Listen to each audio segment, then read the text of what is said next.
trailblazing.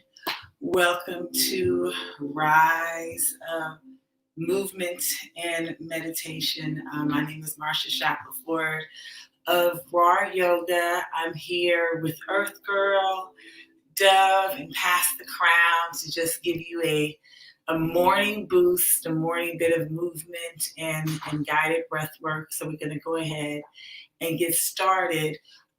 If you have a mat, if you don't have a mat or a towel would work. Maybe have a couple of pillows. Could be pillows from your bed or pillows from your couch. If you have a block or two, that works. If not, it's perfectly fine. But having a mat and pillows would be really great. Let me see if you guys are saying it. Yeah. Okay. Yes, let's move that out of the way. Okay. Yes, so we're going to go ahead and get started first with some guided breath work. So go ahead and lay down. So just lay down on your mat. And you can maybe place a pillow underneath your knees for comfort. Just allow yourself to recline back. Closing your eyes is maybe the first time today you've allowed yourself to fully rest, to fully relax, to fully release. Just take a moment to allow your body to be still.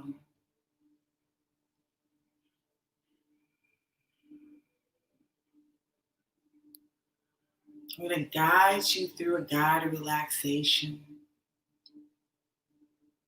Start at the crown of your head. Feeling your scalp begin to soften. Allow that relaxation to travel down your forehead. Allowing your forehead to soften. Eyes are closed. Softening down your cheeks, your jawline, your head is melting into the earth beneath you. Feeling your jaw soften if your tongue is on the roof of your mouth, allowing it to release. Softening, releasing any tension you're feeling in your neck. Feel your shoulder blades soften and melt into the earth, the mat beneath you. Center of your chest melting, your heart. Feeling softening, melting in your heart space.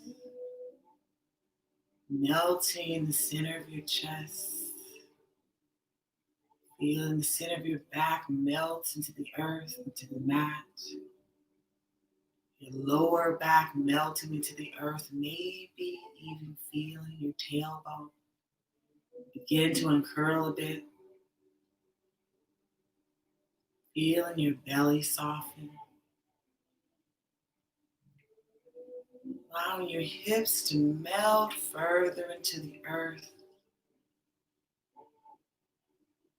Feel your quads, your thighs, hamstrings melting, softening, releasing tension.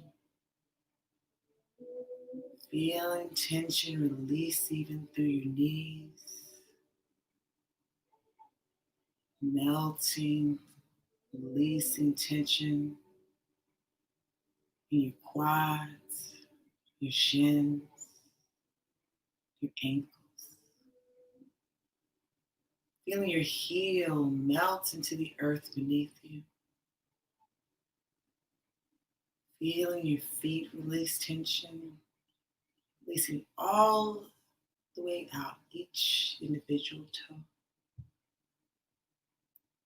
Moving back up to your shoulders, feeling your shoulders melt. Feeling your arms melt, feeling your elbows, forearms, through your palms, the back of your hands, releasing tension through your fingertips. Sit in this energy for a moment, enjoying this space of relaxation, of presence.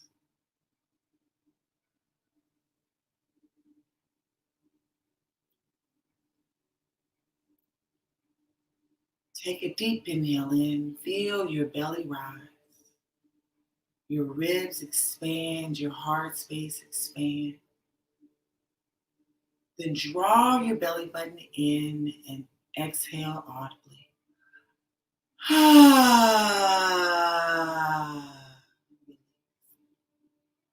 We're going to do that 2 more times. Deep breath in, feel your belly rise, your ribs expand, your heart space expand. Then draw your belly button in and audibly release.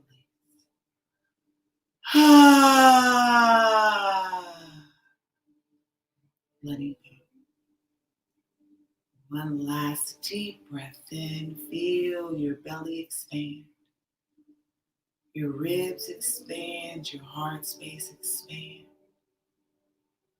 And draw your belly button in and audibly release.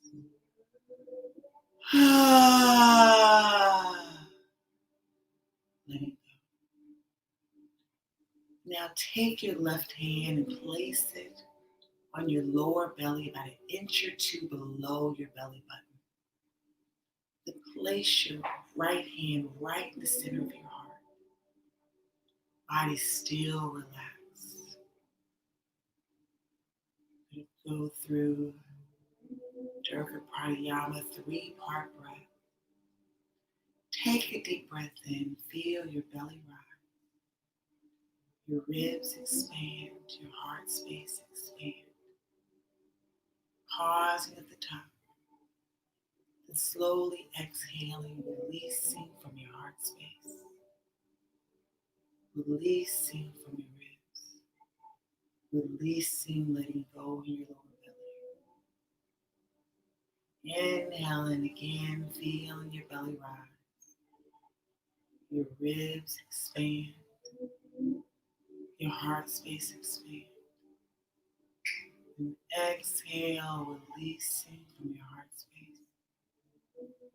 Releasing, contracting through your ribs. Allowing your belly to fall. Inhale as your belly rises. Your ribs expand. Your heart space expands.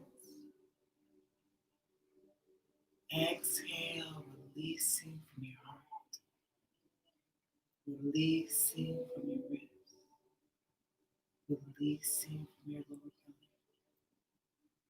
We're inhaling and exhaling through our nose, so making sure our lips are sealed as we inhale and our belly rises.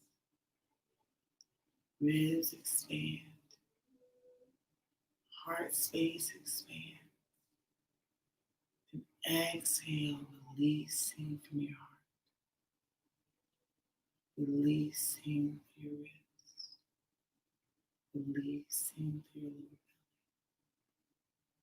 Inhaling 4, 3, 2, 1.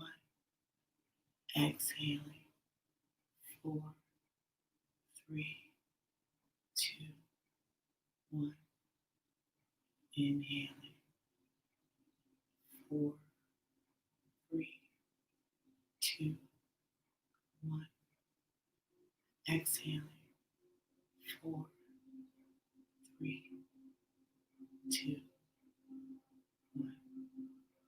Inhaling 4, 3, 2, 1. Exhaling 4, 3, 2, 1. Continue breathing at the measure of our own breath. Maybe allowing your arms to rest at your sides. Or maybe it still feels good to touch your belly and your heart. This is your practice, leading into whatever feels good to you.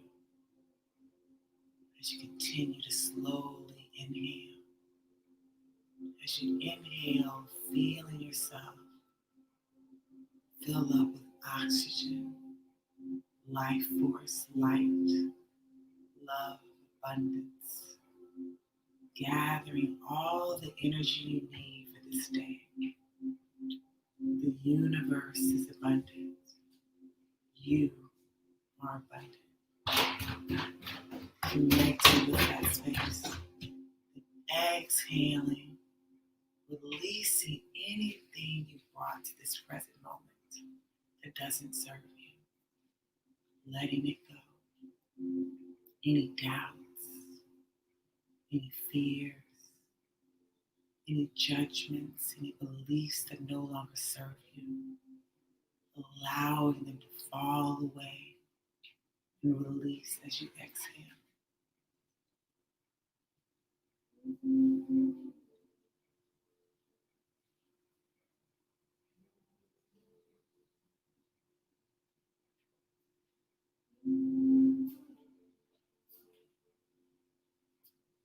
Slowly start to feel yourself coming back, allowing your breath to return to a normal pace, wiggling your fingers and your toes, and gathering your knees into your chest, giving yourself a well-deserved hug. Sitting in that for a moment, maybe rocking back and forth. Give your spine a nice massage.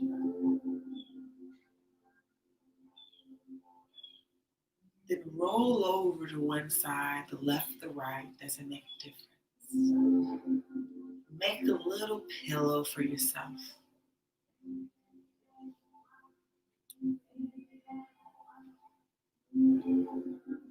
Just sitting in that energy for a moment. Enjoying that pause, that space between. For pressing yourself up into an easy seated position. Meeting me here. Inhale, drawing your arms above your head. Finding length.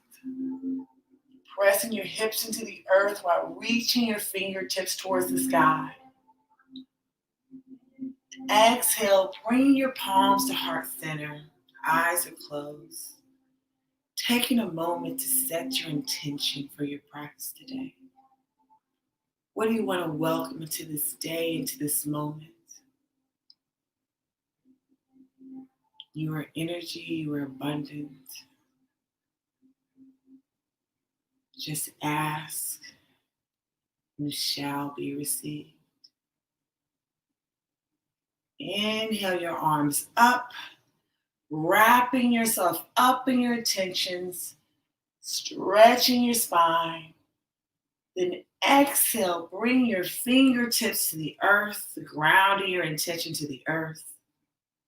Then slowly just start to move from side to side, using your palms as a guide. Be rolling your shoulders back, massaging your spine, giving your body some gentle movement. It should feel good in your body.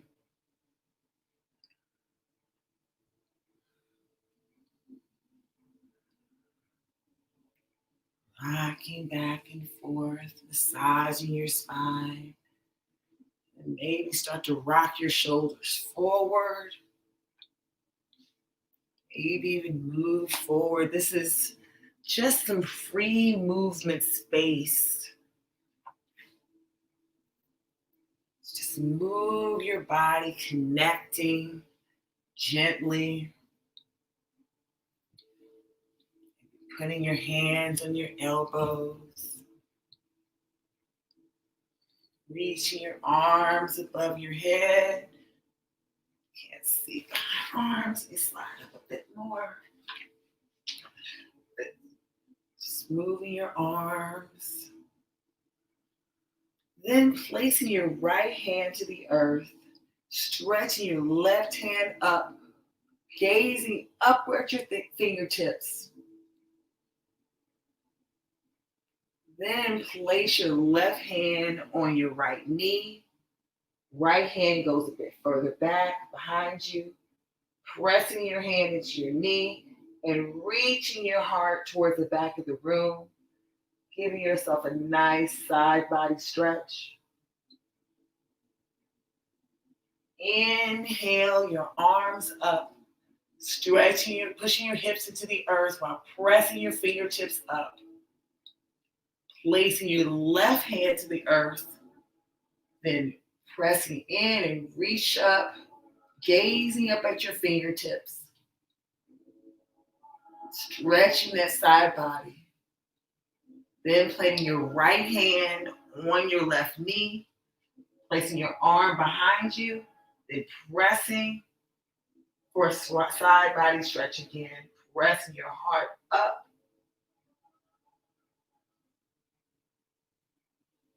Inhale your arms up. Give yourself a back bend. Then exhale, fold over. This is a great place where those pillows may come in handy. And just fold forward. Giving yourself a gentle rest.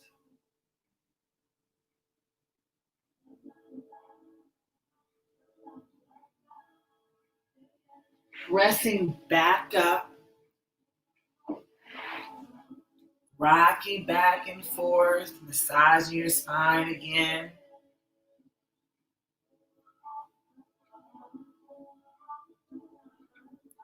Inhaling your arms up. Planting your right hand. Stretching your left hand up. Planting your left hand on your right knee. Right hand behind your back. Stretch. Lifting your heart.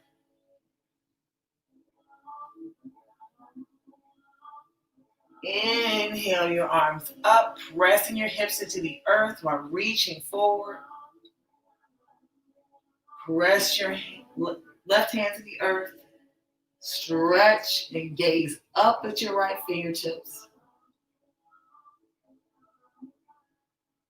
Place your right hand on your left knee.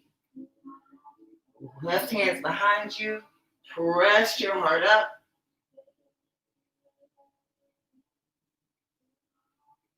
Inhale your arms up.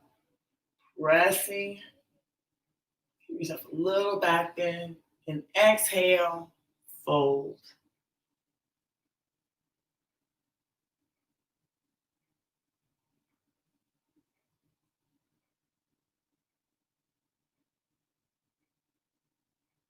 Press back up.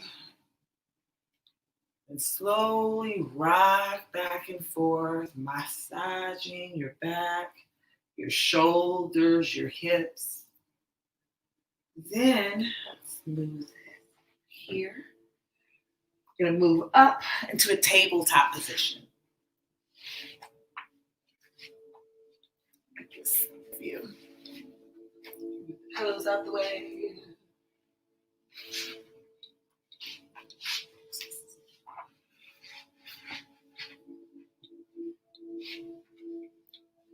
It's going to drop your belly, lift your heart, inhale for cow. Arch your back, gaze at your belly button for cat. So inhale up and exhale.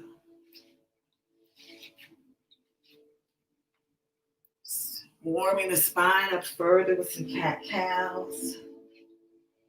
Making sure your shoulders are stacked above your wrists, your hips are stacked above your knees. Rotating through. Massaging your spine.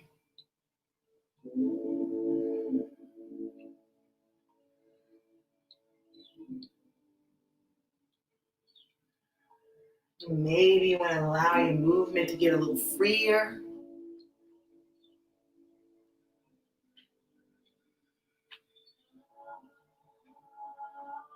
Shoulder circles, hip circles.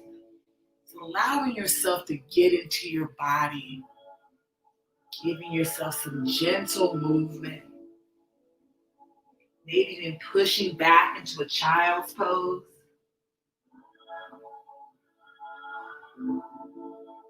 During practice, child's pose is always available. Now, coming back to a still moment. To the sides, you can see me further. We're going to stretch our right leg back, pointing our toes to the back of the room. And then exhale, bring your knee to nose. Inhale, stretching back. Exhale, knee to nose. Last one, stretching back. And then bring the right knee to the back of the right wrist. Stretch your right leg back for half pigeon. This is where our pillows could really come in handy. Sometimes having a pillow on the side of your hip can help support your hips from feeling like it's floating. Then having pillows here can feel really great. Going to that half pigeon.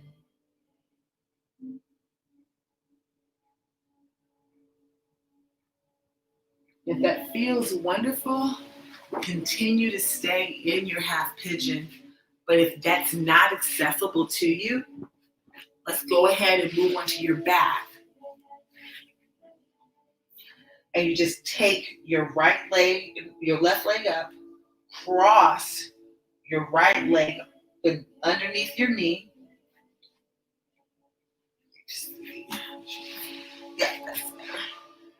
Under your knee.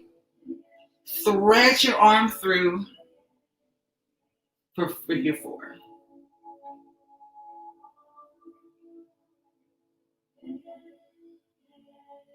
There are more than one way to accomplish the same goal.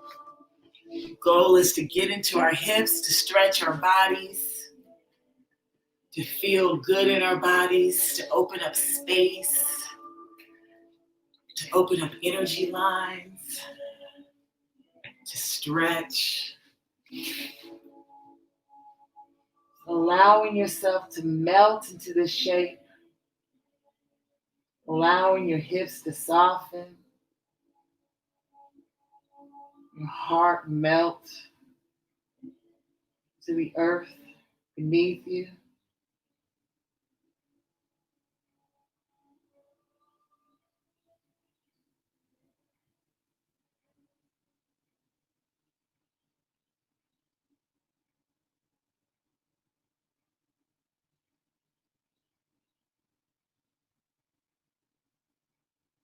Remembering that 3-part Durga Pranayama breath from earlier in practice, allowing our breath to find ourselves, our thoughts to be moving here and there. Connecting with your breath, focusing on your breath, allowing your breath to bring your mind to the present moment. As you continue to allow yourself to melt further into the shape.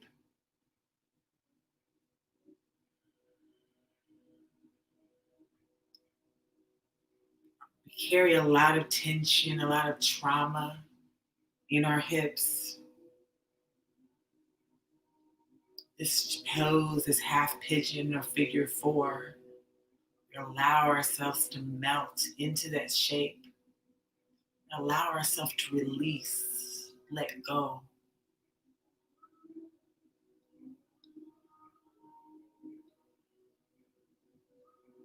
A couple more breaths in this shape.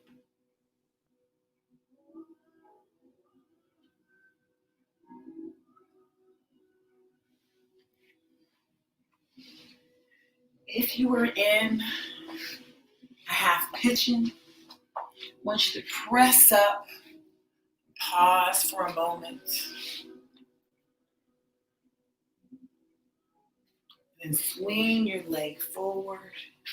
If you're in your figure four, release your pose, bring your knees to your chest, and then come back up to the seated position. You're going to take that right knee that was bent if you did the pigeon, and we're going to place it flush against your left foot. Now allow your arms to reach up, pressing your hips to the earth, reaching your fingers up to the sky, finding that length. Then exhale, allow yourself to fold forward.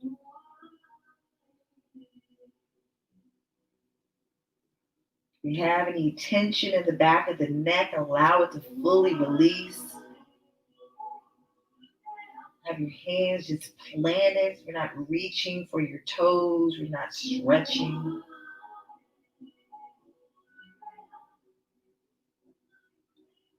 Allowing yourself to surrender into the shape, into this present moment.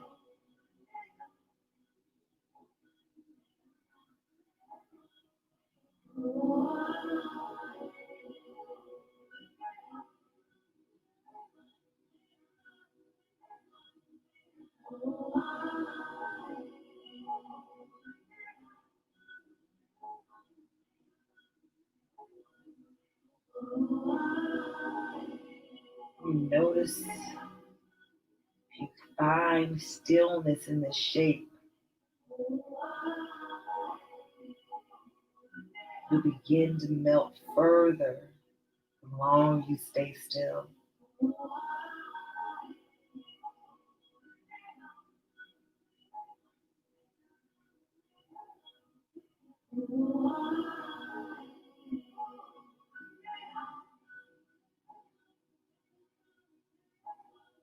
Few more moments. How much can you release and let go?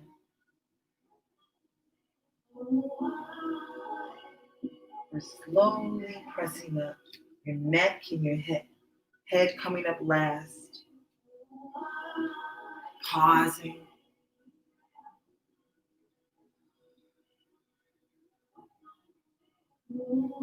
Bringing both knees to the earth. Reversing your hands behind you and pushing up to reverse tabletop. Just allow your hips to melt, rock back and forth. Bring your hips back to the earth. Now we can use our pillows again. Take one or two pillows. Two would probably be best. So take two pillows behind you. We're gonna have a choice of which position you want to do. If you want to do a caterpillar, or if you want to do the butterfly. So allow yourself to fall back onto the pillows. If you want, you can just allow your arms to be open and wide, head to fall back, so head falls off behind the pillows, supporting the lower back.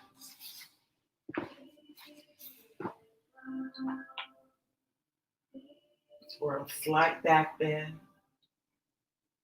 So your legs can be straight, or if you want to go further into your hips, you can open up to a butterfly. Then just allow yourself to open up.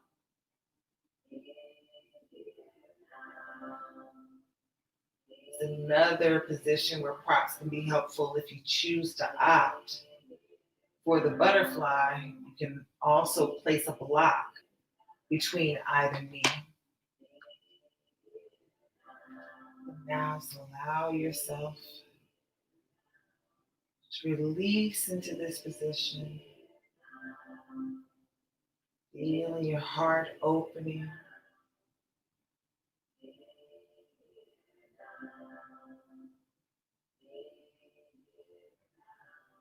Now just taking your mind's eye your attention to the tip of your nose.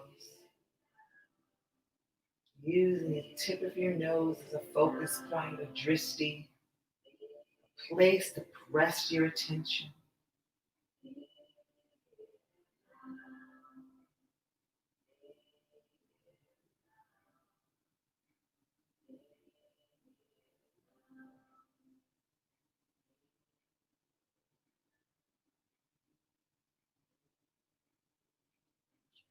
If you opted for the butterfly and it's starting to feel a little tense, see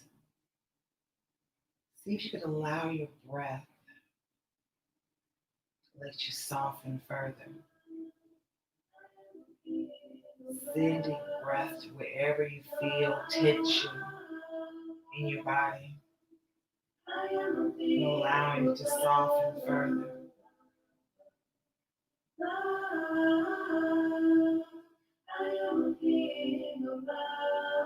Just a few more moments in this shape.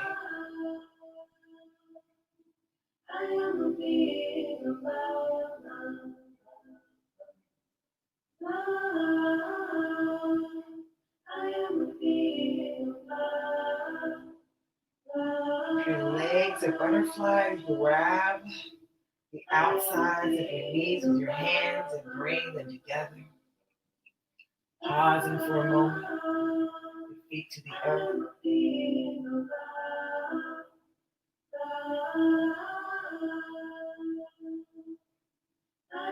And bring your knees to your chest.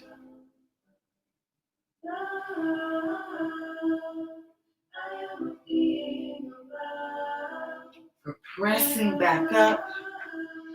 And we again moving your pillows off to the side for tabletop. You did pigeon on one side. We're going to make sure we have to do the opposite side as well. So now first just do a few cat-cow, some movement.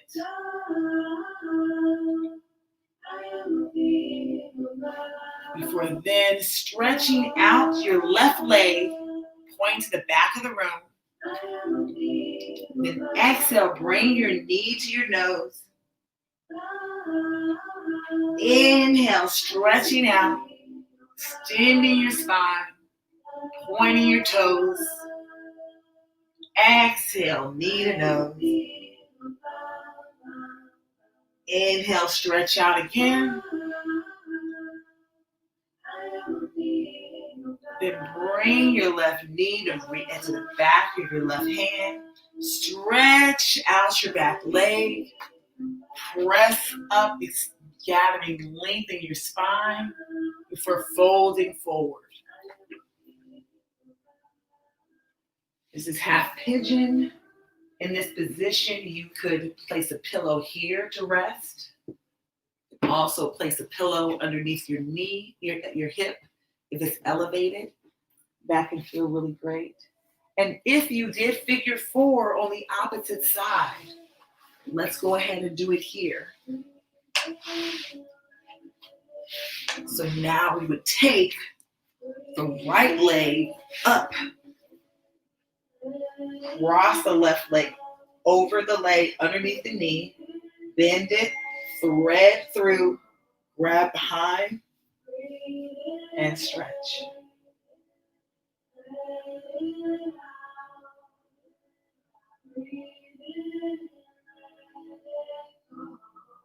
Allowing yourself to release, soften to the shape.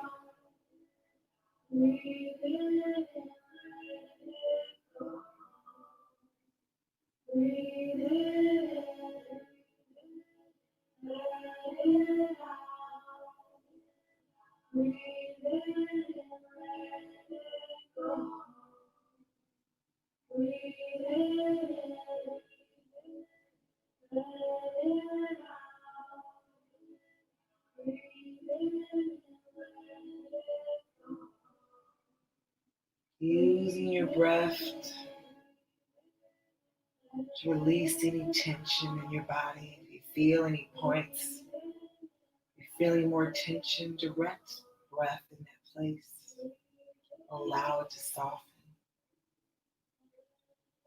Allow yourself to let go, release.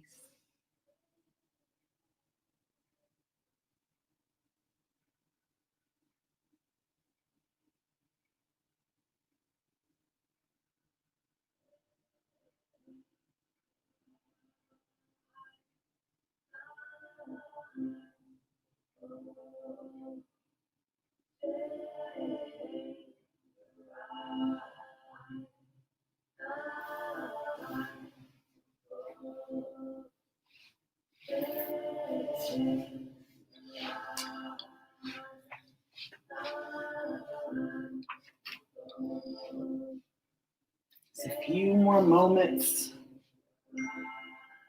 in the shape.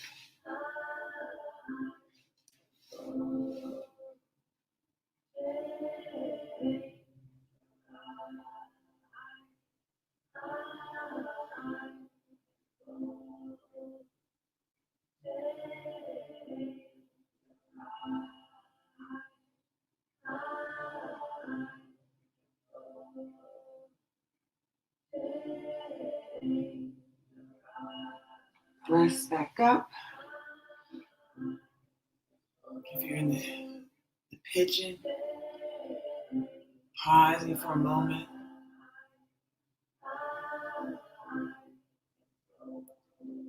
Swinging your leg forward. If you're in figure 4, make your way back up to a seated position. Your right leg is straight. Your left leg is flush against your right leg. Inhale, pressing your hips into the earth while reaching your fingertips up to the sky. Then exhale and fold.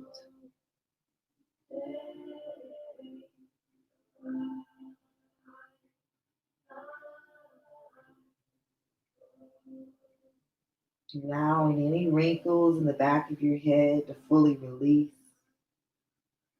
Hands are planted on the earth.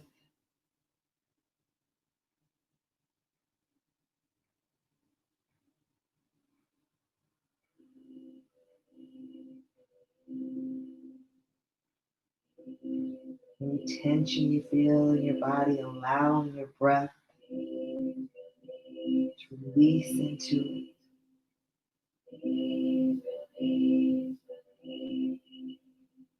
Yin yoga is about finding the edge, about softening, surrendering, and letting go.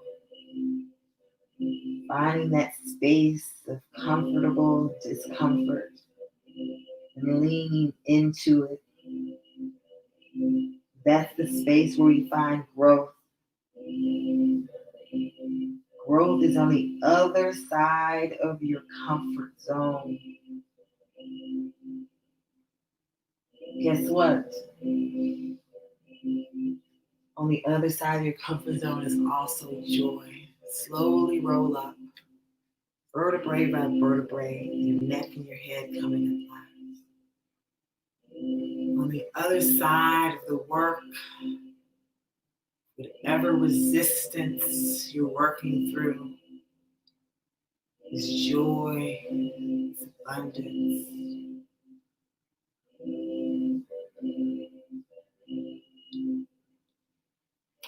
Press your legs in front, pausing for a moment, inhaling your arms up, folding over. Slowly press and roll all the way down onto your back. This is the other space where having your pillow or maybe even a block would come in handy. We're going to do a supported bridge.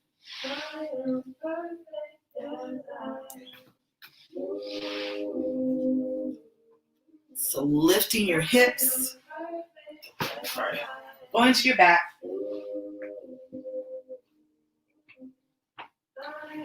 Lifting your hips, you can either place a block underneath your hips or you can fold a pillow and place it underneath your hips.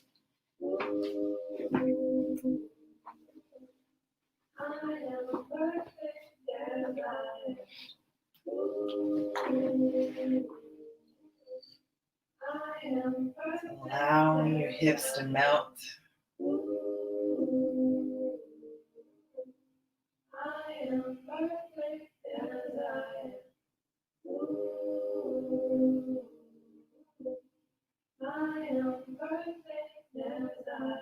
Feel really good on your lower spine. Did a few forward folds. Back bend should feel really great.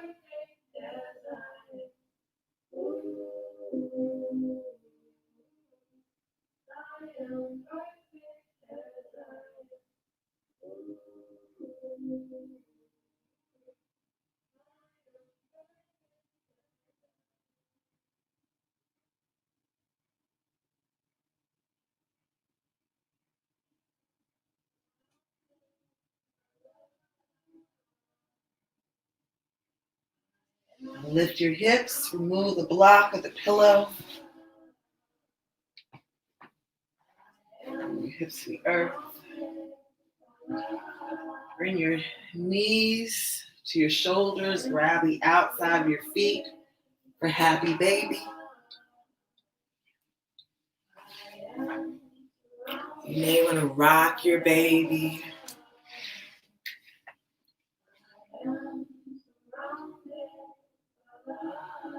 Maybe you want to find stillness in your baby.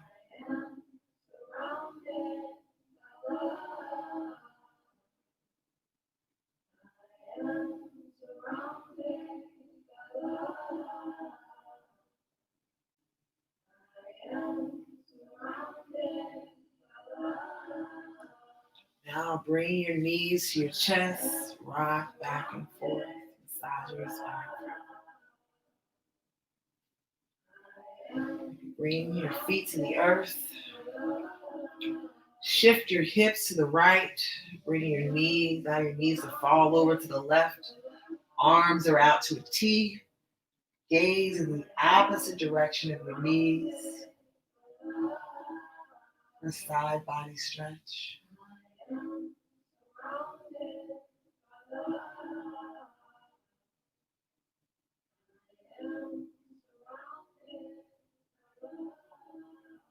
Bring your hips and knees back to center.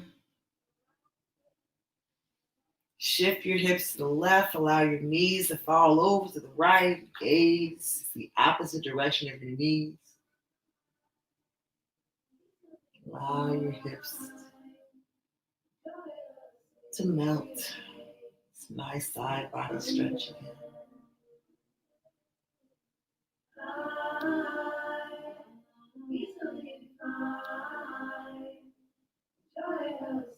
Bring your knees back to center, your hips and knees. Again, bring your knees to your chest, rocking back and forth. Give yourself another hug. Then stretching your legs forward, laying back for Savasana, your rest.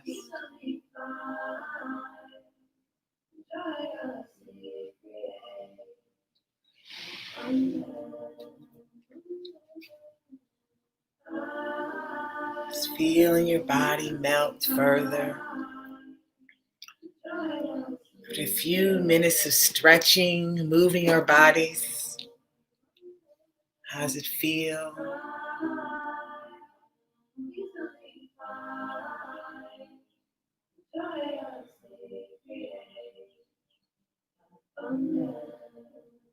Start to feel your fingers start to wiggle. Maybe rotating your wrists back and forth. Nodding your head back and forth. And stretch your arms above your head and give your spine a nice long stretch. For gathering your knees into your chest. Allow yourself to fall over to your left or your right side, whichever side you prefer.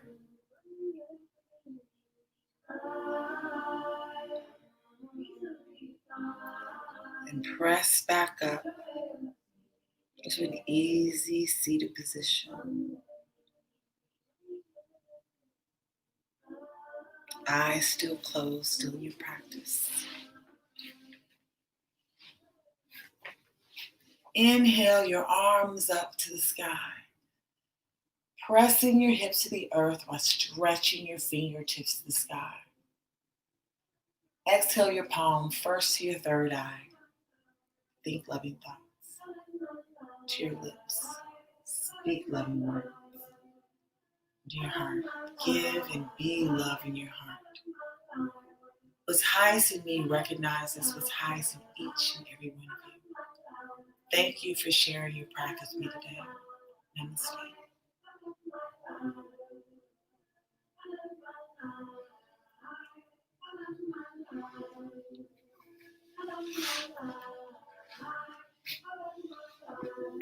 How are you feeling in your body after a few minutes of stretching and breath? Should be feeling really great. I don't know if this is your first time practicing yoga or if you've done it before, but yoga is a wonderful way to just release tension in your body and your mind. During these times, a lot of people are experiencing a lot of anxiety, a lot of tension, and a lot of not being present with life as it is. So I really invite you to, if you enjoyed today's practice, we did a few different things. We practiced we began with a guided meditation. So meditation is a wonderful way to become present, to settle your mind. Then we moved into some guided breath work. We did Durga Pranayama, which is a 3-part breath. And it's a fully complete breath, and it's a breath that you can utilize at any time to help calm your parasympathetic nervous system, which is that fight or flight response that we experience. A lot of times when what's supposed to happen is that there's a lion chasing us, and that's why these stress hormones flood our body. But it's not that anymore. It's just your regular everyday stressors like traffic, um, family, work, and those type of things. So having tools that we can utilize to bring us to center, to bring us calm in our bodies and our mind, especially during this times, are really clutch.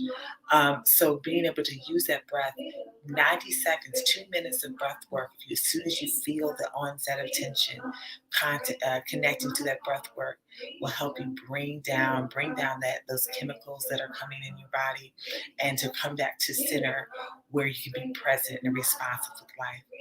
And then also we did some yoga, some yin yoga stretching, which helps to release tension that's being held in your body as well. So I hope that you really enjoyed practice today. I hope you feel great in your body.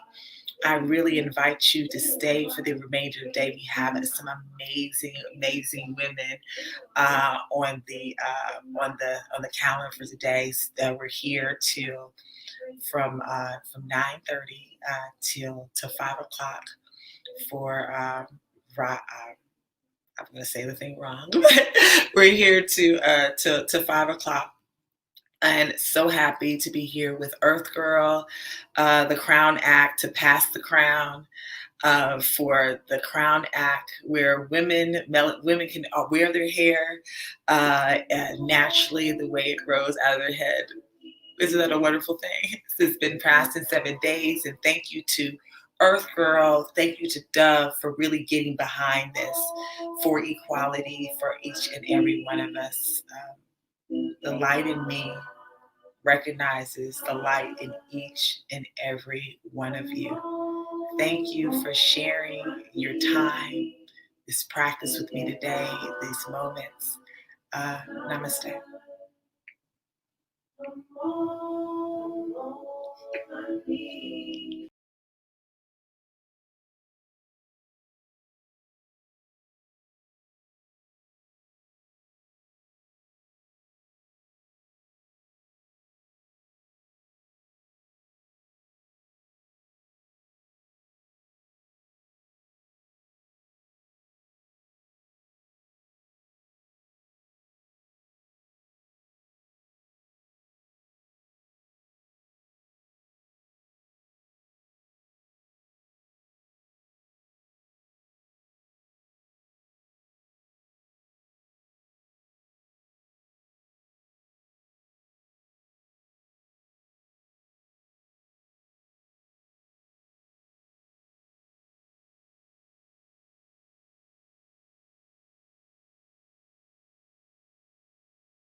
Hello, everybody. Oh, this is such a beautiful blessing to be here today. My name is Lisa Cunningham, and I am privileged to share this platform with so many amazing women today. And kind of, I saw Marcia kicking it off with her wonderful yoga and meditation, and it's just beautiful. And I was thinking about earlier when I was preparing for this and thinking about, how much this campaign with Dove and the Crown Act and Pass the Crown has amplified over the past year. It's almost synonymous with the EarthGirl movement that went from ATL to kind of worldwide. And I was thinking about my own journey, way back when I was a younger Earth girl, right? And I grew up in Atlanta, in the early 90s. My professional career started in the music video arena. And if you know anything about the ATL in the early 90s, oh my goodness, we had so much magic and a pulse going on in this city at that time. And when I was thinking about this talk today, I started thinking about who was I as a young Black woman in 1992? You know what I mean? Who was I? And I wasn't this confident person that I am today. I was a person who was looking, seeking to see examples of who I wanted to be and how I wanted to show up in the world. And fortunately, during that time, I was able to work with a couple of musical acts like Escape and TLC and acts like that were just, they were like female empowerment on a level like we hadn't yet seen. Because I grew up listening to like Mariah, Whitney, and they were so sexy and with the tight dresses and what have you. And then these girls came along, like your Mary J from up top and your TLC from down in the South. And it was like, TLC had these lyrics that said something like, I wear my hat to the back and I keep my pants down real low. That's the kind of girl that I am. And I thought to myself, wait, that's the kind of girl that I am too. And it seemed like nobody had ever embraced that.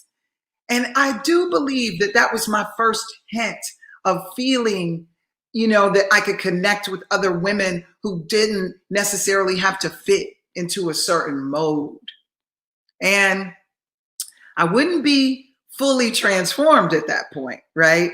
It was just something that was in my head. And, I was still, kind of closed off to the possibility of who I could be one day.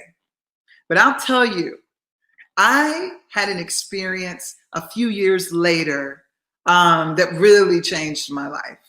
And I was, like I said, in the music video film industry. And we were getting ready to shoot a video for this guy, God rest his soul. His name was MC Breed. But wait, the video was featuring a man by the name of Tupac. And the song was called I Gotta Get Mine. And we were filming at Andre Risen's house. And if you remember this guy, he was in a relationship with Lisa Left Eye Lopez. And this is the famous house we were filming in that she would later burn down to the ground. So I'm so excited that we're about to shoot this music video. And I was trying to get ready for it, and back in the day, there was no cell phone where I could just like call. So I was calling my hairstylist, couldn't reach her on her landline, and decided to do a little hair number, all right, myself. So I decided I was going to perm my recently colored hair. Mistake number 1, 2, 3, 4, and 5. It was a disaster. Needless to say, I can laugh about it now. But when I went to go wash my hair out, it started coming out in my hand, just chunks of hair. just coming out in my hand. Retelling this story almost gives me that same anxiety that I had back then. And I panicked. I happened to be over my mom's house when I did it. And we kept trying to reach the hairstylist, and she was a family friend. And finally, we got her probably a couple of hours later. And she told me, she said, Lisa, we're going to have to pretty much just get this thing down pretty low. And I was like, I was a little short-haired perm girl. I never had long hair. And I was like, well, what do you mean? She said, well, Lisa, it's pretty damaged. And I was like, okay, so, and I'm thinking, she's still going to be able to give me a little bump. They call it a little bump. My mom always used to say, bump your hair. And she was like, no, Lisa, there's not going to be anything to bump. And I remember feeling so panicked, so upset. And by the time she was finished with my hair, I had a buzz cut. Now you have to understand how long ago that was. That just wasn't the norm back then. And I told my mom, I said, I'm canceling. I'm got to call my boss. I'm not coming to set. I can't show up like this. And my mother told me, you will show up like that. She was like, your hair is okay as it is. You are beautiful as you are. I remember my mother telling me this. And I was so scared. And I'll never forget, I dressed so damn sexy. I mean, I must have showed up to that set with a little cat suit type thing on, with some little hot jean shorts. And the time we used to wear the little high-tech boots. Okay, early 90s, ridiculous. I know, okay. I had some big hoop earrings on, because what am I trying to do? What am I trying to do? I'm trying to compensate for the hair that was missing. So I get on that set, and I end up getting into a rhythm that day, and I ended up having a great shoot. But I remember this moment that happened, and I went upstairs in the house, and let's just say one of the celebrity types saw me in the hallway and started trying to hit on me, okay? And I will never forget being so excited. I didn't like that guy. I didn't want to get with that guy.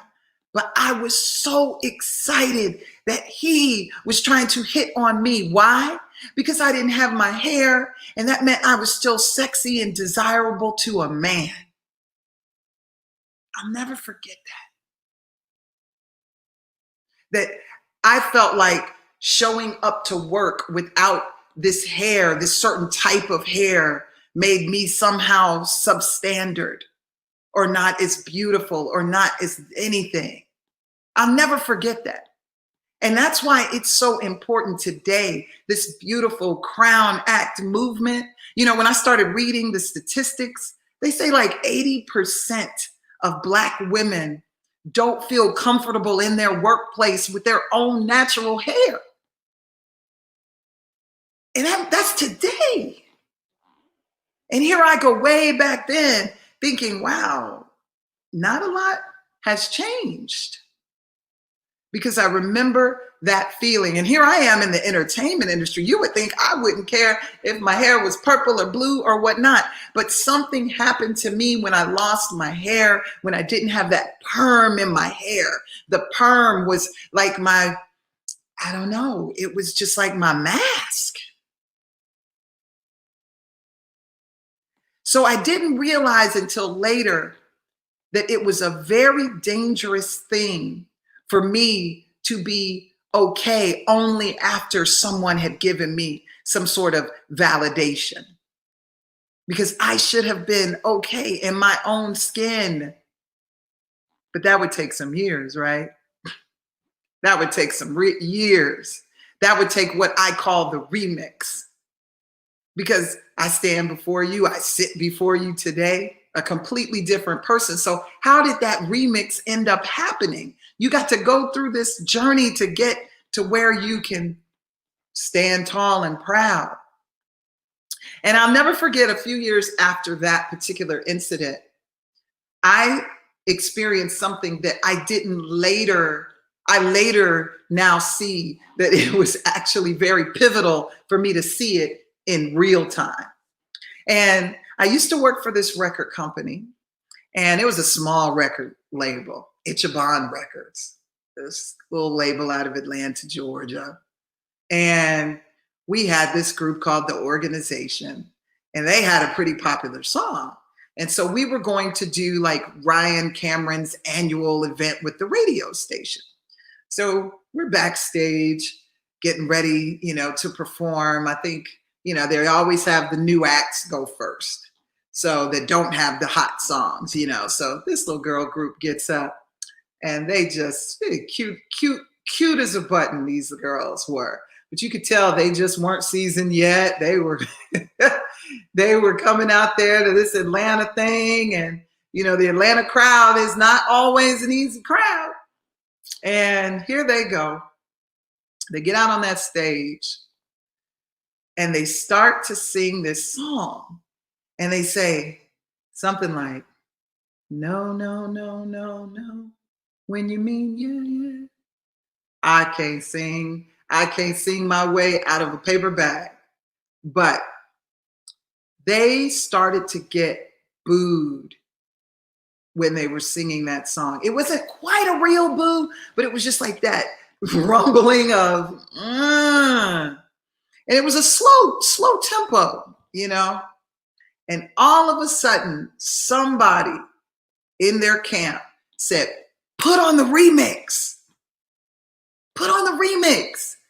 And all of a sudden, you heard this beat drop, boom. You heard these girls snap to a whole nother vibe.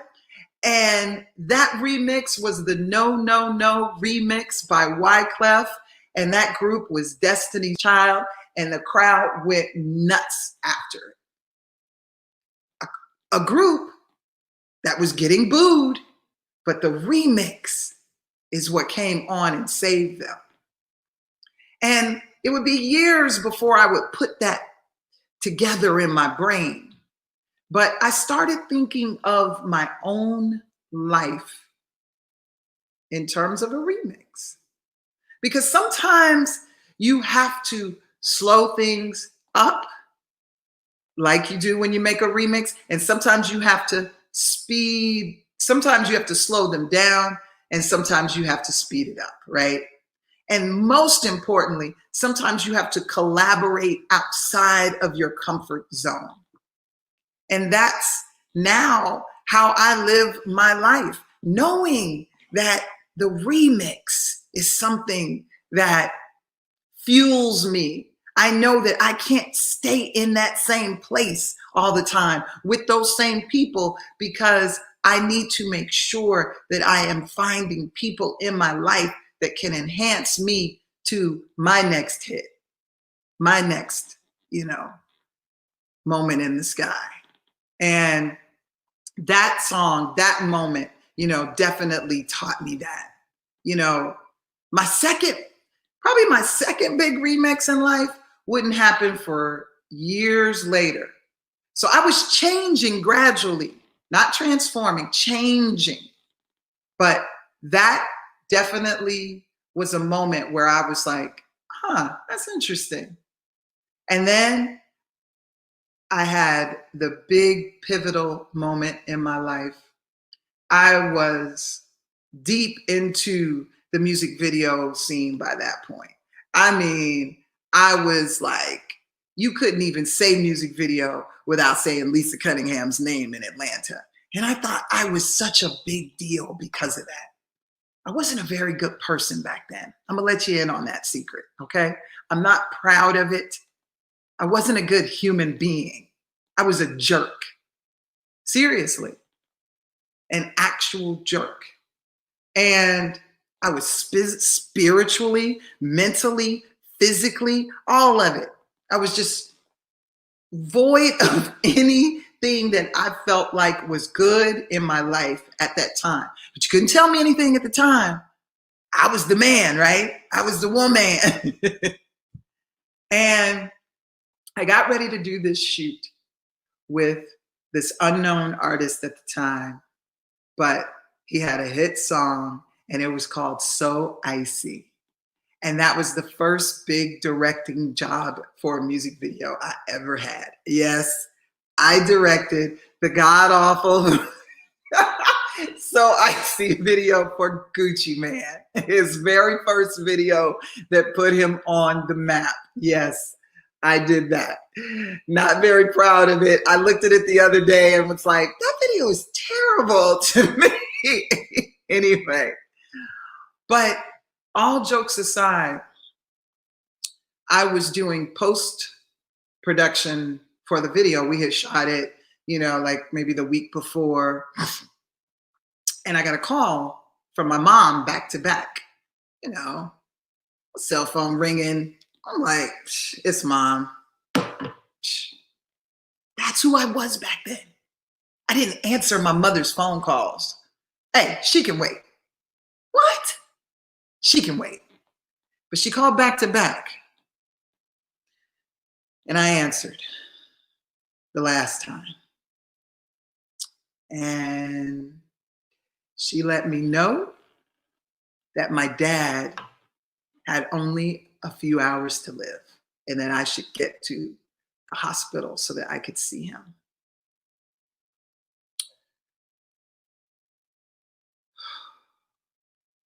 I'll never forget that day. Walking in there and being able to have those last moments with him. I like to say I was his favorite. And as he was about to take his last breaths, in the deepest coma ever, this man grabbed hold of my hand. He literally transferred energy to me. And I felt his spirit. And he passed away later that day. And I was forever changed by that. He was my hero. And he was, more importantly, a good man. So at the point where my dad died, I knew I wanted to make a change then. I knew I didn't want to be that person anymore. I didn't know how it was going to happen, but I started aligning with that in my head that I'm not going to always be this person right here. I remember maybe the week after that, I decided I was going to go back to work early. And there was a music video for Jeezy. It was his big Trap or Die song. And we had about 100 DJs out there. It was a movement. It truly was a movement with CTE, Jeezy, all of the coalition DJs and all of the different, just everybody was out. And we had one of the officers come talk to my producer at the time. And then he talked to me off to the side, off the record. And he said, Lisa, we're about to shut your music video down. And I said, no, officer, no. You can't, we can't do that. That cannot happen. This is the biggest thing. Like, this is huge. And he was like, nah, we got to shut it down today. And I said, come on. And he said, let me tell you, we found a body. We found a body. Wait, what? He said, yeah. And we think this guy might have something to do with it. That was the most sobering moment for me. I went into his trailer and I told him, I had to tell him we were shut down for the day. And he was hopping mad. He said, oh, it's because of my affiliations and this, that, and the other. And I'll never forget feeling so defeated. And I went to my car and I just started crying. And I mean those like ugly, crazy, hysterical tears. And I cried for so many reasons. I cried because I had just been being a bad human. I cried because my dad had just died. I cried because I was in an industry that was probably putting me in harm's way and people I loved in harm's way. I just cried. And I'll never forget that that was another moment in life where I knew I had to make a change. Didn't know how it was ever going to happen, but I knew I had to make a change. And I was dating somebody at the time that wasn't pushy. She was a very spiritual person, and she knew that I needed to get to the other side to become who she knew I could be one day. You know how they say reason, season, lifetime? Oh, this one was for a reason.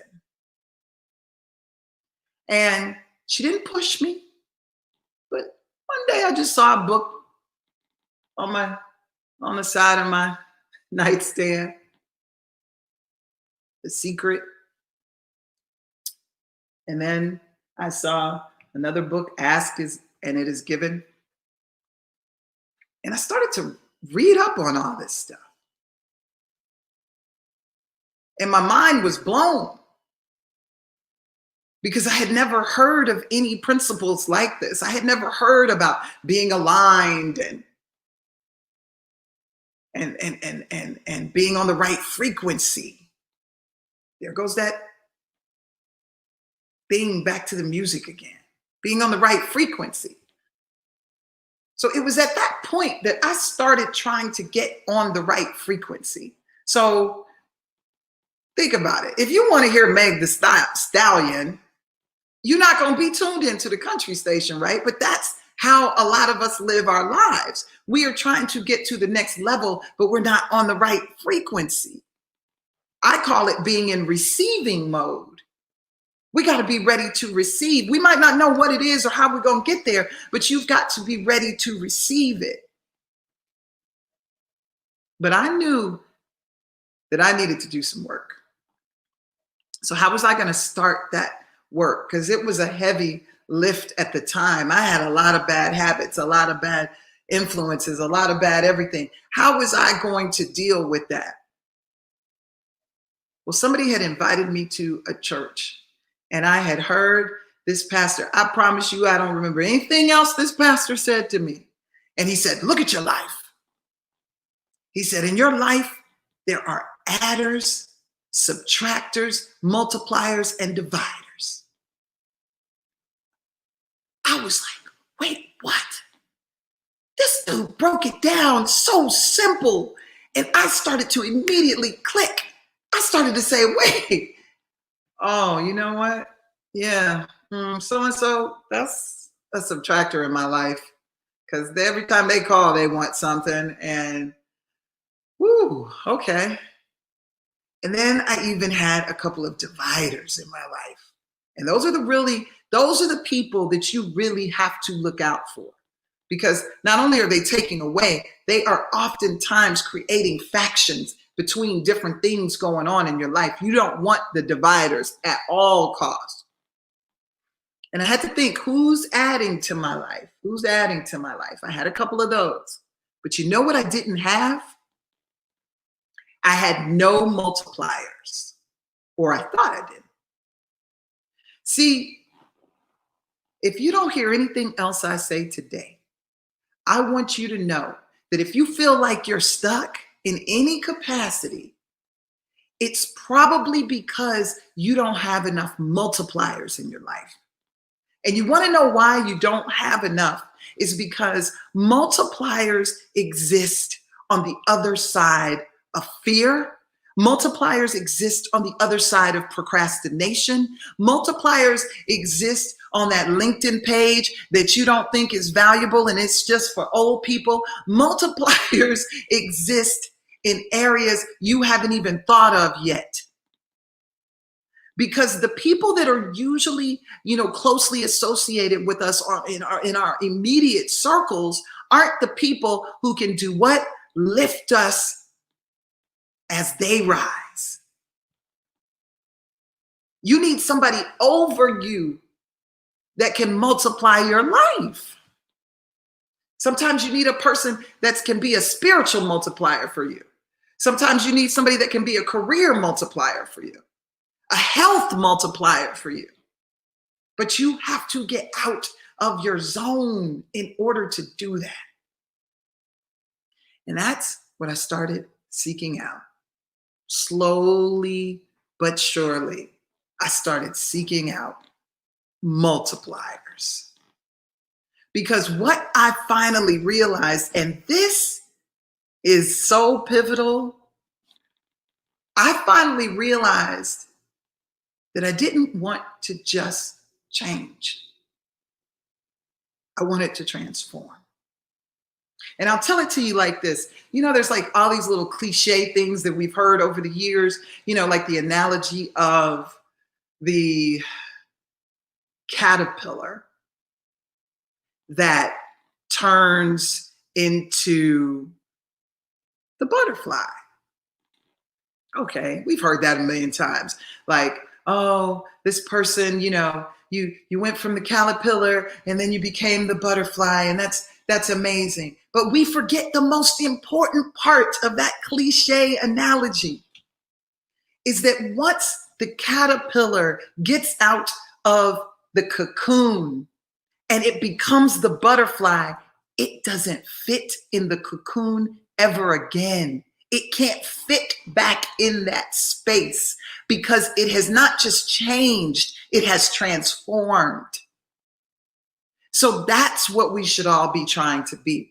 You don't want the life that you got right now. You don't even want to be able to fit into this life anymore. I guarantee you there are some people that I am talking to right now that you don't want to even fit in the life you got right now. You don't want those friends. You don't want to feel heavy physically and mentally. You don't want that life. But I'm here to tell you that on the other side of all of those different things, you can have whatever you want. You can have whatever you want. And it's so powerful when you realize that. But I had to keep learning. I swear, God had to just keep knocking me over the head, y'all. God kept saying, Lisa, boom. So I had this other moment. I was filming a music video for an artist who also had a TV show. And so I was producing, my buddy was directing, and we get ready for this scene. And there's a lot of prop guns, but they look exactly like real guns that are called for in this music video. And the artist had his son down there playing with the guns.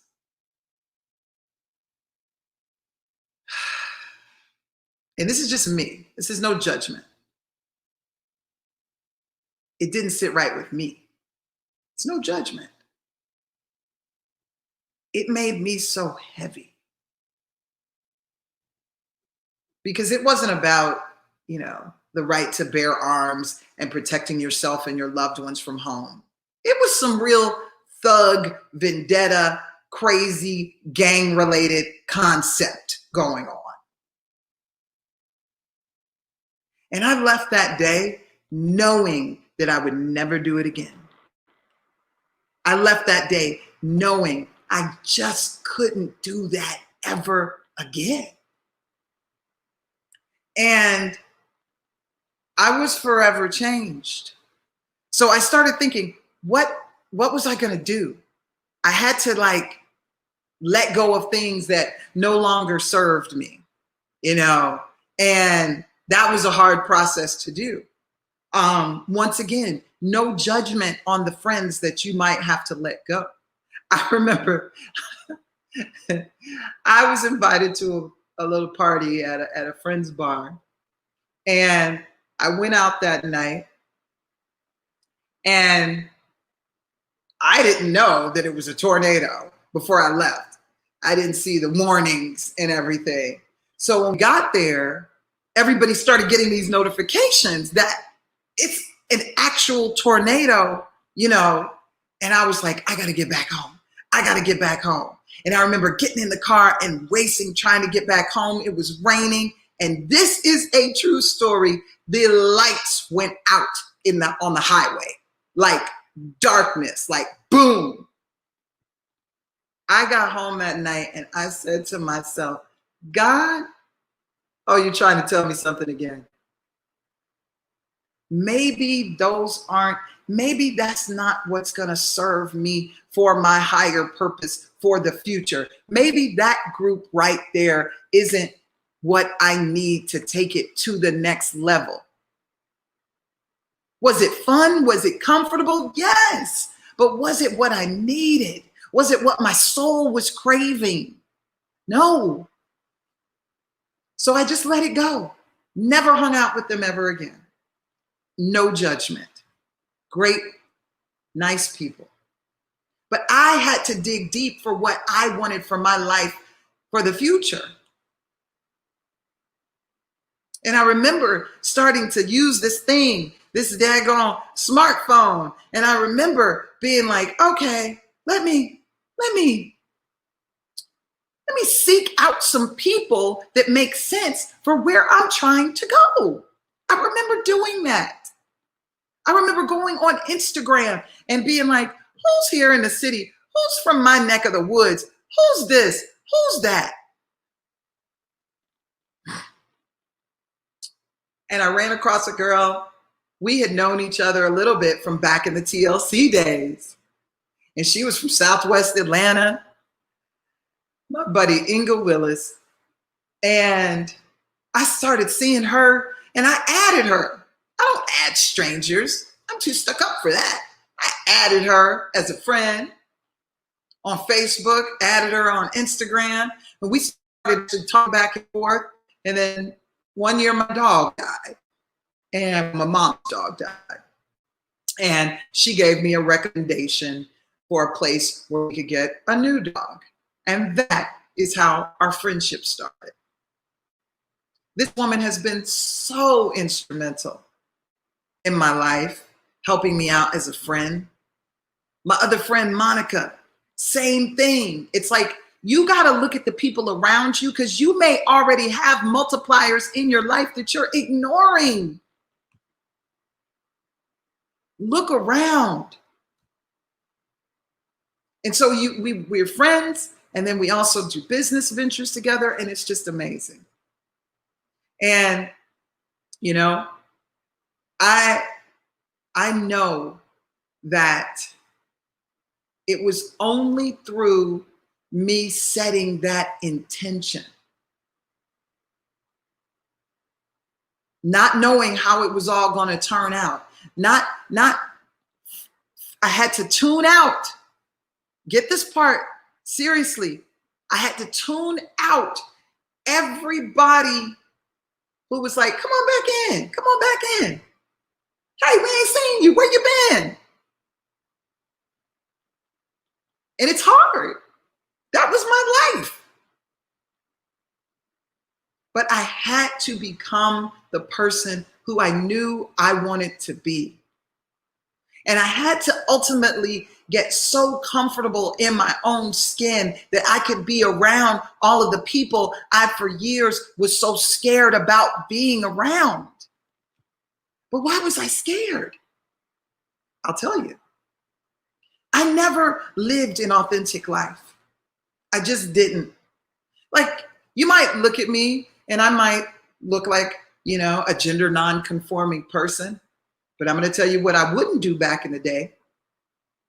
I wouldn't mention anything about my sexuality, nothing like that. It was like I was hiding in plain sight. To my friends, I would say crazy statements like, you know what? I'm the straightest gay person you'll ever meet. What the hell does that mean? What kind of self-loathing mantra is that? But that's how I thought, because I thought I needed to, I'm here, but I don't have to tell anybody, who I am. I don't want you to ask me anything about that stuff. And I had a wonderful client some years ago. It was a heritage newspaper, and I had done a great video for them. And they had invited me to their big gala. And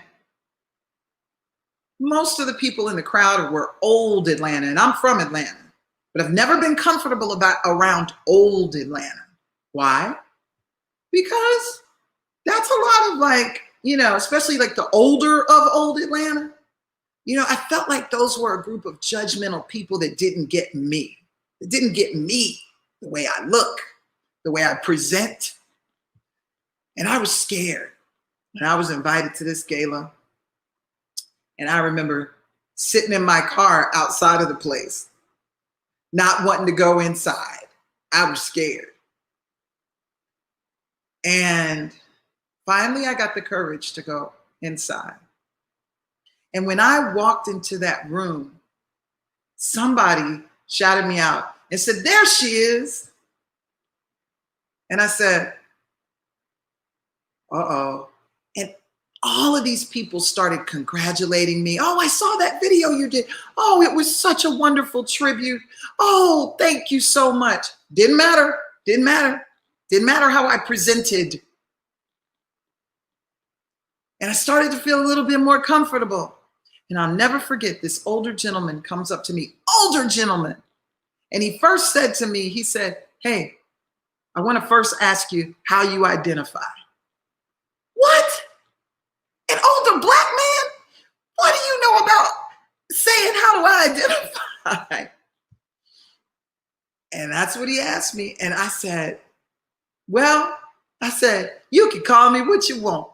I said, "I'll respond to both." I was just shucking and jiving with him a bit, right? And he said, "Well, I'm going to tell you, girlfriend, you did your thing with that damn video." And it was just something that warmed me about him relating to me as just a human, y'all. We got to start getting back to relating to each other as just humans.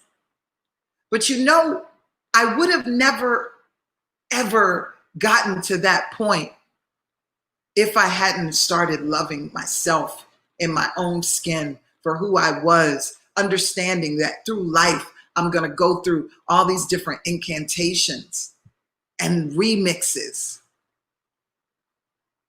And it just flowed from there. I started reading more. I started aligning.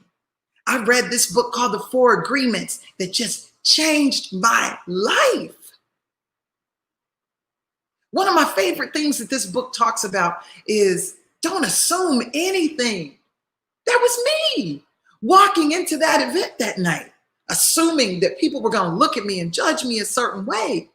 Don't assume anything.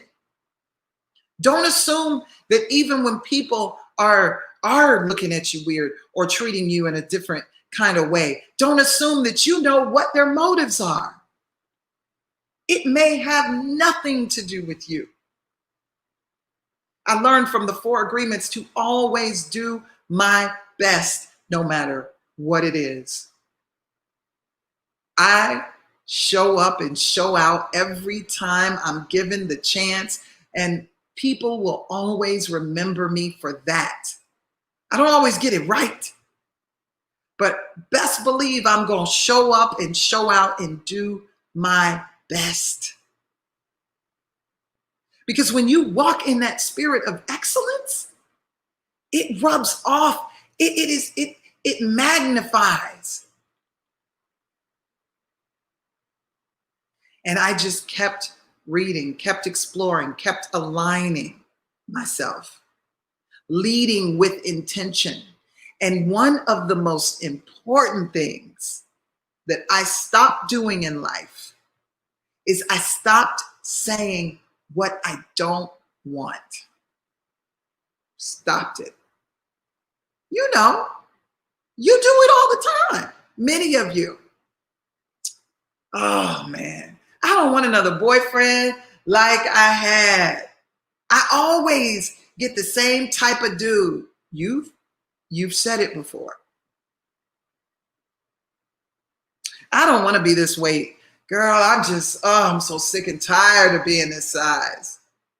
You say it to yourself.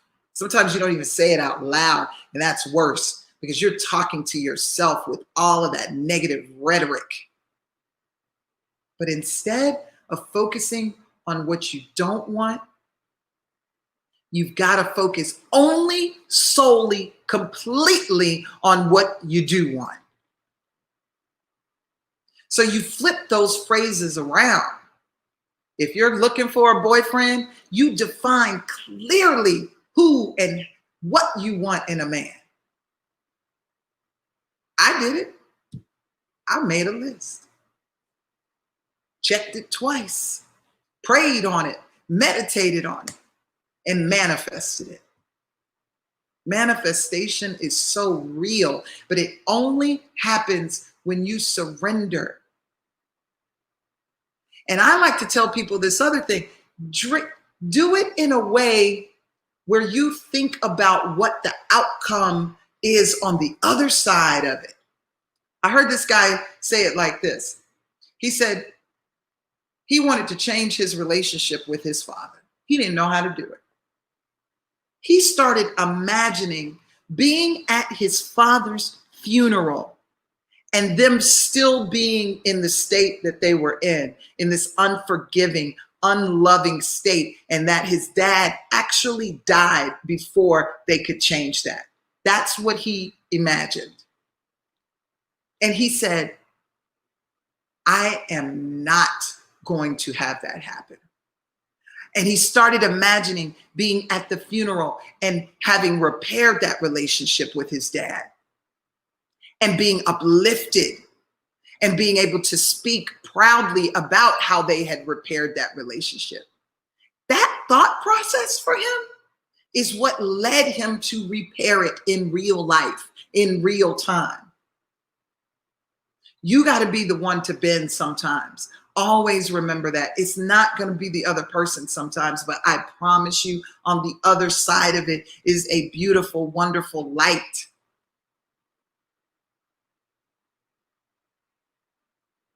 I sit here today knowing that I don't even think I could have called myself an Earth Girl back in the day. I didn't deserve to have it across my chest. I didn't deserve to have the t-shirt. But I don't dwell on that. I'm glad that that was a part of my journey. I'm glad that that is a part of my testimony. Because now, yeah, I'm Earth Girl, I'm Earth Boy, I'm Earth. I am so happy and blessed to be in this space to talk to you all today. And I'm thrilled that I was able to do this. Thank you so much, Molly, for inviting me. Thank you to the Crown Act. Please follow them on social media. It is not a campaign that we should take lightly at all. Like, this ain't some little cookie cutter brand campaign. Dove came up with something very special, and they are changing this country through the Crown Act.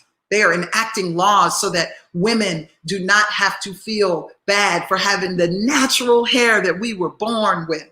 Okay? So thank you for today. Enjoy the rest of the day. All right? And enjoy this. And I just want to say, hey, thanks for having me. Goodbye. I was at school. The principal told me that I had to leave completely and that I couldn't come back unless I changed my hair. They said in order to wear my hair extensions, I would have to have a doctor's note. I felt like I wasn't worthy.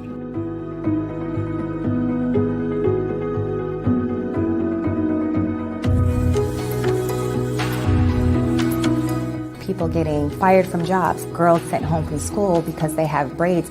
That's not okay. My hair doesn't have anything to do with my education. So much of our persona, our bodies are policed on an everyday basis. It's time for us to push back and say we are more than our hair. It's not just about hair, and people shouldn't trivialize it as such. This is a national movement. We define professionalism, both in school and work.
Uh-oh, there we go. First of all, y'all, I know we had a little technical difficulty. Y'all couldn't hear me, so I'm gonna repeat myself. That was a word, y'all. I want to just thank Lisa Cunningham for those gems. It was a word. Marsha, for your breathing, for your stretching, for the soul that you poured into us. And I have a very special treat, a special guest I'm gonna let you hear about in 1 second. But we are here today celebrating Lift as We Rise, because all these wonderful things that I do in my life, I would not be able to do without the women that lifted me up and continue to lift me up along the way. So I want to celebrate Kelly at the Joy Agency and everybody at the agency that put this wonderful Crown Coalition together. What a blessing to be able to have people who fight for equality and fight for you to be able to have your natural self be recognized and not discriminated against. So if you don't know about the Crown Act, please go to thecrownact.com, sign the petition. It has been, I think, in 7 states, it's been passed that you cannot discriminate on anyone because of their hair. And so today, Derek Keith hooked me up, and y'all are used to my big afro, right? So, you know, we had to kind of revisit myself. When you go natural, you come back to where you came from, right? Had that conversation earlier. So we kind of just had to revive, cut a little bit off, because, you know, on a regular day, I'm not going to be flat ironing this hair. I'm going to be wearing it in my natural state. So that was just such a big blessing. I am going to have a ball with you today, show you what I made for the team here this morning. Bowls, that's what we're working on, healthy bowls, colors of the rainbow. But before, you know, I always say I'm going to bring somebody special on, and who is the universe going to provide to come and just pop in? And I got blessed with a friend who was a part of our health and wellness home at Stonewood and at the EarthGirl headquarters, Derek Keith. I want to introduce you to this Mr. Famous person who is in the art world in many ways, from Oprah Winfrey to Chili to Sierra, Ashanti, and many, many more. But my dear friend, and who, you guys know Selena, my cousin, there's only 2 people who can touch me, because I'm really into that whole transference spirit. You got good people around you. So we are in my healthy kitchen. One thing that Kayla will just get me for, I don't tell y'all, you only got like an hour to sign up for that giveaway. So we're going to give away some amazing Crown Act and Dove products. Thank you to Dove for what you're doing for our community. I'm going to introduce you to Derek Keith, and we're going to show you how to make the bowl that we made in the morning, which is a Colors of the Rainbow wellness bowl. And then we're going to show you how to make a little lunch or dinner, things like that. But let me get my little rain stick going. I'm over here with some little good vibes in here. We want to just an intention of prayer and good energy also for our family in Nigeria, because Black Lives Matter all over the world. And we all have African in us, every person of color. So I just want to say a little silent moment to bless everyone who is suffering with SARS, and that we all have to use our voice, right? So we're using our voice, not just for early voting, let's go do it, guys, but for getting on to thecrownact.com, sign that petition that says you will anybody the way God made their hair, right? And that's it. I just want to say hi. I am sharing a gift with you. This is a gift right here. You know. So yesterday we're out in our garden. We have some things from the garden. We were out in the health and wellness lake home for Stonewood Manor. So today we decided we're going to make something fun for the producers, for Kyle and Kayla and everybody who's here Stonewood Manor. And I'll show you what we made, you guys. Now this, you might think is regular yogurt. Use what you want. You know, a lot of people say, Molly, are you vegan? Are you? Listen, I'm about 70% vegan, because I know that eating the colors of the rainbow helps you in so many ways, which we're going to talk about in a minute. But we're going to just show you how we're going to whip up this ball first, right? So we're going to start, you guys. You can use whatever you want when it comes to yogurt. I like to use a coconut yogurt, coconut base. And you can get it at any of your local stores. Ooh, I'll make a little mess. I ain't say I was the, cleanliest. Like, I'm clean, wash my hands and everything. I get things all over the place. So you see here, we got the yogurt as a base. And then I'm just gonna start putting a couple little berries on.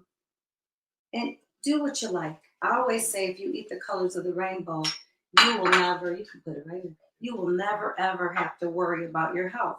Because these things that our community are fighting, y'all made a joke one time and then I felt bad about it. I said it ain't diabetes, it's diabetes. Because food is, what is it? Medicinal. That means that's the medicine that you need. Yes. So we got a little kiwi for color, strawberry, a little watermelon, whatever you guys like when it comes to fruits in the mornings. Now I will tell you this, not to get too deep, but the Food and Drug Administration hasn't been the best thing for our community. And the world of food has pushed things on our community that hasn't been the best for our health. You don't need 3 strong meals a day. Right.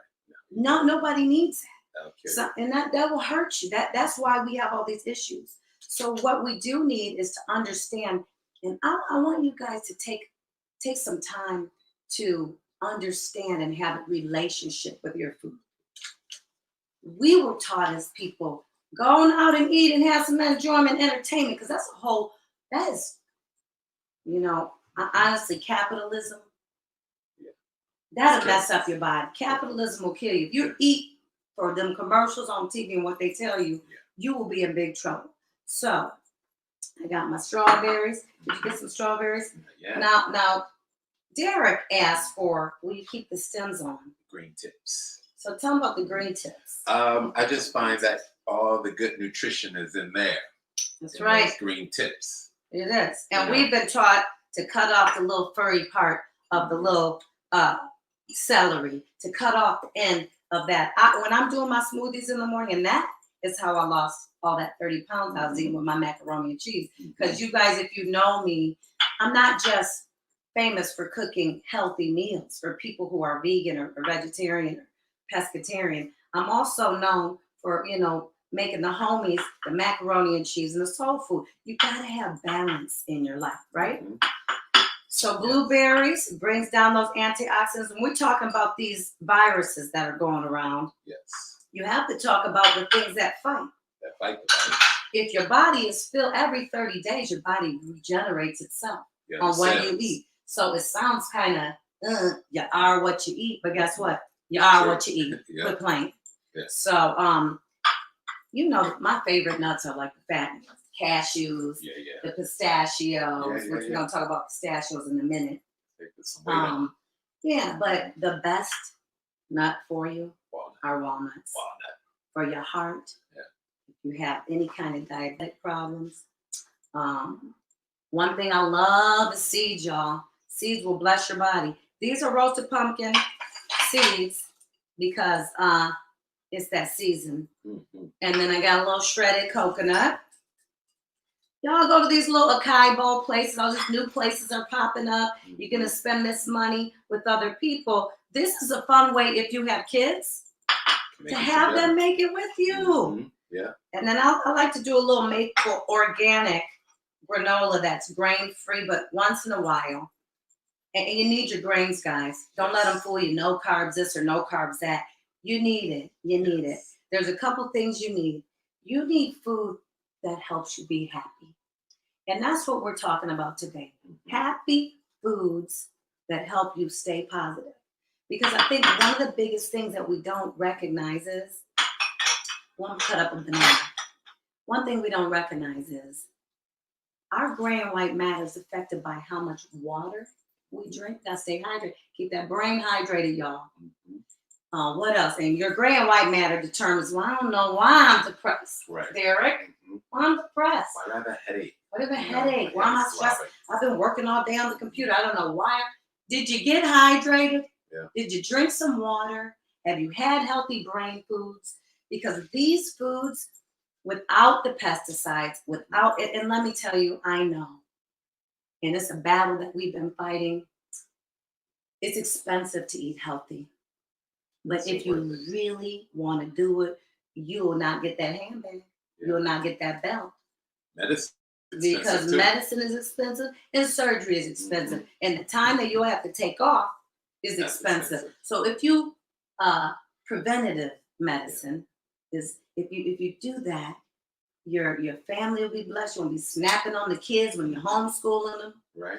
So Then this kind of healthy diet allows you to have healthy hair as well. look at how beautiful this is. And we talked about healthy hair and what are some of the foods, and we're gonna get into that too when we're making this meal for you guys for the lunch dinner portion. Now here's a little fun trick. Everybody, we always peel the banana from the old big top.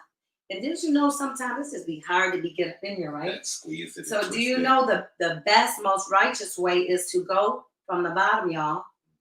And it's Easy so breezy. much easier. Look how easy that is. Easy breezy. So I wanted to cut this up in front of y'all. In the interest of time, I had chopped up all the other stuff because a banana will get brown on you, right? Real quick. So here we go. This is a whole meal. And what this tells your brain is, oh my goodness. Oh my goodness, I needed that. Oh, I needed this to be happy. Oh, I need this to help with this organ. Because you know, we all like to have a little fine wine sometimes. Which couple things here and there, everything in moderation isn't bad. But when you combat it with some lovely fruits and vegetables, boom, boom, pow. And two, when you start your day off like this, you're starting off with healthy hair and skin. There you go. That's a great way to start the morning off by taking care of your hair and your skin and your nails and your body. And this kind of diet is going to allow you to do that, as opposed to like a diet of death, you know, meat or some animal that's been killed so you can wake up and eat it. Nothing's been killed here. You know, this is all let fresh. me tell you, it's going to be something killed in the next episode. I'm Later. Sorry. You know, Sorry. not- Because here's why. When we do make a decision to eat meat, when that manuka honey there, you see it everywhere now. For years, we've known that manuka honey is a blessing and a healing.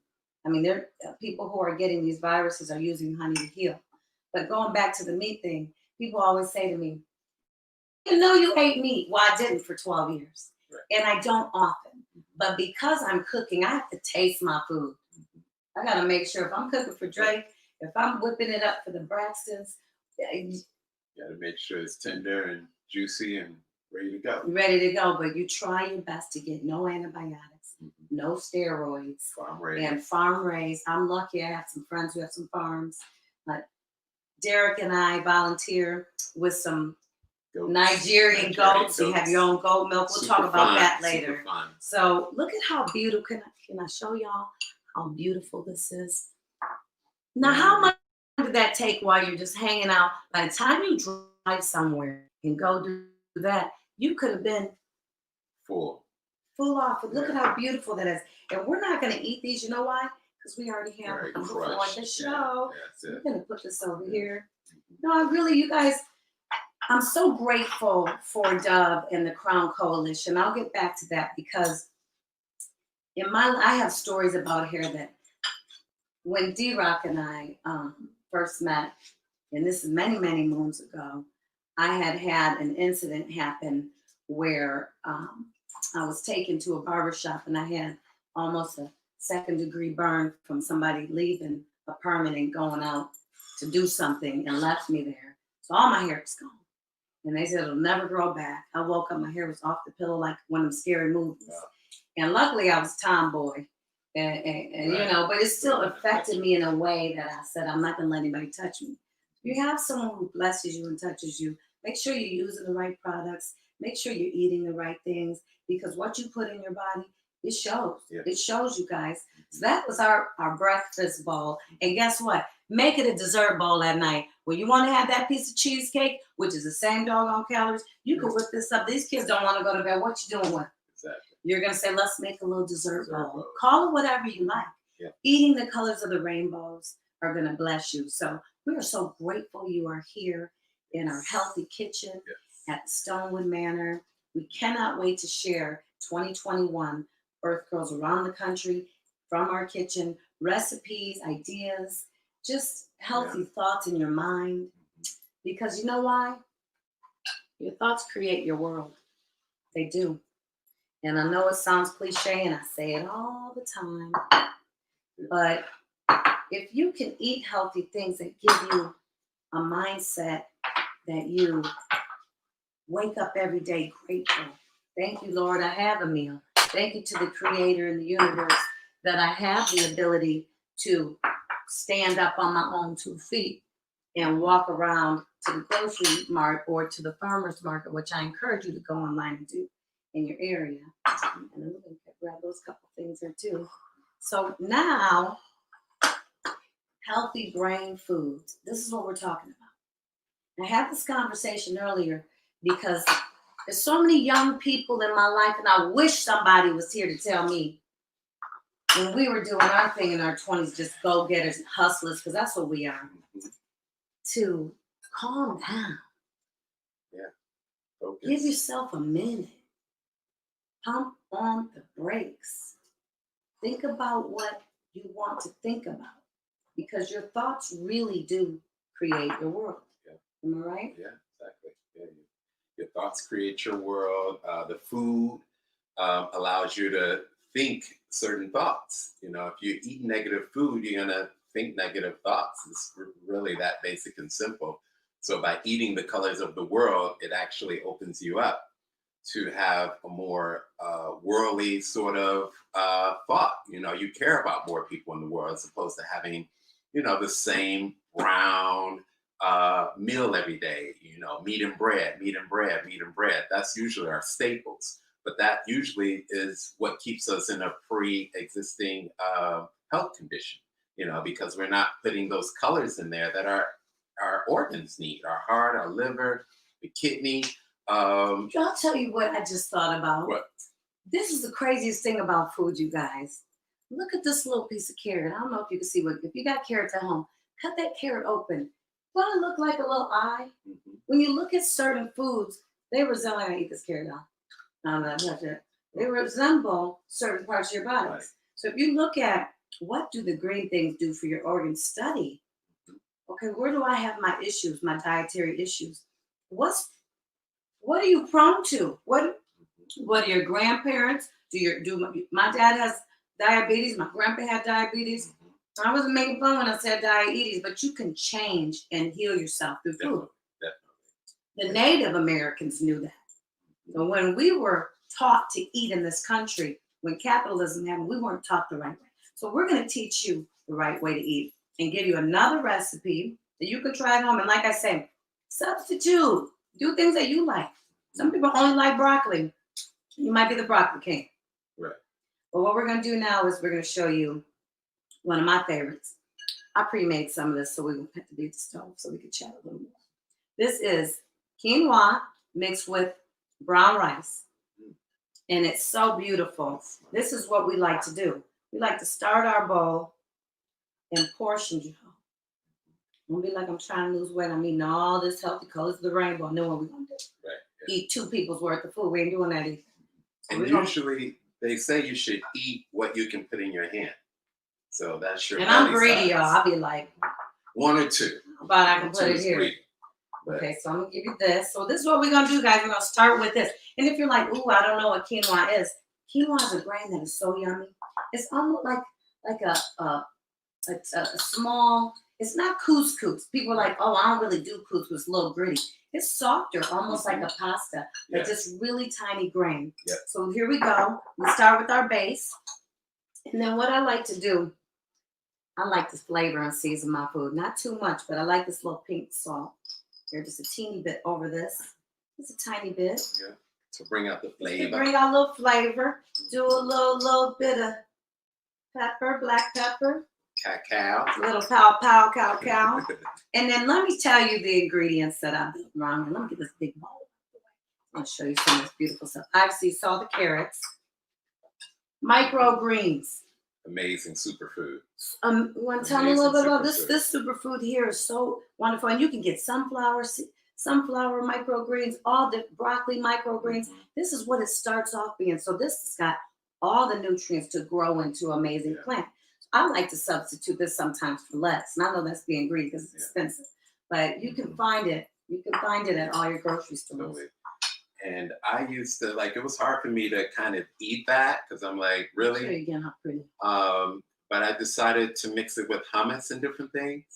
It's almost like that. You just kind of You go food. crazy. And then it's like so filling. And usually if you eat your nutrition, you're full. So Because your brain tells you, "Ooh, got everything I need." I got everything I need, so I'm done. So that's what I like to eat for, is nutrition. I mean, I love taste, I love good food, and I eat whatever I want. But at the end of the day, it's like, okay, let me get that nutrition in me. And then if I want to splurge on certain things, I can. But usually if I have the nutrition in me, I'm not going overboard with things. I'm not eating a whole bag or blah, blah, blah, because I'm really tasting what I'm eating now. And I'm going to tell you something, after studying the human brain and food, you realize this. Why I ate this whole bag of chips? Yeah. Because it's made of corn that's not real. When you say, okay, organic, that's the food your great granny and your grandmas grew up on. It's called real food. They didn't have junk food. They didn't have genetically modified corn that your body says, ooh, I still need. Okay, I took a bite of this. I know what 50% of this is, but what is this other part? Yeah. It just stores it. And that's where we get our cancerous cells. That's where we get our problems, because bad skin. Yeah, when dry you work, hair, why is my skin this scalps. way? Why is my hair this way? You're eating. So let's build these bowls. I'm just going to show you real quick. I cut up some sugar snap peas because they're a little sweet and I love them. Yummy. Add some greens. We got some cucumber Colorful. and beautiful tomatoes from the EarthGirl garden. Red, yellow, and green. We have the microgreens I showed you. We have beets and butternut squash. And we were like, why do they call it butternut squash? Yeah. Because it's buttery. It's buttery. The color is buttery color. It's buttery. And it tastes real nutty. Yeah. So that's why I called it butternut squash, because it looks butter. So I'm going to just put this, look at this, and beets, y'all. Yeah. I know, ooh, talked to me as a little kid and said, you're going to get older and eat beets like that. I'd be like, oh no, she's possessed. Right. That's not me. I won't eat that. Yeah. So a little butternut squash, a little beets. I hit it with the peas. And look at these colors, you guys. They're so beautiful. Let me get them carrots. We're going to start over the year. Me, Chef Molly, that's my alter ego. You know how Beyonce has Sasha Fierce. I got Chef Molly. In the so in the Jerome in the house. So, oh yeah, sorry, I tried to save the carrots for later. But we're going to show you how to eat things like cooked carrots. I would have been like, as a kid. Are you eating these as a grown up? Right. But I'm going to show you how to make those in the next couple weeks too. And so y'all have to tune in. If you invite the kids in to prep this, then they'll eat it because they prepped it. Oh, y'all know how many friends I have? I can't believe they ate their vegetables. Well, they came over here cooking with Molly, Auntie Molly, and cut it up and learn where it came from. Did you know that a carrot comes out of the ground? Do you know? Let's show you pictures of things on the vine. Look how beautiful, y'all. We had to get some cucumbers in here and some tomatoes. I brought some Mediterranean olives too. And you definitely want to, because sometimes I know when I go in the store, I'm like, okay, now what am I supposed to do? I usually think about eating what's in season. You know? Yeah, seasonal. So look, y'all, look at how the colors of the rainbow. Look at how pretty that is. Can you see that? So before I put my miso dressing, and don't dry your food. Do not dry your food. Yeah, it's not a soup. You want to taste your, I'll tell you one thing. I have friends that say, Molly, now that I'm eating the colors of the rainbow, I can really taste my food. Yeah. I used to drown my food. So don't drown your food. But I'm going to hit it with this organic little miso. This is a little miso ginger dressing that I put little carrots in. We're going to pass that over to you and bless you with that. Yeah. And then I'm going to toss my little microgreens. Boom. Look how pretty that is. That's it. Oh, one other thing. I like to use a little bit of this crushed pepper. Chef Molly mix. I can't tell y'all what it is, but there's no sodium in here. I'm going to share this little secret with you guys soon. I add a little of that, adds a little color. And then you know what? To cut some of those acidic vegetables, I like to throw a little lime juice. See how we drizzled the honey over the breakfast? I like a little lime here. And then I don't know if you're going to go for the organic roasted chicken. Or the shrimp. Ooh, the shrimp. And you might want to do both. Yeah. But these shrimp, guess what I did? Let me, before I go ham, just show you guys. I cooked these in turmeric and garlic. And if you eat with garlic, turmeric, these things are here to bless you. It takes down inflammation. When I started doing yoga, which I got a guru next to me, we all do so many different things. When I started doing yoga, and look at that, I got that garlic sauce a little bit. You can just put that on top because you might need a little of the sauce to cut that. Let me just be real brief. Look at I got it because I'm gonna taste this, y'all. Look at see, that's One man down. That's what happens when you get greedy. I love it. So look how beautiful this is. Look how gorgeous. Come on, tell me if you don't take that to your man. Like, look, I made you a quinoa bowl. But yeah, you guys, I'm so grateful to be able to share. And one of the most amazing things that happened to me in my last venture at the studio that I was partners in for 15 years, I was able to meet people like Drake, Mike Will, Metro Boomin. And I'll tell you, one of the people, my brother Mike Will sticks with me. You might have heard Mike Will made it. Be on every song. Rihanna, Beyonce, from Lemonade to, to everything else. All the Future songs. But Mike comes in one day and said, Molly, look, I went to the organic store. I'm starting to eat healthier. I'm happier now. I'm blessed because now I feel better. And that was just a huge blessing. I hear something in the background. So anyway, this might be over there. So yeah, you guys, I just haven't been able to share in my community healthy foods. It's been so amazing. So I remember being depressed in my younger life and wondering, why do I feel this way? And I think now that I'm eating healthier, I'm getting sleep, I'm staying hydrated. I feel really good about it. And I'm so happy to share this with you. Let's see what your bowl looks like. Too bad. He didn't do too bad. I get fancy. We got a little chicken. We got everything in there. That bowl is going to be such a blessing. I think I'm going to get some forks. Why don't you tell them about what we did yesterday? Oh, well, Molly's vision is so impeccable. We went and really scoped out what it is we want to bring to the community. The health, the wellness over at Stonewood Mountain. Mountain, I like that. I'm on the mountain one day. All right. So yeah, we went. We got a little nature preserve that we're creating on the property.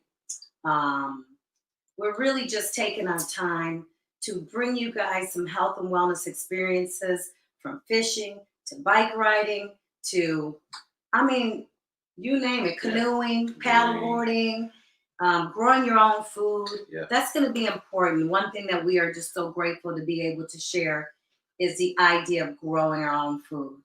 And let me just see, is this over here? I just had to shut that down. So yeah, you guys, I'm really, really grateful for the ability to share health and wellness with you. Derek and I are going to be doing yoga. You guys got to join in with Marcia earlier. If you're just now tuning in, welcome to our Health and Wellness Day with EarthGirl ATL and EarthGirl Worldwide, celebrating the Crown Act and, just joy. We want to just give you guys a grateful nature. If y'all wonder what, all of a sudden I started hearing something in this TV, Kyle. I don't know what's going on back here, but I might be hearing myself backfire, but I heard something. So if y'all saw me distracted, I'm like, what's going on over here? But yeah, you guys, I just want to take that time. You hear that? Is it your phone? There's something going on, y'all. It's got somebody. Maybe take that. So yeah, you guys, I'm gonna take a bite of this and just. All right. I have to, you guys. I know I'm supposed to be just sharing the whole time, but I have to just see what this tastes like.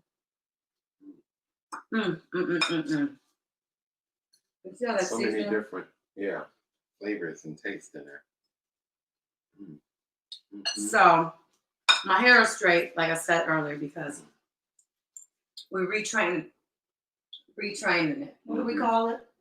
Refreshing, restarting, putting her back on the right road of recovery, so that her EarthGirl magic can start to radiate in a more situated way. Let me tell y'all. I'm sorry I'm smacking in your face, but it's so good. It is good. Like Let me Her tell you. seasonings are so impeccable. I don't know what this one was, Molly, but That's Molly mix. it's like You taste that, it's that little almost like Mediterranean you mix. That's some. barbecued it in Oh some yeah, way. Like yeah. we really Herbs. just, it tastes like this just came out the pot, basically. When you guys are wondering why, you gotta see my beautiful hairdos that my cousin Selena does for me. I forgot to put the oil on my braids. Don't do it, y'all.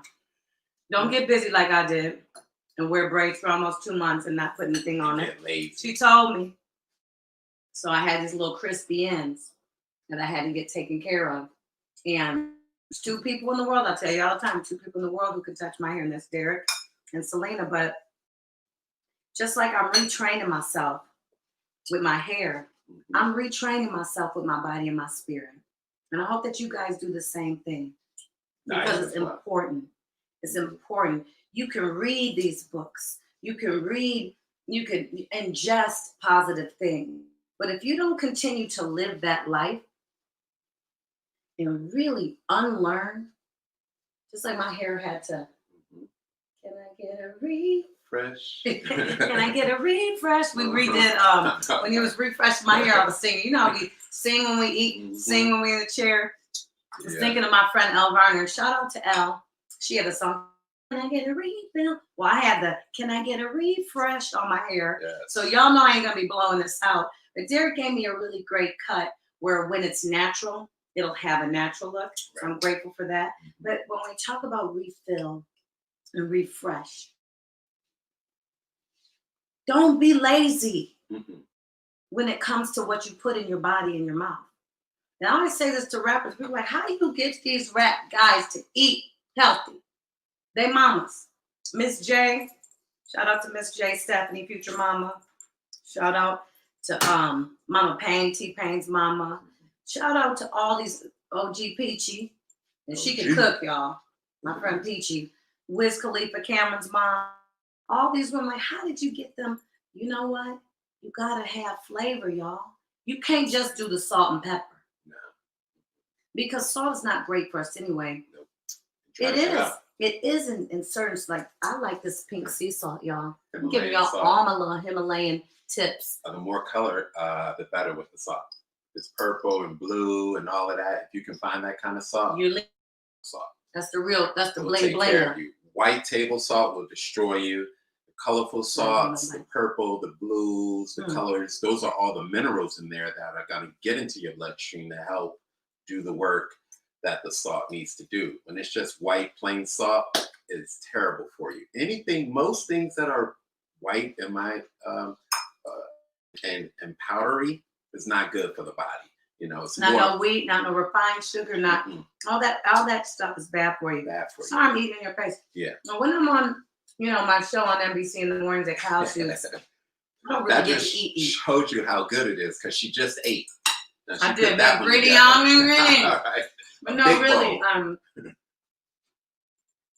when I say we're in a critical time, we're in a time where people are living in an unconscious mindset and they are hating people for the color of their skin. They're hating people who wear locks. They are hating on people. And that is why it's important. And I say it again, thecrownact.com. Thank you to everyone who's fought, marched up to Washington, fought in each state to get these petitions signed. If you haven't done it, take the time. Please go online and sign that petition that says, no, you will not tell my niece she can't wear her cornrows. Derek and I were having a conversation where somebody said, I need to go natural. No, we came from nature. Yes. We came from eating like this. We are natural. Yes. We are earth girls. We are earthy guys. And speaking of the earthy guys, for all you guys that are listening, thank you for your support. Yes. Because what's a female movement without? The breath. What about you? Yeah. What's the movement? The men who support us. Yes. And for you men, we do have the earthy camps. Yes. We do have other things coming because we need to heal as a community. Yes, together too. We have to go off into our separate quarters and get ourselves together and then come together so that we can really be harmonious and work together as a unit. And a lot of times we have that friction, and a lot of times it's because we're not eating, so I can't really. Listen, science is real. Mm-hmm. Global warming is real. We're going to talk about the whole, what I feel about what's happening with the planet, because we're going to get into that too. But karma is real. Science is real. What you put in your body, I'm going to say, I see all these cats pulling up in these $200,000 cars, $150,000 cars. I bet you wouldn't put no sugar water in that tank. Exactly. I bet you wouldn't. Right. But you'll drink it. Half of the battle is stop drinking sugar. Because sugars that you can't even taste in your food because you've just overdone it. White sugar. It's also like, for me, if I don't have wine for a long time and I have half a glass, whoo, honey, I'm tipsy. Yeah. But if I have 1, 2, 3 and I keep it going, I'm like, man, the more I have, the less I, get high off of it. Get high off your food. Because brain food is where, 100 million times, I got to say it. All you are your thoughts. All you are is your brain and how it thinks. And you might say, well, Molly, that's easy to say. And I'm going to say it again. It ain't easy. It ain't easy getting abs and to be looking right in that bathing suit. But if you know you got a trip coming up in a couple months, I bet you're going to be eating some healthy food, eating less. Train yourself in life to retrain yourself. Unlearn the bad habits on eating. Because I guarantee you, and I'm telling you from experience. Yeah. I was vegan for 12 years. Came out here cooking for friends, eating everything I could see because I needed to taste my food, but I overdid it. Yeah. And I gained a bunch of weight, and that weight wasn't just on my body, it was on my spirit and in my mind. So I want to just say to you guys, please get off the social media. Turn off your electronics. That's one of my themes from Earthy. Turn off to turn on. Turn off your electronics to turn on your spirit, except for today, because we're going to have so much more, you guys. We have so many more wonderful women that are going to pour into you for our Earth Girl. We lift as we rise day to day. I'm so grateful. We had Lisa Cunningham. That was a word. Thank you, Lord, for birthing her. Thank you to her parents who adopted her. And, her story is just so incredible. Marsha, watching you through your yoga and breathing journey, that was such a blessing. We're also going to have this airing on the Dove site as well. So if you missed earlier, you want that word. And stay tuned for this day, because Tahiras, both the Tahiras, Noni and Cass, what they've done in the television and film and radio world's amazing.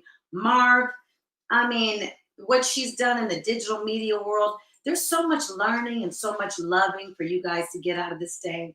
I hope that you got some fun ideas out of this, because you can make this bowl. You guys can make this bowl with any of your favorite. If you want to do broccoli, you want to do a little cauliflower. My advice is to chop it up, because textures are important for fun, right? Yeah. It's fun to have different textures. You can't just be bland about it. Yeah. So, no, you guys, I really am so grateful. Everyone's like, Earth Girl founder. You know what? Everything I've ever done, I think you probably, Derek, will say the same thing. Everything I've done that was founded was already organically happening. True. Yeah. So when you want to talk about Earth Girl, when did it first start? Probably in high school. I just didn't have the name for it. Mm-hmm. But I really want to send some love to Leanne Gluck, who brought Dove in 2008 to Atlanta and helped us fly in girls from all over the country. And at that time, there were teenagers, and now there are Earth Girls all over the country. But Dove said, it's important for us to have a program for young girls to know that being unique to who they are, and this is 2008, being unique to who they are is the most important thing. You don't have to dress like anybody else. You don't have to talk like anybody else. You don't have to walk like anybody else. In food shaming, I'm not like, oh, she eats meat. People are like, oh, Molly, I'm not vegan. Neither am I anymore. I try to do the best for my body and for what I can. I hope that you guys got some gems out of today. Oh, we forgot the avocado. Yeah. I'm going to be cutting. I'm gonna show you guys how to cut this. You gotta be very careful. You take a knife, you wait till you hit that pit, right? So we gotta have some avocado because this is what helps your skin and hair. Exactly. You Pure want the fat. best thing. Pure fat. Good fat, though. Good fat. Good fat. There are some good. Yeah. There's good carbs and there's good. Look how pretty. Sometimes you open it and you're like, Lord Jesus, it got me. And I'll tell you, when you look at the little bottom where the seed is, if it's not too brown, you'll know. But you just open that up and you be very careful. I always take the side with the seed and I take a little crack at it. Let's see how I do. And take a little spin. Boom. Don't crack it and hit your hand. You're going to blame it on me. Be careful. Then I take the knife. And depending on what I want to do, I just slice it down. Sometimes I do the tic-tac-toe and throw it in there. I'm going to see. Yeah, let's do the tic-tac-toe. So here we go. We're going to do a little tick. Don't poke it through because this thing is light. You can poke it through and hit yourself and be like, Molly had me cutting this avocado. Now I'm all hurt. And then here's what's fun. Take that back of that spoon up against this shell and you just scoop it around. Boom. Look at that. Boom. Everybody in the pool. That's what Guy Fieri says. $6 worth of avocado. Boom. Right you there. go out. Restaurant. Man, avocado be hitting you over the head for an avocado. Right. But look at that, how beautiful and green. I'll tell you something interesting. That part closest to the shell is the most nutritional part of the avocado. And that helps with your hair and with your skin. Yes. So when you are enjoying your Dove products, which we have the gifts coming, y'all. Hope that you guys signed up for these gifts.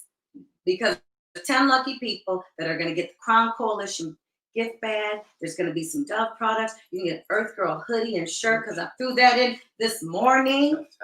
Pow, pow. Because I'm grateful for you and I'm grateful for life and being here and having the opportunity to share some of the things that help me be the best person that I can be in this time of adversity, in this time of uncertainty. You have to control your thoughts. Yeah. Molly's not easy. I've been depressed every day. Okay, brain foods. We just gave you a few things. What was it? Hydration. And hydration. Let me see. Hydration. Eating what's in season. I don't know where I put it, but coconut water. Yeah, coconut water. Stay hydrated. Fruit, like fruit in the morning. That's great water to have. What'd you say earlier? You can drink your vegetables. Yeah, you can drink your fruit. You can drink your vegetables. So if you're eating fruit and having veggies all day, that's the best water you can have. Drink spring water. Just don't drink bottled water. Drink spring water. And if you can't afford the spring water, get a filter. They got them now for cheap. You can go anywhere to get those filters that just, filter out. Boil your water. You can boil it. Yeah. I've been there. So and for the hair, get a filter for your shower as well. Boom. Because that filtered water on your scalp and your hair will help as well, cleanse the scalp as well. It's not adding more metallics to your scalp out the shower. Because sometimes, you get out the shower, your skin just be burning and itching. That's because that water is harsh. Yeah. So yeah, you guys, thank you for being in our Stonewood Manor healthy kitchen. We wanted to give you happy foods. We want you to eat yourself happy. Yes. We want you to say, you know what? If I need a 6-pack, if I need a 12-pack, if I need to lose these thighs from COVID, I'm going to have to work on it, right? Well, you got to work on what you put in your mouth. Discipline. You got to work on what you put in your mind. Those thoughts come in and you've been dancing with the devil your whole life and it ain't going to be easy. You got to just rebuke them thoughts. Not today. I'm not listening to those negative thoughts. I went to bed, in a bad mood, or bad thought, and bad vibe, but I'm going to wake up today and say, thank you for this day. I'm grateful for the little things. There are people who can't walk. For those people, be grateful for your mind. Be grateful for the people who are in your life. People who can walk, be grateful for the little things. Be grateful. If you come from a place of gratitude, which again, thank you to Crown Act, thank you to everybody at Joy Agency, thank you to everybody at Retina Agency, who was built to help other friends of ours agency. All of you Earth Girls, all the over 3,000 that were here last year at this time, I'm sending you a virtual spiritual hug. I hope that you feel that same vibe that we felt last year. And we have a great surprise coming. We're just praying that this virus is gone by next 2021, so we can hug you, breathe in your air, feel you. Look for my recipes. Look for what the Crown Act is doing around the country, and be here for each other. That's what EarthGirl is about. We don't compete. There ain't no healthy competition. It's strength in numbers. There's enough for all of us. Yeah. So we lift as we rise is what today was about. I hope that you guys are lifted. I'm lifted. I'm lifted.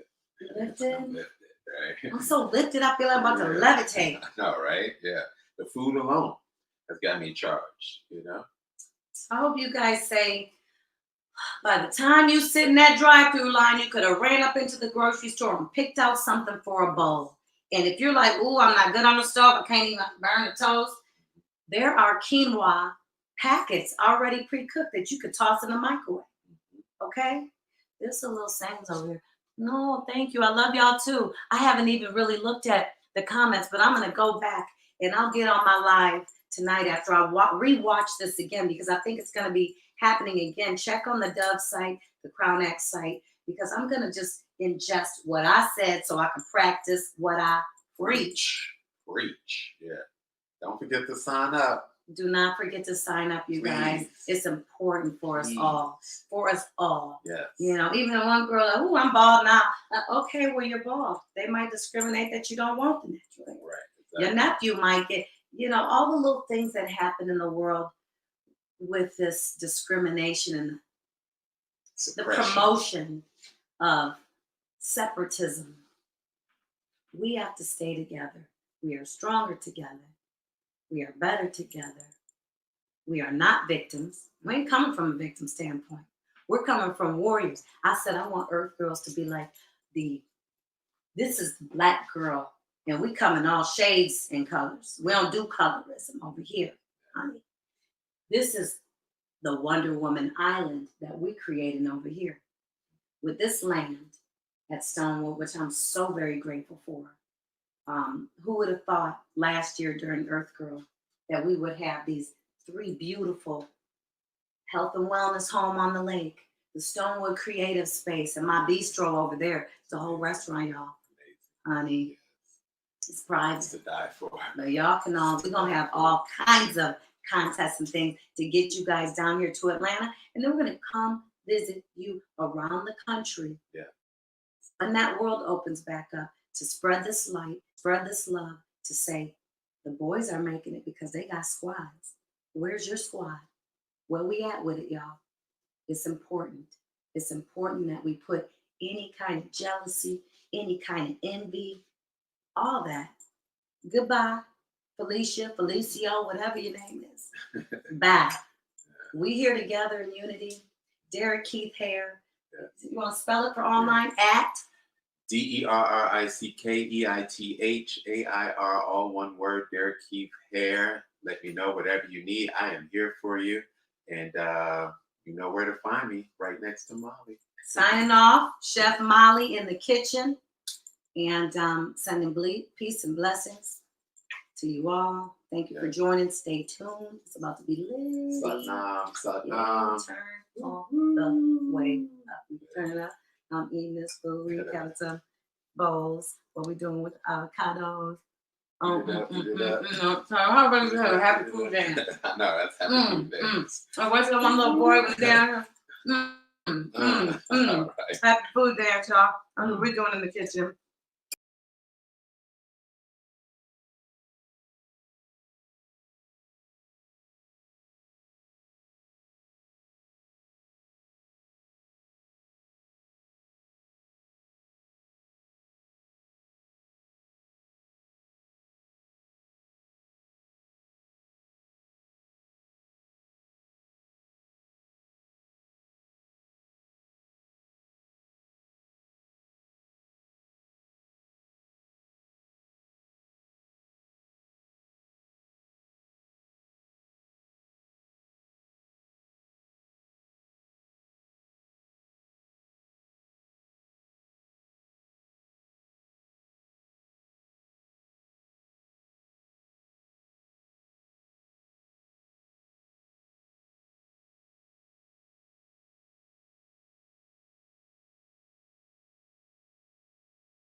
Hello, hello.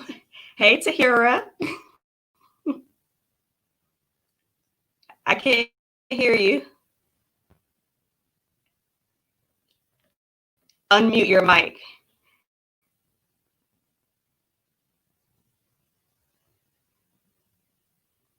Hello, everyone. Welcome, welcome. I am Tahira Joy, founder of The Cut Life. I'm so excited to be here with the EarthGirl community. Shouts out to Molly, Kayla, Kyle, Steph, Mo, everyone involved with EarthGirl that put this amazing event together. I have my girl Tahira here. Yes, we're live. We're going to make sure she can hear me. Can you hear me okay? I can't hear you. There we go. No, I can't hear you. I Oh, can't hear my you. I hear you. Can you hear me? You can hear me. I can't hear you. Can you hear me now? Can you hear me? Yes, I hear you. You can hear me. I cannot hear you. Okay, I'm not sure. Give us a second, guys. This is live.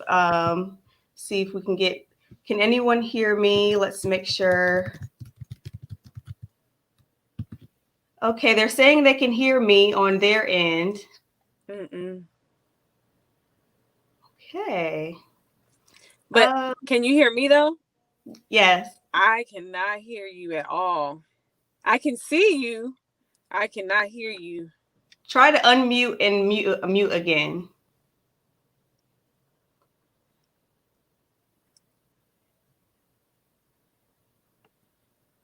Give us one moment. My car is off. My car is completely off. I don't have any audio. I'm not on Bluetooth. Hold on one moment, you all. Sorry for the technical difficulty. We're going to get it together. I believe everyone can hear me, but we just can't hear. No, my phone is completely disconnected from everything.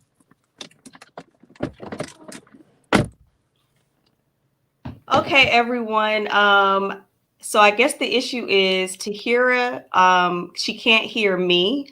I can hear her and see her. She can see me, but she can't hear me for some reason. So we're trying to work this out. We definitely want to have an amazing conversation. So let's give her a second, maybe to log off and log back in.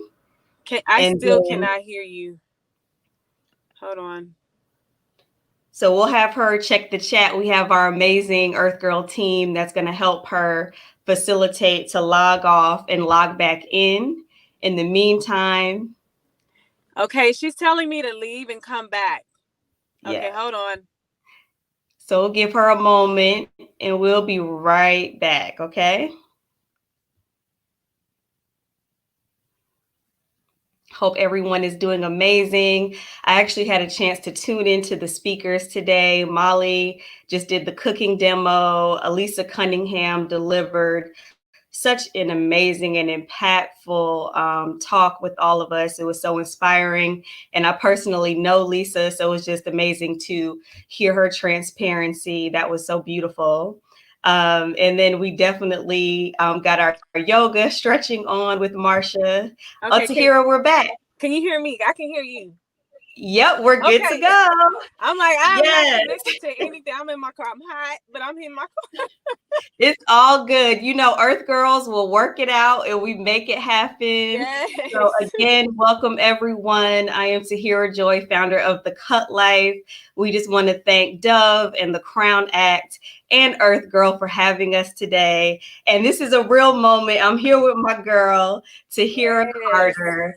Tahira is not only an amazing friend to me, but she is also just a phenomenal hairstylist, a beauty influencer, a wife, a mom, an entrepreneur, and so much more. Welcome, Tahira. Hello, everybody. You're having a real moment because you've been in the salon all day. It is a Saturday and stylists, you know, are fully booked on Saturdays. So you are taking the time and balancing everything by being, you know, available for this chat. So we appreciate that for sure. Oh no, thank you. It's so funny because like I probably did about 4 heads so far. I've been here since 6, and then I'm stopping, I'm doing this, and then I'm actually gonna go back to work and finish my day. And you're doing all that with a slave face. I know you probably Yeah. got up Oh, early in and I the did my morning. face too. No, I love it. I love it. So I definitely want to dive in and even ask questions that I didn't even know about you, like your start in the hair industry. Like, how did you even get inspired to pursue this career?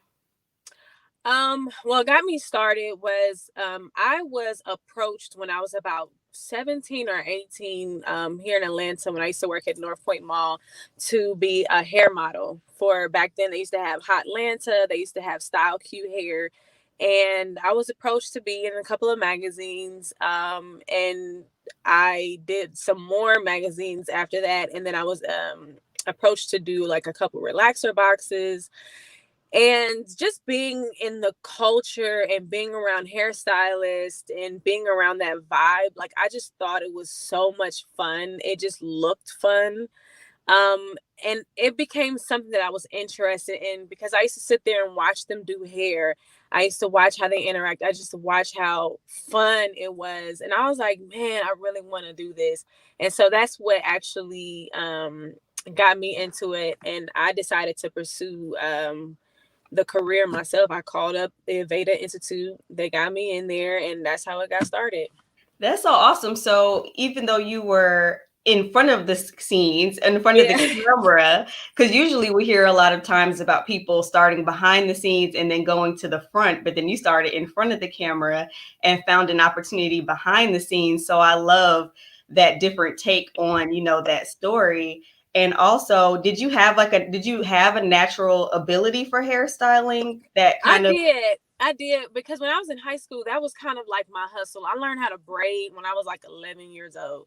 Yeah. And when I grew up half in Atlanta, half in Columbus, Ohio, which is my hometown.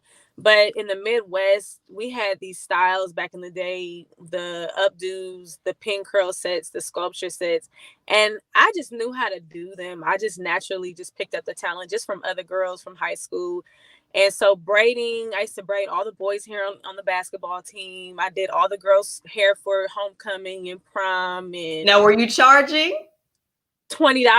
Hello, get that check. $20 a head. Like, definitely that's worth way more these days, but definitely $20. But that was just like my hustle back in high school. I was really, really into hair. I used to wear all these colorful weaves, and I experimented with my hair so much. I cut my hair at an early age, but then I used to put weave in there, and I would do braids and all kind of stuff. I was just always into hair. No, I love it. And I love when you share those throwbacks. And we'll get into your social media following soon, but you Woo! always share those throwback moments, and it's amazing. So you are every woman. It's like you're a wife, you're a mom, you're a hairstylist, you're a beauty influencer, Yeah. entrepreneur, and you manage to balance that all by being an amazing sister. And when I say that, I'm not just talking about a biological sister, but a sister to other women, a friend to other women. So what are some of the things that you do to actually balance your day-to-day life? I know sometimes it's hard, and I'm a Libra, so I love that word balance, but I know sometimes it's just not the easiest thing to always do. Um, it's not easy, but with me, I'm a little bit older. I'm 34. I think over time you start to develop more patience, and you start to develop. I can't speak for everyone, but I know with me, it just became with time and wisdom, more patience, but also my energy level came from how I feed my body and how I nourish my inside. I drink more water. I don't eat meat. Um, I take care of myself. Right. I can right now. I'm not working out the way that I want to, but because I've worked out so much over the years that I feel like my body is like, okay, well, you don't really have to do a You lot got right that now. muscle memory. Yeah, it just kind of has that muscle, but I have a lot of energy from just the way that I feed myself and what I put into my body and what I feed my mind to.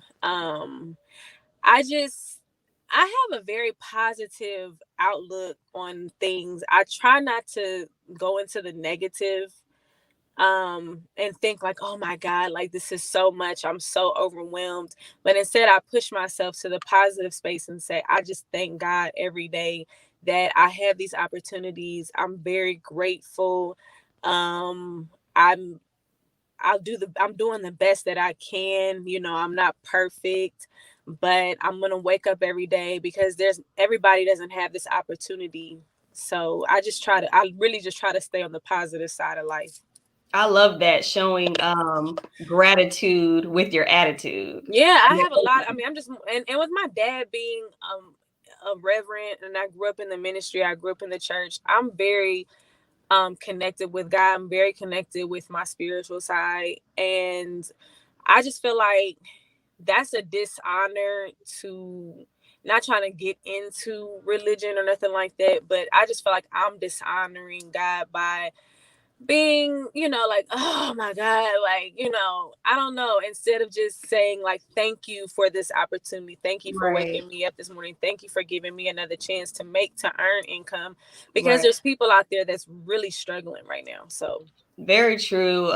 Especially now, you know, with the pandemic, it hit the beauty community really hard, because when you have to social distance and even quarantine, you know, people have had to limit, you know, their clientele and find creative ways to pivot, whether it's selling products or sharing their creative work on YouTube. So I know like that could be, you know, a challenge, but you have definitely thrived in the midst of everything that's going on. But I do want to take a step back, because I know at one point, you know, you shared with me that you and shared with even your online community that you took a step back from the beauty industry for a little bit, and then you've resurfaced, and we're going to talk about some of the amazing things that have happened since then. But can you talk to us a bit about, not necessarily all of the why, because we're not going to get all of your business, but you know, your decision to maybe take a step back, and then why you decided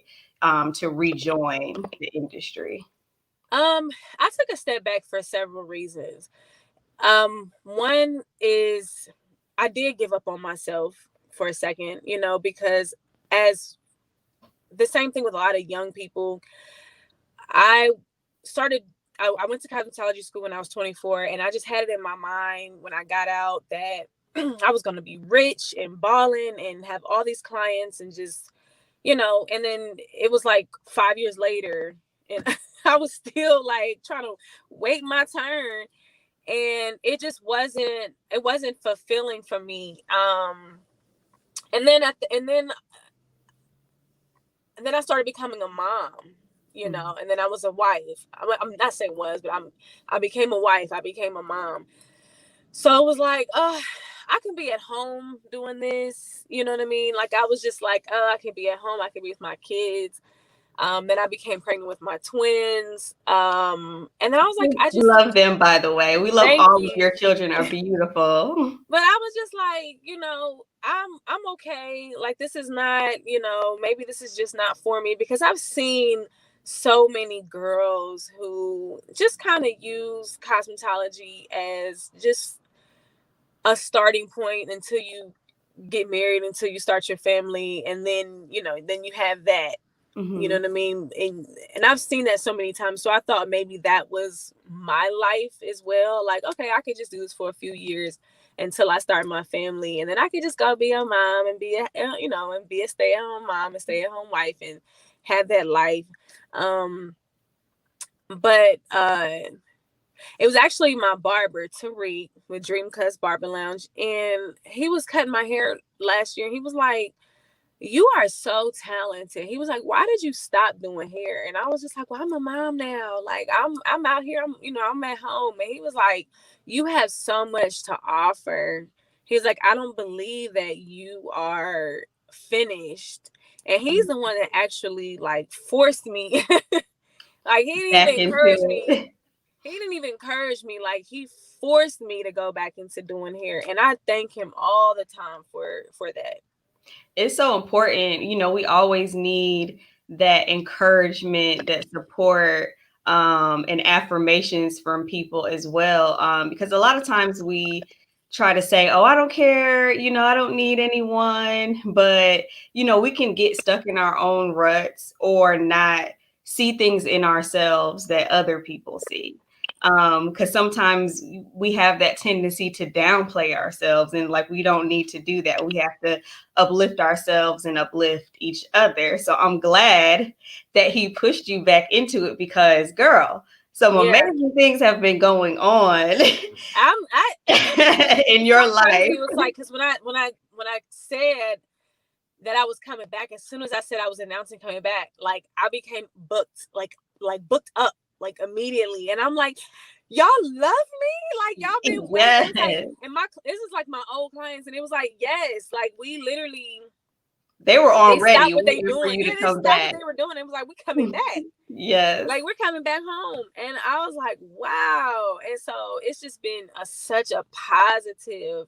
Oh my God, it's been more than positive. I feel so blessed. So. Well, you know, like I always say, and because I'm a spiritual person too, so I understand exactly where you're coming from. It's like, you know, when God is in the midst of something, when it flows like that. And it doesn't mean it's always easy every day, but there's a certain flow to it when he's involved and when he's, you know, driving that car or the, you know, moving, you know, the ship or whatever. But let's talk about now that you've been back in the salon, you haven't just limited yourself to the salon space, but you are now an official celebrity hairstylist.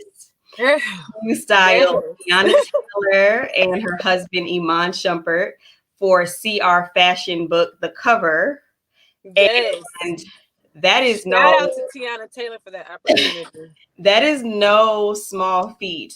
Anyone who is in the beauty or fashion industry or just not even in it, but a fan of it knows that CR Fashion book is like Vogue level if you need a comparison. So talk to me about just that relationship and working with Tiana and just your feelings when you knew, oh, my work is about to be in a major fashion magazine. I was connected with Tiana through Tariq again. Him and I have a great professional relationship. And she had a color mishap which she did at home. She needed it to be corrected. So of course he called the color queen, and I was on my way, you know, and I went there and I helped her out, and we just developed a relationship from there. And you know, I'm grateful that I was able to be there for her, especially during her last month of her pregnancy. And then she called me one day and was like, she called me on the phone. I was like, hello, hello. And she was like, look, I have this dope opportunity for you. She was like, I have this photo shoot coming up on Friday. I think this was like Tuesday. Wow. And she was like, can you be there? I was like, girl, can I be there? I was like, of course. You're like, what time? I didn't even know if I could be there, but I was like, yeah, I'll be there. And she was like, it's for the cover of a magazine. I didn't even know. I thought, you know, I didn't even know. I didn't even care. But I was like, I'm in there. Yes. And I was there all day, 12 hours. And I was just like loving every moment of it. And the outcome, I mean, could you have even expected how amazing that outcome was going to be? No, because they shot it through an iPhone. Okay. Wow. The photographer was in Spain. Was overseas. Really? And so I don't want to speak when I don't know what the young lady's role was. I don't know if she was an assistant so I don't want to misspeak on her on her role, but she had like an iPhone like holding it up and shooting Tiana, but someone was shooting the iPhone shooting Tiana. That is crazy. Through like a satellite. Like it was the power of technology crazy. Is something else. I mean, look at us right now. Because of COVID, you know, that's how they had to do it. And then it was like in her house. I mean, it was just like, it was the craziest thing ever, but it was the most fascinating thing I've ever witnessed. Well, the images came out beautifully. Anyone who's looking at the chat now, you see our her social media handle, Mrs._Tahira. So you can definitely check them out there. Of course, we posted them on the Cut Life. I mean, come on, beautiful, beautiful work. But what actually stood out to me is that she's worn like natural styles, but I don't think I've ever seen her just purely wear her short hair in a natural style. And that was like a new look. So even being a part of something where not only are you coming in, working with her, for this fashion editorial, but I felt like you also put the Tahira signature on I it. did. I did, because she actually showed me a picture of me. She was like, "Oh, my haircut like that," and I was like, "Okay, girl." You're like, "I got you, boo." I love that story, and I'm sure now that you've gotten a taste of that, are you looking to do even more of that, like in the editorial space, maybe TV, film? That's my ultimate goal. I'm here for it. That's my ultimate goal. I feel like I'm experienced and I'm ready. And so I am open for all opportunities at this point. Well, it's coming. You are not only manifesting, but you are living it. And I love to see it. I'm always a supporter and a cheerleader of yours. I just absolutely adore what you do.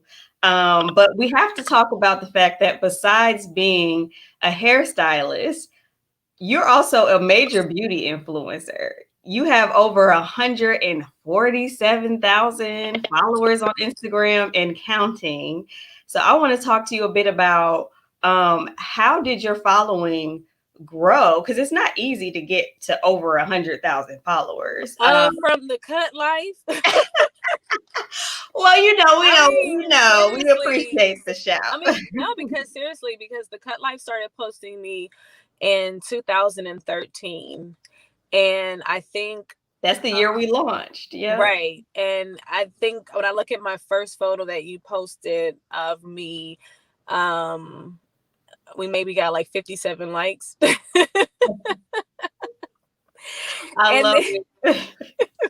And now fast forward, Tahira gets under 10K on any post. But it's like, I honestly feel like we grew together over the years,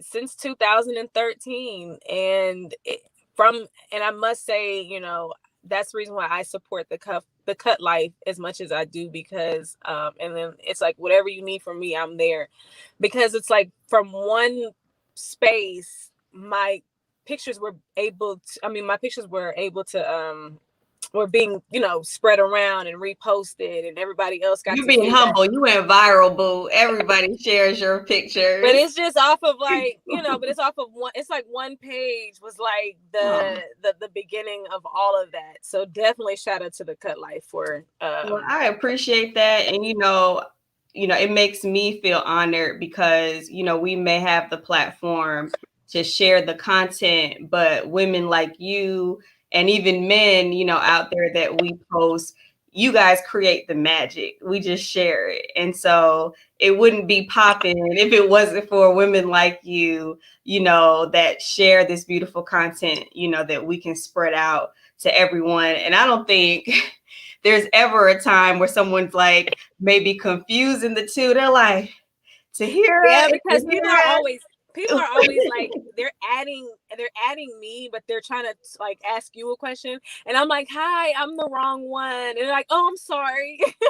I said we have different cuts, but the love is truly real. Yes. And I love that, as an influencer, you are very particular. Without you even telling me, I know that you're very particular about brand partnerships and who you work with. Oh, absolutely. You don't appear as someone who's just in it for a check. So talk to me about, when you do partner with brands. You don't have to mention any of them, but Okay. you know, what you look for, what is important to you about a partnership with a beauty or lifestyle brand? Well, fortunately for me, I have a career aside from social media. So social media is not like my main source of income. Right. So that does help a lot. But I turn brands down that have nothing to do with what I believe in. Like for instance, um I'm a very natural person. I believe in natural ingredients, and I believe in like um uh just certain things that have to do with me as far as like my health, my wellness, and everything like that.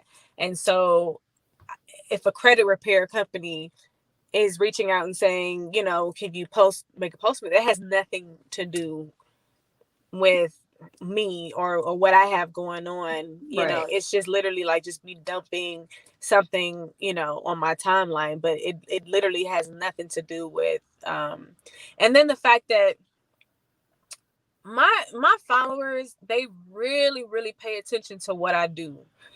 So if I'm telling you to go purchase a product and I'm telling you to purchase something that I don't use myself, Right. you know, it's like telling a lie. You're maintaining your integrity throughout it.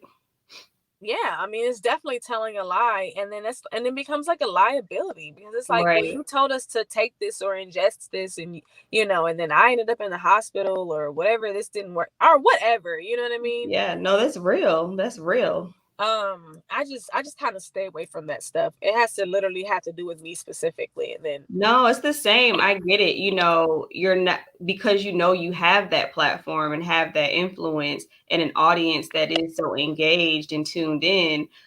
We do and should have a responsibility to that audience. And I get the same thing. You know, brands of all types reach out, but if I don't feel it directly relates to the platform, if it's not yeah, a benefit to the audience, then I will forego that check to maintain that trust with the audience. Because that's really what it boils down to. When we were talking earlier about, you know, not lying to your audience for profit, but really showing that you do have integrity and character and that you care about, you know, the things that you're pushing, because we do have that influence. So I've always respected that about you. thank I you, can see that without even asking you, just from following your page, that you're always maintaining a high standard with that. So thank yes, you. yes. So with all of the amazing things that you do have going on, let's dig into maybe some of the challenges that you've experienced, you know, throughout your career. And it could be anything, like, you know, if there were any like roadblocks that you had to go through or any obstacles that you had to overcome. Um, as far as the influencing side, it becomes challenging when you become someone that everyone pays attention to, and they pay attention to everything that you say, and you have people who try to provoke you or try to get you out, you know, they'll say something or try to get you out of your character. You know, you have online bullies, people who just feel like they can just talk about you, your kids, your husband, you know, your life, whatever you're doing. And if I say something, you know, I'm out of pocket, but you can say whatever you want to say to me. So it's me Listen. having to like, yeah, I mean, it's just me having to like develop more of a sense of self-esteem and being able to just like overlook that and just say, you know, I know who I am.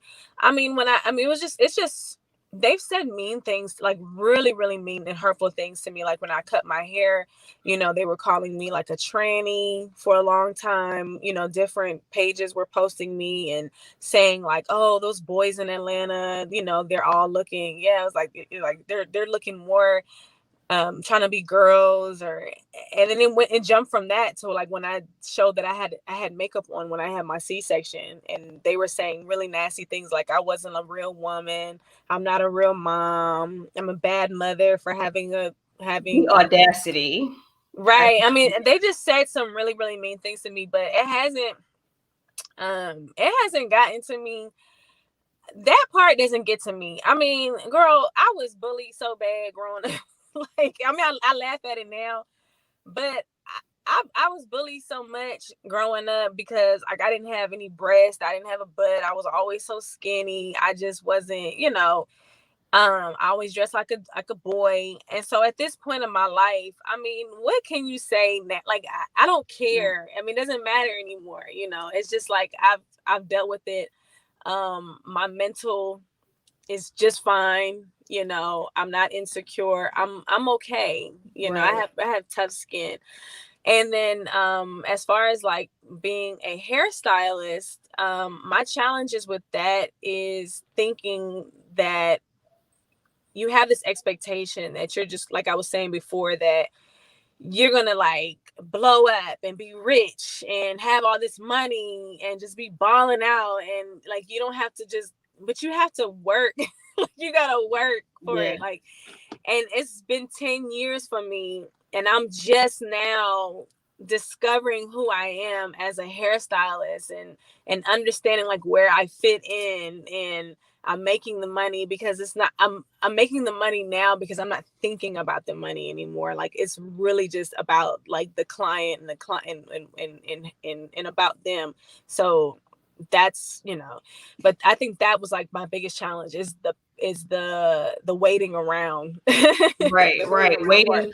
And I think a lot of people, I'm sure, that are in the chat right now that are watching, everyone has dreams and desires and these passions that, they are either currently pursuing or may want to pursue. And a lot of times we forget that there is a journey. And regardless of, we all have gone through stuff personally, we've all have, our stories to tell, but those things also shape us and groom us into the people that we are today. And it's like without those things, we wouldn't, like you say, build that character, that skin. And when it comes to negativity online, we're mature enough to know now that a lot of it is people's own insecurities that they're Oh, projecting. absolutely.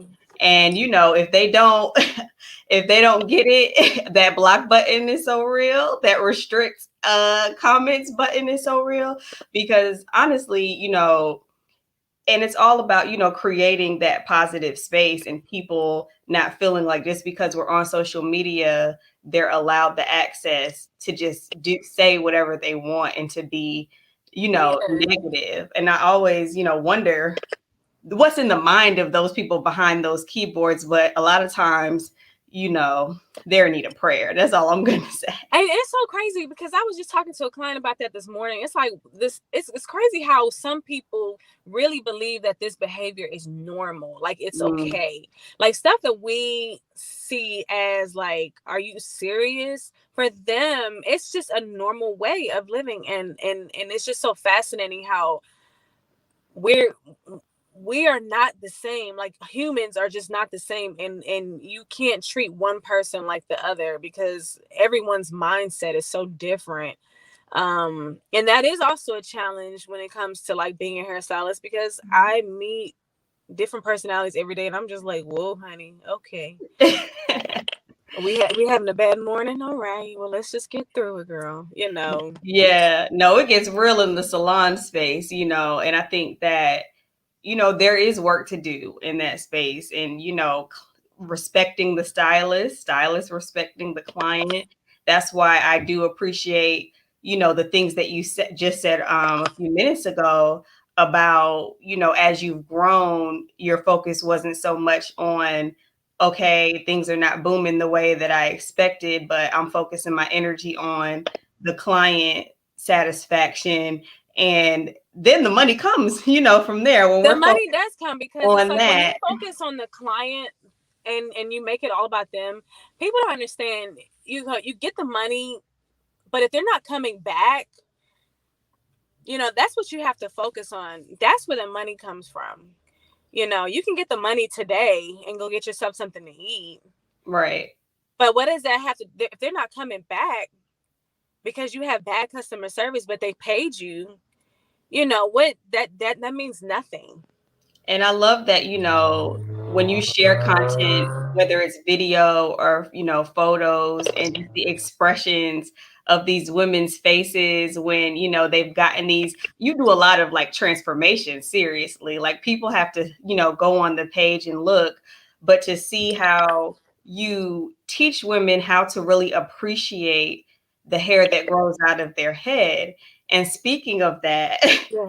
we have to talk about the Crown Act. And for those that are tuning in, we've been talking about it, you know, throughout the day, but it means creating a respectful and open world for natural hair. And for so long for so long as, you know, Black women and men especially, we haven't felt accepted and comfortable wearing our hair the way it grows out of its head, or out of our heads, or wearing braids, locks, what have you, in corporate environments and even in schools now, and being discriminated against. So I would love to talk to you just about your hair journey. Have you ever felt, you know, that you were discriminated against because of your hair, or, you know, felt that you weren't comfortable wearing it a certain way in certain environments?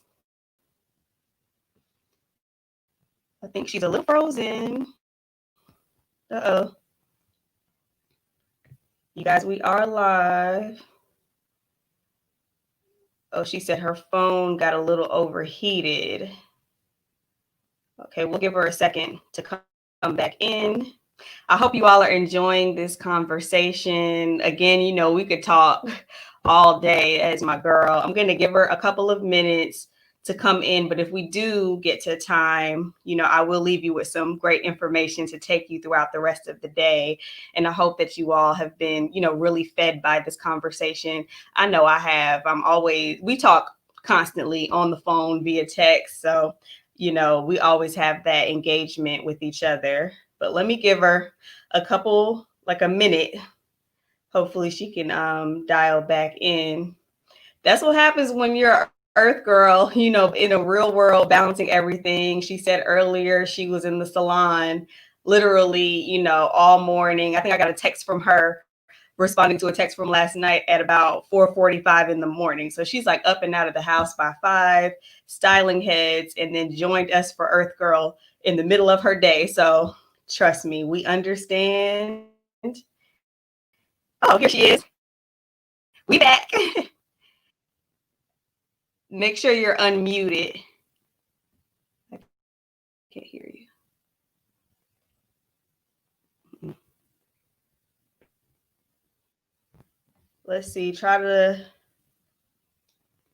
see if she can leave out and come back one more time, because we have video but no audio. Thank you all for being patient with us. This is technology. Things happen, but she'll be right back. I'm sure we'll be able to hear her in just a sec. And we're close to the end, but I definitely got to get her thoughts on the Crown Act. That's so important for those of you following, you know, this conversation. Make sure on IG that you follow at the Crown Act, follow at Dove. Make sure you are signing the petition at thecrownact.com. Can you hear me, dear? Perfect. Okay. Sorry, no, I'm in my car, so my phone it like overheated. You know how iPhone will like drop you. Yes, and we're both in Atlanta. It's extremely hot out here, still for it to be fall, but no, you're all good. I just wanted to get right back into the Crown Act and just kind of ask, had you ever experienced, you know, a situation where you felt like you had to wear your hair a certain way, maybe to be accepted in a corporate environment, or, you know, any like discrimination that you may have experienced just in everyday society because of your hair? It wasn't my hair. Now, it wasn't my hair. Because I just went natural like in 2016, but when I went natural, I shaved it off. So I really never really wore like my actual natural hair. I've always wore my hair relaxed. But I'll tell you, the space where I did experience the discrimination was when I worked in mostly Caucasian salons. I worked in mostly Caucasian salons for like the first 65 to 70% of my career. And I had to kind of stand up for myself and decide to like walk away from that because of the terminology that was used when describing Black hair as like ethnic and highly textured, which is very offensive. some people are okay with hearing that, but it's not okay. And I think a lot of African American stylists who do work in those spaces, I mean, I don't fault them for anything, you know, but me personally, I can only speak for myself. I had to stand up for myself and leave that space in order for me to feel comfortable. Right. So it was like being in that environment, almost like a needle in a haystack, and them not understanding maybe Yeah, things. it was like talking to like a brick wall. It was like, I'm like, that is not okay to keep saying ethnic. It's not okay to keep saying highly textured hair, because highly textured hair is like your code word of saying nappy, or your code word of saying coarse. And first of all, not every Black woman has coarse hair. You know, there's different hair types and there's different textures when it comes to curls. And that's what makes us amazing, because we have so many different ones. You can't pigeonhole us. And even on one head of hair, like my own head of hair, I have several different textures on one head. So it's like we're definitely not able to be put in a box. And I remember even in my early to mid 20s working in a corporate environment for a marketing firm. And, you know, you hear when you go on interviews, you hear things like, you have to present yourself professionally. And with Black women, especially, it was always this thing of not just dressing professionally, but your hair has to look appropriate. And for those corporate worlds, appropriate meant straight. And it's like, And see, where I'm at now, I didn't know these things. Like I said, I always wore my hair relaxed. I didn't go natural until a couple years ago, and I always worked in Caucasian environments. And it was only when I became an outsider looking in and started noticing how they were, or how naturals are being treated, because it never happened to me. That's when I kind of got that wake up call. And that's why I'm so focused on natural hair today. yes. And it's almost like I take it personal.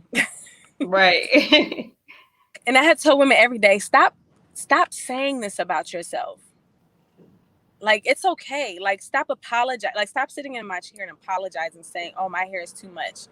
My hair is so thick. My hair, girl, be prepared for what's going to, Right. I mean, we've heard these things our whole lives. Like, what are you going to do to your hair? Or, when are you going to, you need to straighten it. You need to do this and that. And I think, mind you, I'm down for women wearing their hair however they want to, but we definitely shouldn't even have to have a law like the Crown Act, where women and even children and men have to appeal to government to be able to wear their hair the way that it comes out of their head, or in a style, that is suitable for them. I just find it appalling that Black people, we have to keep begging to be Black.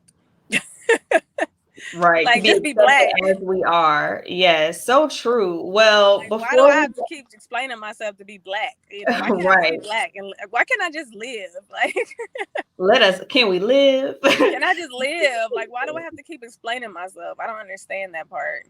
Well, for anyone who is watching that wants to make a difference, they can go on thecrownact.com and sign the petition. That's very important.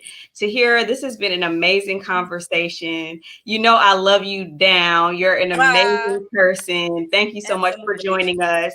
I want to let everyone know that's tuning in that the giveaway, the Pass the Crown giveaway, will be announced at 2 p.m. So you don't want to go anywhere. You want to make sure once we wrap up that you stay tuned in.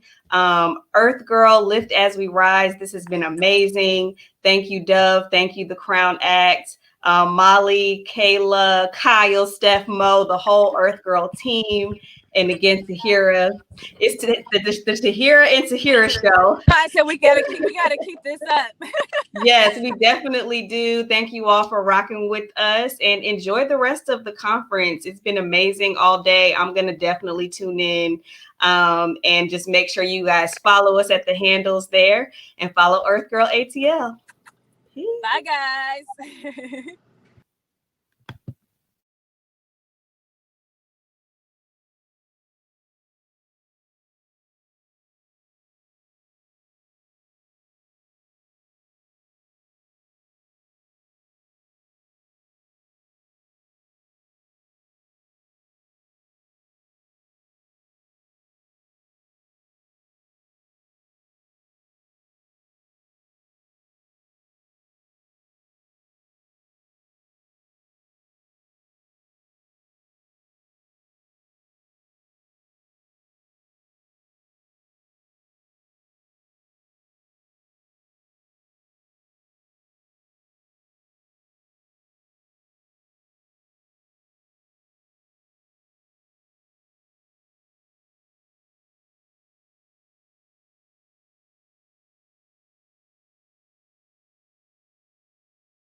I was at school. The principal told me that I had to leave completely and that I couldn't come back unless I changed my hair. They said in order to wear my hair extensions, I would have to have a doctor's note. I felt like I wasn't worthy.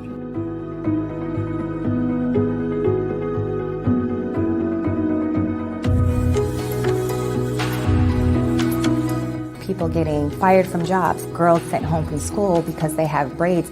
That's not okay. My hair doesn't have anything to do with my education. So much of our persona, our bodies, are policed on an everyday basis. It's time for us to push back and say we are more than our hair. It's not just about hair, and people shouldn't trivialize it as such. This is a national movement. We define professionalism, both in school and work.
Hi, and welcome to Cozy Conversations.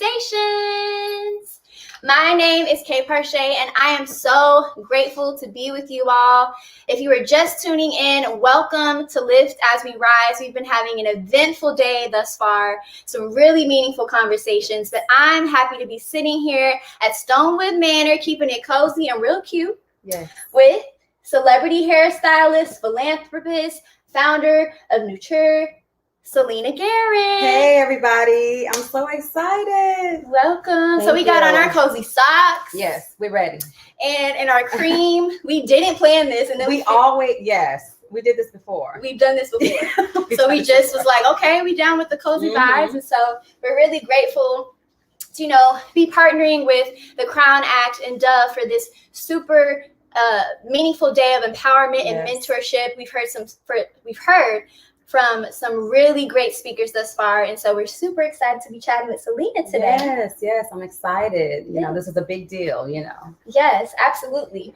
So first things first, you know, Selena not only does Molly's hair, she does a number of different celebrities, but she also does my hair too. And I had in my knotless braids, you know, just a few weeks ago. Yes, you did. And so we took them out. She did my curls today. Yes. You know, with the little amplified textures, Dove's products here. So can you tell me a little bit about, you know, what you worked into my hair and how you got my curls really defined? Now, I have a really wavy pattern, as you know. Absolutely. So tell us a little bit about why you love the product so much. My gosh. So you guys, this product is so amazing. I mean, it's so soft when you put it in. You can pull it through with the shampoo and conditioner.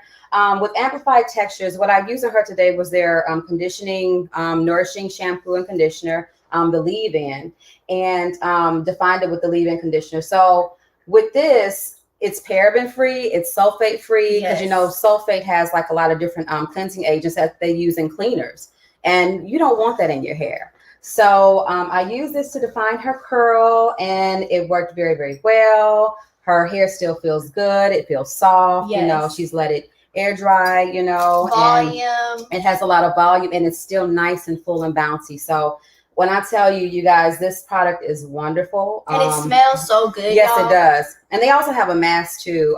You can leave that on for like 3 to 5 minutes and work that through. Leave it on, rinse it off, put the buttercream on, leave-in conditioner. Amplified Textures, it's amazing. Yes, and we will be announcing the giveaway. If you haven't heard, we were doing a very special giveaway with the Crown Act. We will be including some really fun products, some EarthGirl swag, and we'll be announcing that later during this chat.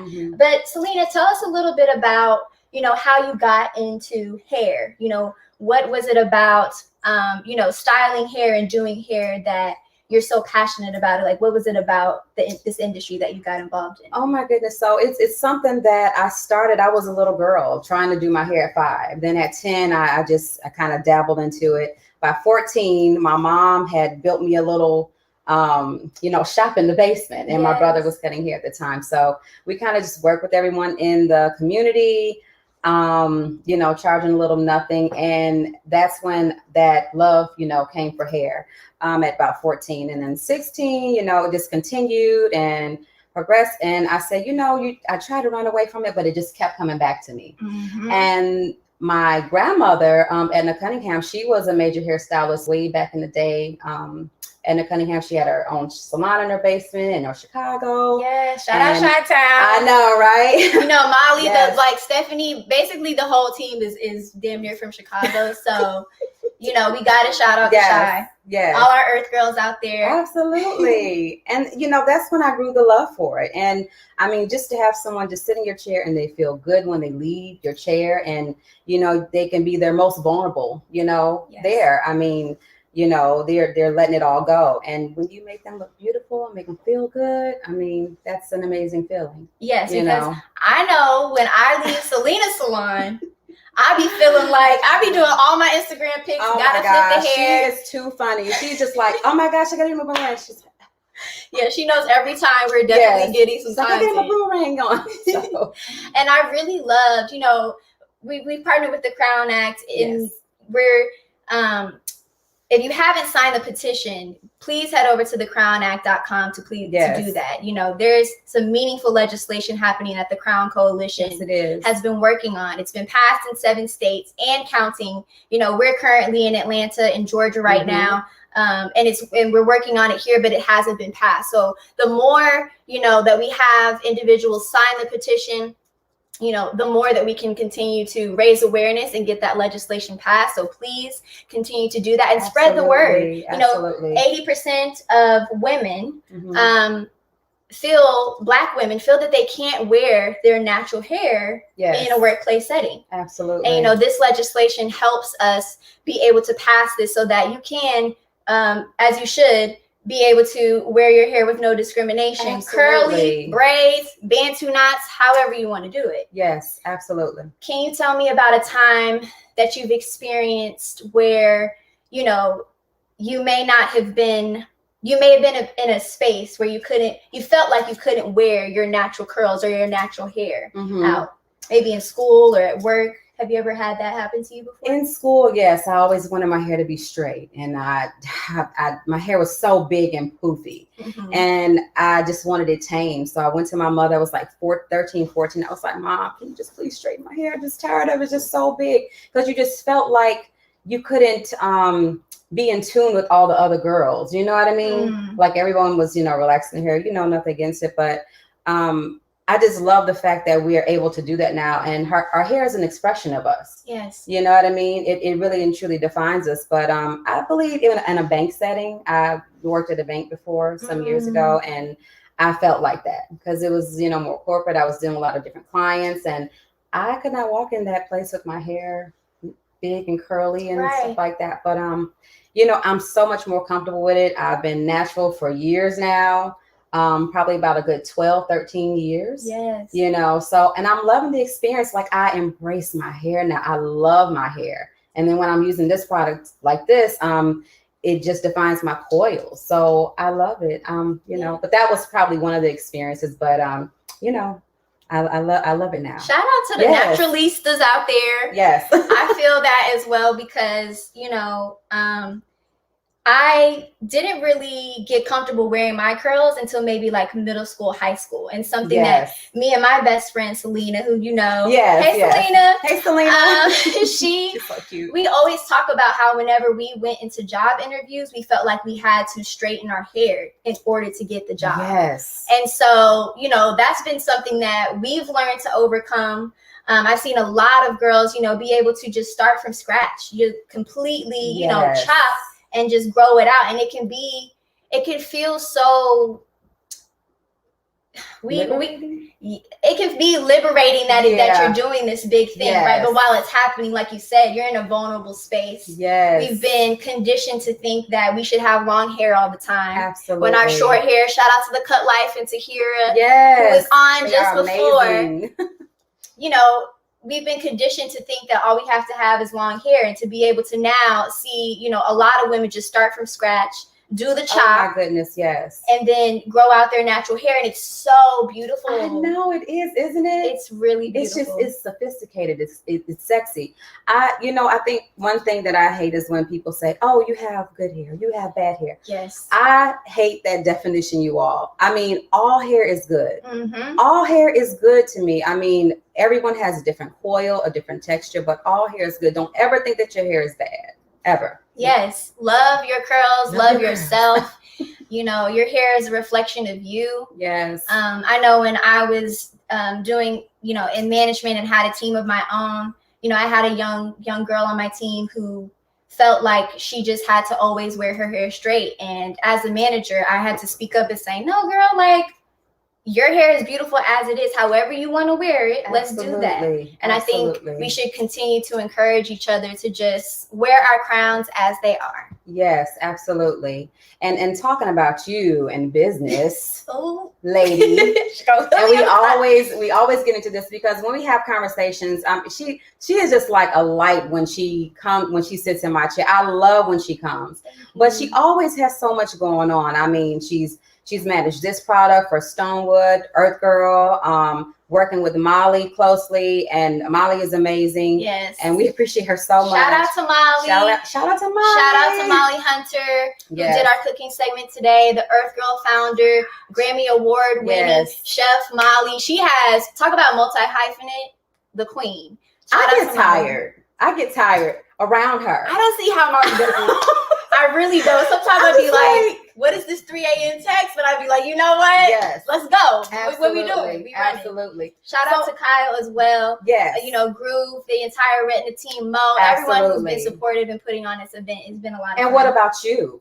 Tell them about your company. Okay. Because you have done so much for this project and so many people. And I mean, let's talk about you. Thank you. I really appreciate that. So I, you know, launched my design studio and consulting business. So I do branding consulting, I do design studio works, I do a lot of pitch decks and media kits and things like that through my company, Creative Profesh. Yes. And so you can follow us there if you are looking for any of those services. I just actually helped a young woman, a young Black woman who was starting a candle company that's on the rise. And so we helped do like a complete rebrand for her, which was really exciting. And then, you know, just outside of that, I'm also a singer-songwriter. So, you know, I'm learning to play an instrument right now, and have just been in the home studio. Oh my gosh. It's on the way. Weren't you just in the studio? You know, I stay in the studio. We had to make the quarantine home studio because I was like, I'm not going out here. Yes. You know, we're going to stay socially distant and protected. And we're happy that you all could join us today virtually. Yes. But yeah, that's a little bit about, if we're going into my bag, that's just a little bit. Yes. But tell me. That's not all she does, but yeah. Yeah. That's like, a little we can't something. get into all of that. Tell me just a little bit about your business and what we can expect to see from you down the line. Well, I won't get too much into it. I'll talk a little bit about it. but I do, have a hair company as well. I'm just, but we'll talk about that another time. Yes. But it's amazing. It's, I love dealing with hair. I just love working with people. I love working with Molly. She just really keeps me on my toes. Like, she's moving and I'm moving. But I have the salon that I work out of in Conyers, La Rit Spa Salon. Yes. And I work with, these products. I deal with a lot of natural hair. I have ladies come in there and they're like, oh my gosh, I just want to shave. I just want to cut everything off. Some of them come in there, hair is like this long, and they just want to start over. They want to just start loving themselves all over again. And I love that feeling. I've been there. Yes. I've chopped all mine off before. So I have a lot of different things going on, that, real estate, whatever. So, I stay busy. Everyone these days, as a creative, as we say, like, everyone is multi-talented. And so shout out to all the creatives and entrepreneurs out there, everyone who's been, growing a business or starting a business this time, keep going. And also those, let's talk about the real, those who may be struggling and had to have dealt with a lot of just like, loss and just a lot of hardships that come with entrepreneurship. Yes. We shout you out too. We want you to know that you can keep going, even if, say, your chapter has ended with this particular project or business that you're working on. Yes. We encourage you to keep going. This is just a chapter or a phase in your life. Absolutely. But tell me a little bit about how you've been staying positive, this entire year, because, we got a pandemic, we got, a crazy election. If you haven't voted, I got to plug to vote, because I early voted a couple days ago. Yes. How have you been during this time? And I know a lot of the stylists can agree with me. Mm-hmm. It was a really tough time. Those couple of months, like, we were completely out of work, and then starting back, everyone was so scared to come, right? Because it's an intimate setting. We're right up on you. So it's like, how do we make this, create this better space for them? So during this pandemic, it was a tough space to be in, because you're used to getting up, doing hair, and it's just like, okay, now what do I do? Right. But I tell you, it's a revelation. It gives you time to figure out, okay, what else can I create in my space? What else can I do for me to make me better and to feel better, and work on other projects that I need to work on? So that really helped me, honestly, because you're just going through the hustle and bustle every day, but I'm telling you, it has actually been a blessing as well. Yes. I'm telling you, and please, everyone, if you have a friend, like, Kayla was talking about, just supporting each other, like, us as women, we have to support each other. And just like with all these things, these products in the Crown Act, just love yourself, love your hair, love who you are. Give a woman a shout out. Tell her that she's beautiful. Yes. I mean, I'm such a big believer in that. That we just chop it up all the time. And I just love encouragement, and we have to support one another, you all. It's tough in this business and any business. So shout out to everyone who has had a tough time, but getting back up, and don't let anything defeat you. Yes. It can, but just don't allow it. Just try to work hard at it. Only you can create your space for you. Only you can create that space for you. A good space. Yes. A positive space. Positive space. Yes. And that's truly the EarthGirl way. Yes. I got to shout out, all of my Earth Girls watching. Shout out to the squad. Shout out to the tribe. EarthGirl. Shout out to our Spellman and Clark. Yes. Atlanta sisters. We're so very grateful. Molly started this back in 2008. Oh my God. And to now just see how it has become full circle, with this partnership that we have with the Crown Act and Dove. Oh my goodness, yes. We have some amazing things on the way. Stonewood Manor is looking beautiful, the new creative space that Molly and Groove have been working on. Yes. But in addition to that, we had our creative camping festival last year, and it was just like an 8-day week-long retreat with over 3,000 women of all ages, of all colors, of all shades came out in support of our EarthGirl movement, and it has just grown like rapid fire. I'm telling you, that those days were so amazing. It was so much encouragement. I mean, everyone supported each other, didn't they? It was just that feeling. Yes. And I mean, one thing I can say about Molly, and this is just genuine to who she is as a person and in her nature, she's such a giving individual. And that week was just, she set the tone. right? Yes. Of us just really coming together and creating music together, meeting one another. We had everyone from, you know, artists to, you know, executives, you know, aspiring executives to producers, engineers, women, all coming together. You know, we also had some males there who were supporting the movement, because it's not just a women-led movement. It's for the men too. So shout out to y'all. Yes. And we had a number of an amazing women, just like we have today, who came and spoke and poured their heart out and shared inspiring conversations. We laughed, we cried. We did. I mean, all walks of life. I mean, all different passions. You know, some of them even came out after years saying that it's something that they wanted to do, and this is encouraging them to do their business. I think this woman, she was like in her 60s. Wow. You know, and she was just expressing how much she, you know, appreciated this. Now she wants to get out there and create her own passion. You know, so it's like it's never too late. Never. You know? Never too late. But the energy was so live. Bomb. It was so live, bomb. just like it has been today. You know, we were being socially distant. I'm not gonna lie to y'all, we're not playing that. Yeah. But we're super grateful that we could do something, and we're gonna be doing a number of different things in the future as well to join with you all virtually to keep the movement alive. If you aren't following already, please follow EarthGirl at EarthGirlATL as well as at EarthGirl Worldwide, because we are going worldwide. And it didn't just start here in Atlanta. No, it didn't. We'll be going and visiting to different cities as we begin to open up. Yes. So yeah, I just wanted to touch base on such that energy that we felt last year, because we just celebrated, you know, the anniversary of that event. Yes. And so it was just a really monumental week. It really was. It was, and you know, with Molly too, she already like prays over her space. Yes. So anyone that didn't create that energy that comes into that space wasn't there.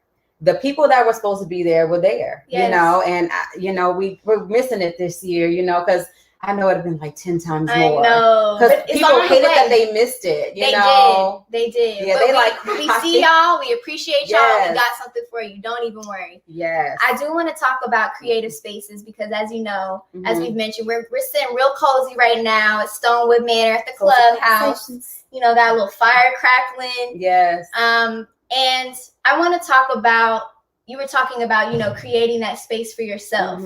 How do you, just like if you were in an office or anywhere else, your actual salon is your space. How have you created that space to be an experience for your clients to come in and just say, you know, and feel that liberated feeling that we were talking about? Because, you know, most of the time when you come into the salon, you got your shades on, your hood up, your bun in the back of you like, Selena, fix me, girl. Because y'all know, I'd be like, I don't got no makeup on. You know, we feel like we have to be on all the time. But when we leave the salon, it's just like that feeling. So how do you also create that experience when your clients are coming to see you? You greet them with a smile. You greet them with a smile. You greet them with love. How was your day? Was your day great? No, we're going to make your day even better. You know what I'm saying? So you have to create that energy. I get like-minded people, you know, that come into the salon. So, you know, you just gotta create that energy when they walk in and come in and tell them, well, you know, I'm gonna take care of you today. I got you. Let's lay in this bowl, shampoo their hair, lather it up, and give you a deep condition. But you have to make that person feel good. The minute that you do your eye contact, that's all where it starts. And you just tell them, do whatever you need to do. Just relax, put your stuff over here. Do you need anything, water, whatever? Make them feel comfortable, because a lot of times they're with their kids all day. They're working. They've been in traffic. They probably wanted to, you know, curse somebody while they're in traffic, because, you know, it's real. So they're leaving the hustle and bustle, or they just need time to unwind. So you have to make them feel nice and relaxed when they come in, and let them enjoy that experience. Absolutely. You know, because you're right. I've never thought about that. I'm not, you know, a mother or anything like that. I'm a big sister. You know, an auntie. Shout out to my niece. But I can understand that, how really and truly, and you know this as well, we're always catching up, and we're always touching base. But like your hairstylist is your therapist. You know, you can literally leave it all in the salon, and then you could go back out into the world and be like, all right, let's get back to it. And those lips are sealed. Yep. You know what I mean? Yeah. That's it. You know, there's that loyalty there that is I don't know, we talk about it a lot, you know, men experience that with their barbers as well. I know I've seen, it's just like, I can't just get a cut from anybody. I can't get a lineup from anybody. Like, that's not how, it's the same thing with women as well. I love that we have that in common in that way. I know. It really feels good. You know, it's a scary situation when you leave one stylist to another. And I get that a lot. You know, they're like, oh, I came from Virginia, or I came from, you know, New York or whatever. And it's taken me 2-3 years to find somebody. And I didn't know you did natural hair or whatever. And, you know, I love that. When they come and they feel good, I'm like, I'm thankful that I was able to service you and make you feel better. Right. You know what I mean? So that's a good feeling. It is. That's a great feeling. And I just want to shout out to all the hairstylists, because, you know, we've been, if you're just tuning in, welcome. We're so happy that you're here. But, you know, Selena was talking a little bit about earlier how you all hairstylists out there underwent just like everything was shut down, including the salon. And we know that's an intimate experience. So shout out to all the hairstylists out there that are on the grind. The barbers, all you guys. Everybody. We're excited that you continue to do what you do. We need you. You know, I'm really, something that I've been seeing a lot right now, which I'm so very grateful. You know, like we were talking about, this year has come with all the tribulations, all the trials, but it has also come with the blessings as well. And so something that I've been enjoying this season is seeing a lot of, you know, Black creatives near and far really be able to just grow and have a new audience. You know, right now there's just this new wave. It's not new for us, but, you know, welcome to whoever is showing love to Black creatives out there. But I'm just happy of this new wave where everyone's able to absorb and have really great partnerships, or really find business partners, or whatever it may be. And, you know, I think it's really inspiring right now that on shoots specifically, like whether it be in, a lot of it has been modeling that I've been seeing, but everyone's been talking about all Black everything, you know, or let me make sure that I have something from a woman or man of color on. And I really appreciate that. And I think it's also been uplifting and giving a lot of hairstylists that opportunity to step up and do their thing, because let's be real. I mean, back in the day, we didn't always have people that knew how to do our hair, if you know what I'm saying, on the set. I understand. So I do want to shout out all of those who are welcoming those new opportunities into your space. You deserve. I'm all about affirmation. So my positivity and everything, I want to be able to pour in and share that with you all who are tuning in with us today. You talked a little bit about stillness, and if anything, you know, this year has taught us, even if people don't want to be, it's requiring us to be still, to sit with ourselves, to unpack some things. Molly and I have kind of been talking about it, but she has this book, and she talks about a lot of positivity, you know, with the word pause. And so I really love that. And I really feel like this year is that in every way. How have you been practicing your stillness, or how have you been dealing with maybe feeling like you don't want to be still, but that's what you've been called to do. That's what, you know, this space has been calling for. How have you been dealing with that? It's so crazy, because you already know how I am. I'm like, you know, and people always have to like just calm me, keep me calm, you know, but I do a self-check on me all the time. I have to check myself. You know what I mean? Just Selena, get yourself together. Selena, chill out. Selena, you have to balance. I have to talk to myself and tell myself, because people can tell you, but it's really up to you. It's just like, you know, whatever you do in a relationship or whatever the case may be, only you know how to control that. You know what I mean? But it's so good to have other positive people around you, because it helps you to understand how to be still as well. You know, like with Molly, you know, she's amazing. So she, you know, creates that for us as well, and always giving us positive energy. And you too, you do the same thing. You know what I mean? So just taking out that time for yourself. I've definitely learned that. I felt like I had ants in my toes, because when COVID happened, it was just like I didn't know what to do. 2 weeks straight, I was just not myself. Mm. You know, I was like, this is not Selena. You know what I mean? But then it's like, okay, I got to calm down because I'm always on the go, always on the move. But, you know, that's just part of who I am. But you do have to learn how to be still. Absolutely. You know, you do. So I agree with that. But yeah.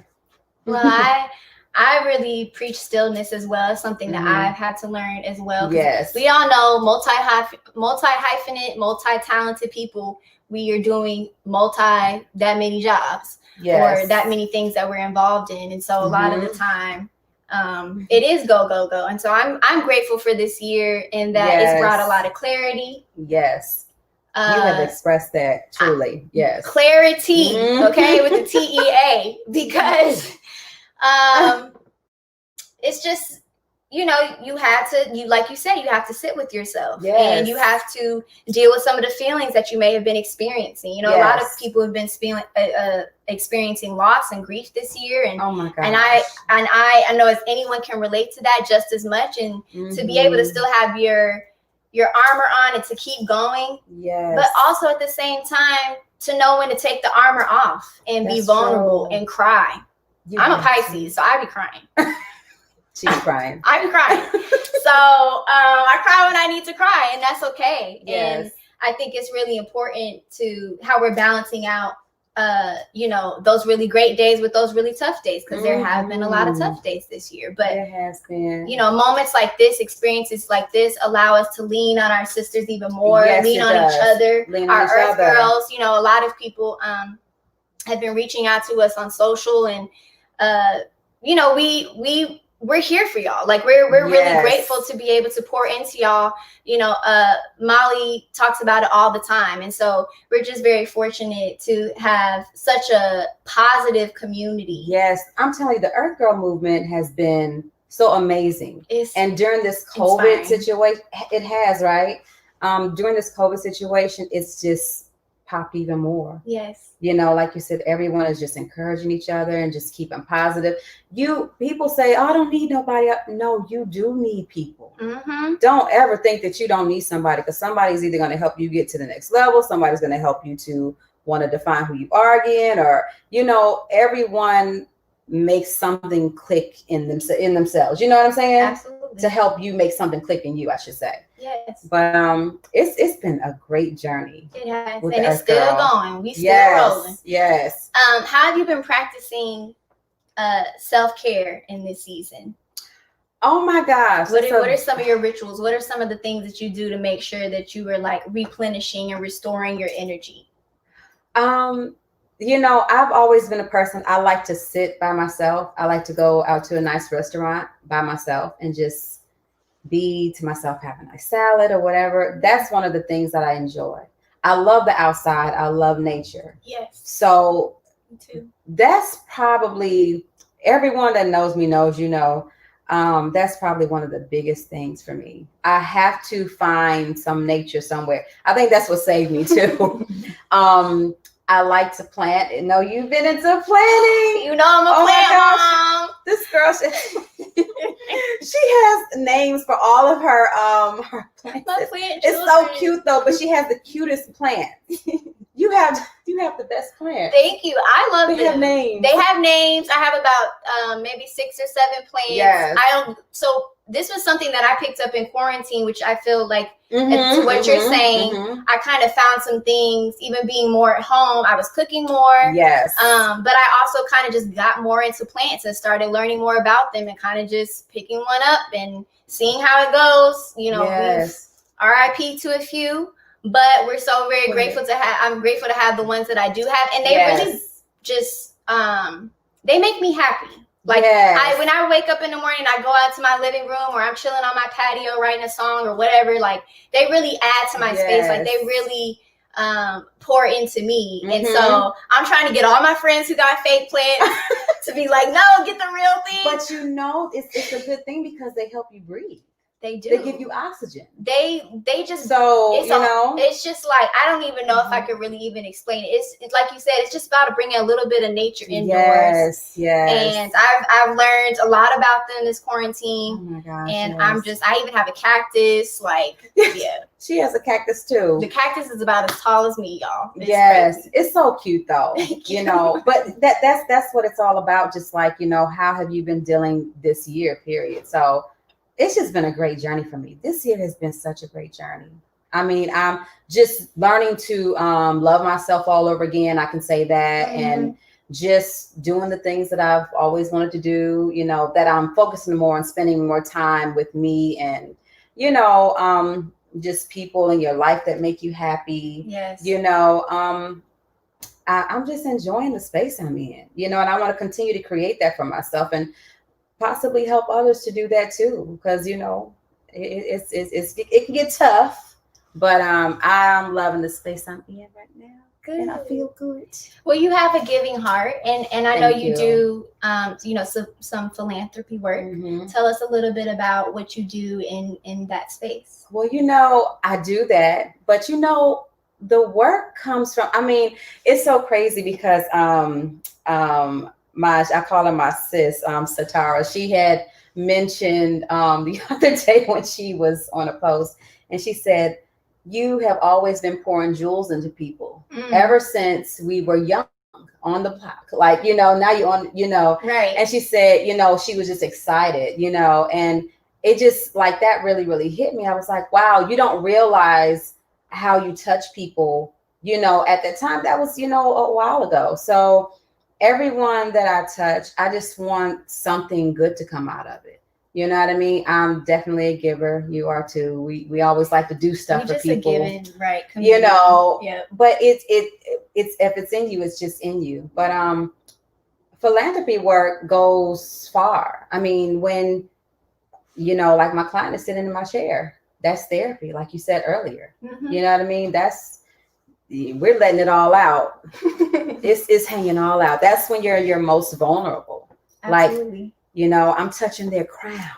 Their crown. Okay. Go sign that petition, you all. Yes, please. If you're just tuning in, please follow at the Crown Act, but also sign the petition. What the Crown Act and the Crown Coalition are doing is just monumental, and I don't even think we even as a society as a whole realize it yet. It may be some time now, but I like to give flowers where flowers are due, even in that moment. And so we want to show love and shout out to the Crown Act, shout out to Dove, shout out to the Joy Agency, everyone that's been so helpful in partnering with us for this amazing event. Tell me, speaking of the Crown Act, tell me why this legislation is, as a hairstylist, like why is it so important to you? Oh my goodness, this is a long time coming. This, it's all almost kind of crazy to me, that it had to take this long, but for somebody to stand up and do this for us, I know it first passed in California, whatever. Now it's just 7 states, so we have to keep it going because you should not be. That's a definition of you. Your hair is your hair. Everyone cannot have their hair straight. Everyone has different textures. So for this bill to pass, it's amazing. I'm so excited. When I heard about it, I'm like, this is exciting. Right. Finally. Yeah, finally exactly. get to be who we are. Like, hello. An expression of ourselves. Like, how can you tell me I can't wear my puffs, my dreads, the color in my hair? It does not always have to be straight. If you like a straight or curl or whatever the case may be, fine. But why should that have to define us? Right. You know what I mean? What's acceptable? Right. Because I've seen some crazy styles on, people do. But I love the fact that we're bringing awareness to it. It's an amazing thing. Love your hair, love who you are. That's all I can say. I'm just excited about it. Yes. And I'd have to echo that in saying, whether you're wearing the puffs, the knots, the locks, whatever it may be, do you. and more importantly, do you loud and proud in whatever space you're in. Yes. I'm really happy that a lot of us are being able to feel like we can open up with our authenticity, you know, in the workplace. Yes. You don't have that everywhere. No. It's on the way, I feel, but I'm also more grateful to those people that have just been like, I'm going to build my own table. Yes. And absolutely. You know, I want to talk a little bit about, you know, your daughters. You know, it's really inspiring to me.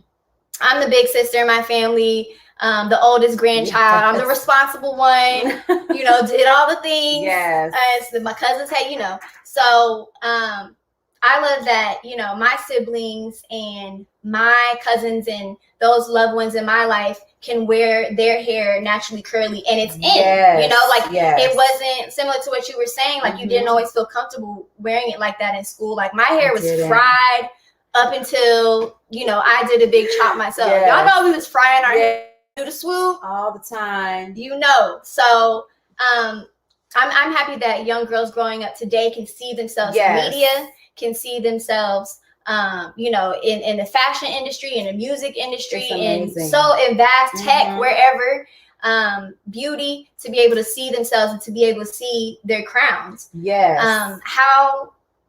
How is your experience, you know, growing up? How are your daughters' experiences, and like how do you teach them about their hair and loving their crown for what it is? Oh my goodness, my youngest has always loved her hair. She has accepted her curls from a little girl. Like she didn't want you to touch her hair. It was just out there, big and curly. And she still does it to this day. She's chopped it all off. She's let it grow back, but she's always accepted her curls. My oldest, she was, you know, doing a lot of different things and performing and stuff. So she liked, you know, her hair straight a lot, you know, and she liked her curls. But now she's, you know, and she has been for a while now too, some years now, on this journey and finding, you know, just loving her hair.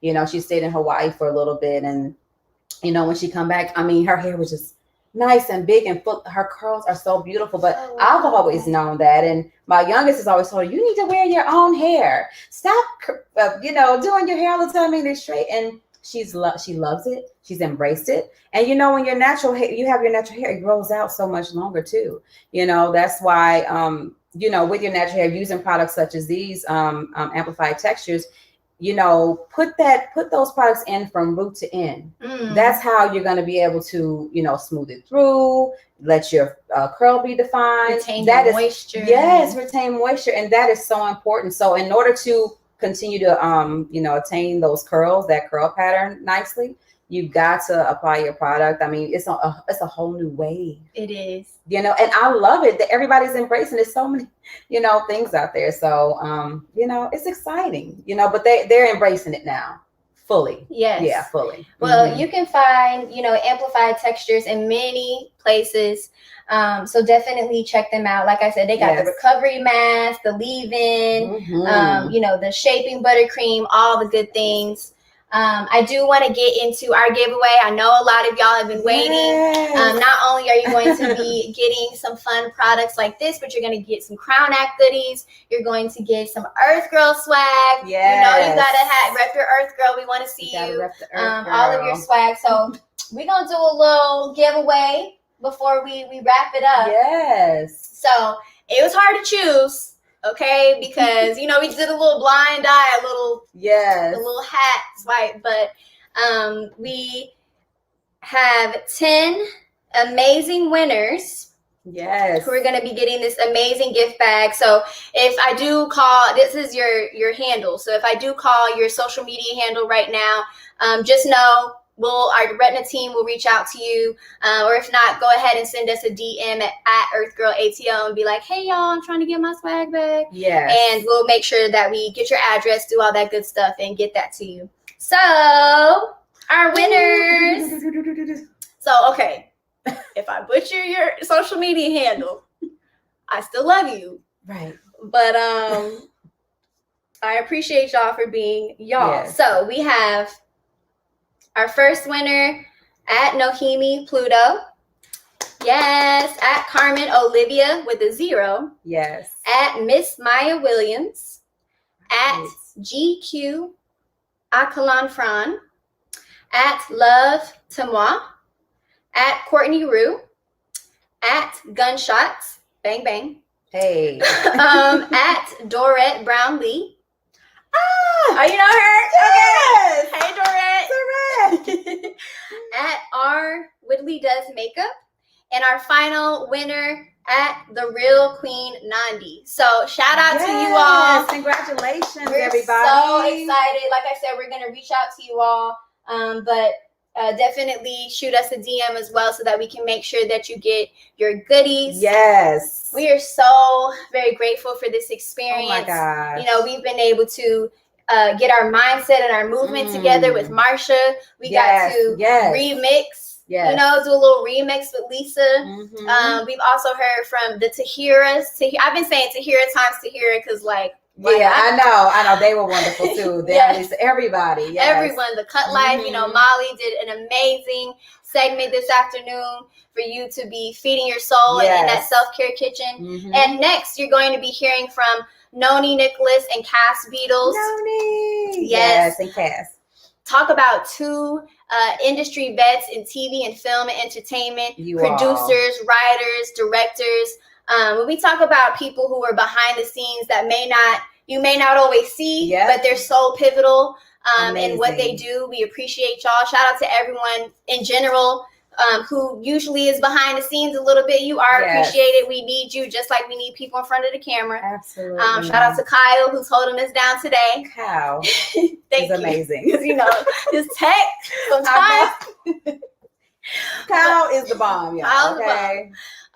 And then as well, you know, we'll be wrapping it up with Mara Frazier later today, who is a digital media maverick, who will be talking about, you know, trusting the timing of your life, which is so important and so, you know, monumental as well as we are experiencing in this year. So we appreciate y'all. We're so happy that you could tune in today for our cozy conversations. Thank you so much. We are so grateful. Listen. Dang it. I love it. And we look forward to, you know, meeting you all one day, but so happy that you could tune in virtually. Be on the lookout for everything that we have going on with EarthGirl Worldwide. Follow us at EarthGirl ATL, at EarthGirl Worldwide to stay tuned. 2021 about to be big, and that's all I'm about to say. It's on and popping. It's already confirmed. What? That's on period. Okay. So, so thank you so much. We hope you enjoy the rest of the sessions for the day, and we look forward to seeing you all really soon. Yes. Take care. Thank you. Take care.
Hey.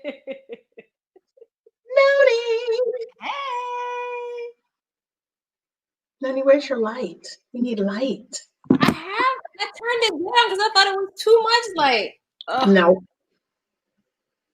Now we can see your pretty face. I put a shirt on and everything. Look at you. Little delta. No, it's not. Oh, it is. Huh? I can see. I was like, is that delta? It is. Oh, yeah. Yeah. So I thought.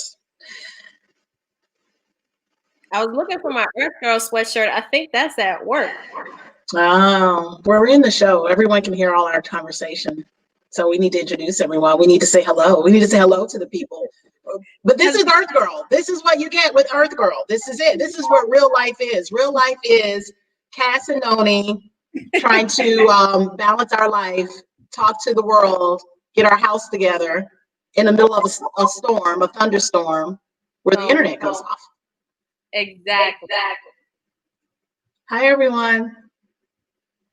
Welcome to EarthGirl. Exactly. Noni, you got started off. All right. I mean, welcome to EarthGirl. You've heard our behind the scenes, I guess, or backstage conversation, which, never fails. I mean, that's what we do. We just, between life, work, balance, and EarthGirl extraordinaire, that's what we do. Yes.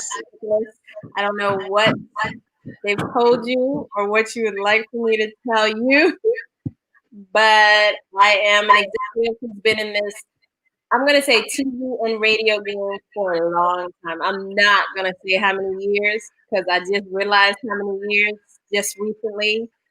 And whoo, it's been a ride. It's been adventurous. Like, I wouldn't trade it for anything, but that's what Cass and I were talking about, how we met.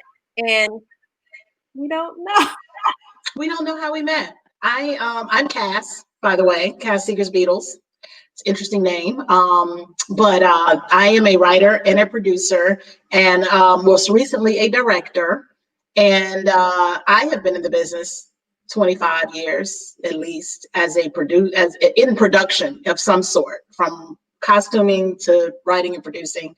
And somewhere along the journey, I meet amazing women, and Noni was one of them. And I do not know, when you meet people and you connect, you don't often remember how you met because they feel like family. So you're like, oh, I've just known you forever.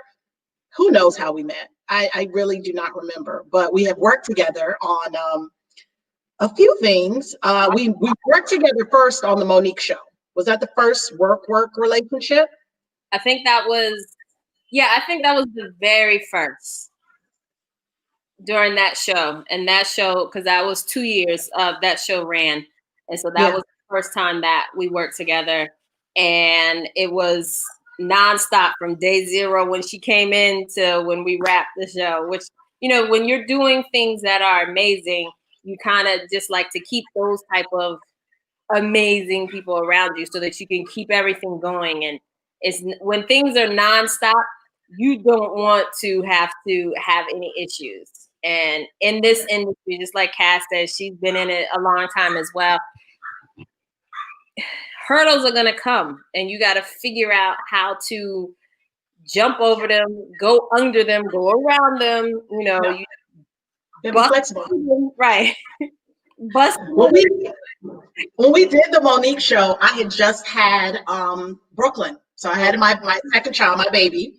And just as a testimony to what we have to do in this business, we had 12, 13-hour days easy on that show. We shot 2 shows a day. And I was 4 shows a day. We shot 4 shows a day? 2 shows a day, 4 days a week is what I was saying. 4 days a week, right. And I had a 3-month-old. I believe she was 3 months at the time. And I would get up, I would drop her off in Decatur, which is about 30 minutes from my house, come back downtown, work a full day, then go back to Decatur, pick her up, and then go home, 9 o'clock, cook, do everything else you had to do, and then start all over the next day. And some days I would pick her up and then have to come back to work, and then she would be in my cubicle in her little seat with me. And some days I didn't even make it to go pick her up. It was like we were prepping, somebody fell out of the show. We, a guest, that was always happening. Somebody was always getting snowed in. Talent was, and we were constantly having to change the script. But it was fun, man. Those were fun times. Like that was, I give it to anybody who does talk show for years on end. We have a few friends that have been in the talk show business. Amazing sisters, Arlene Wilkerson and Denise Hendricks. And that talk show life is grueling.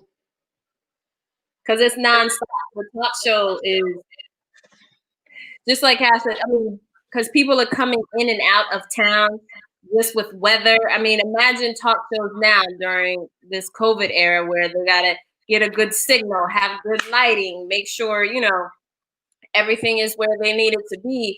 But beforehand, when you're depending on airplanes and trains and cars to get people places, it's human error. They're like, oh, I thought my flight was at 7 p.m. No. Oh, that happened a few times. So, yep. There are a lot of things that you just, like she said, you gotta have guests on standby, or you gotta have something on standby because the show must go on. Like, Yep, that was crazy. And I had been in the business for a while when I did Monique, but I had never done anything like that before. And it was a crazy ride, but I loved it. I did. I loved it. I loved it from all the stress that it was. It was an office full of women. We got along. Like, that was cool. I met a lot of cool industry people that I still work with today from that one job.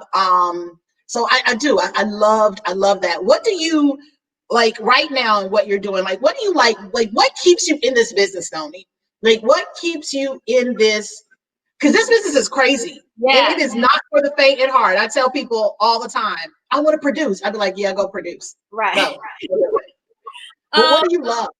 What do I love? I think I love the nonstop, the unknown. It's the unknown. Even though you can plan and prepare, even if it's for scripted shows, you got a full script. Everything's great.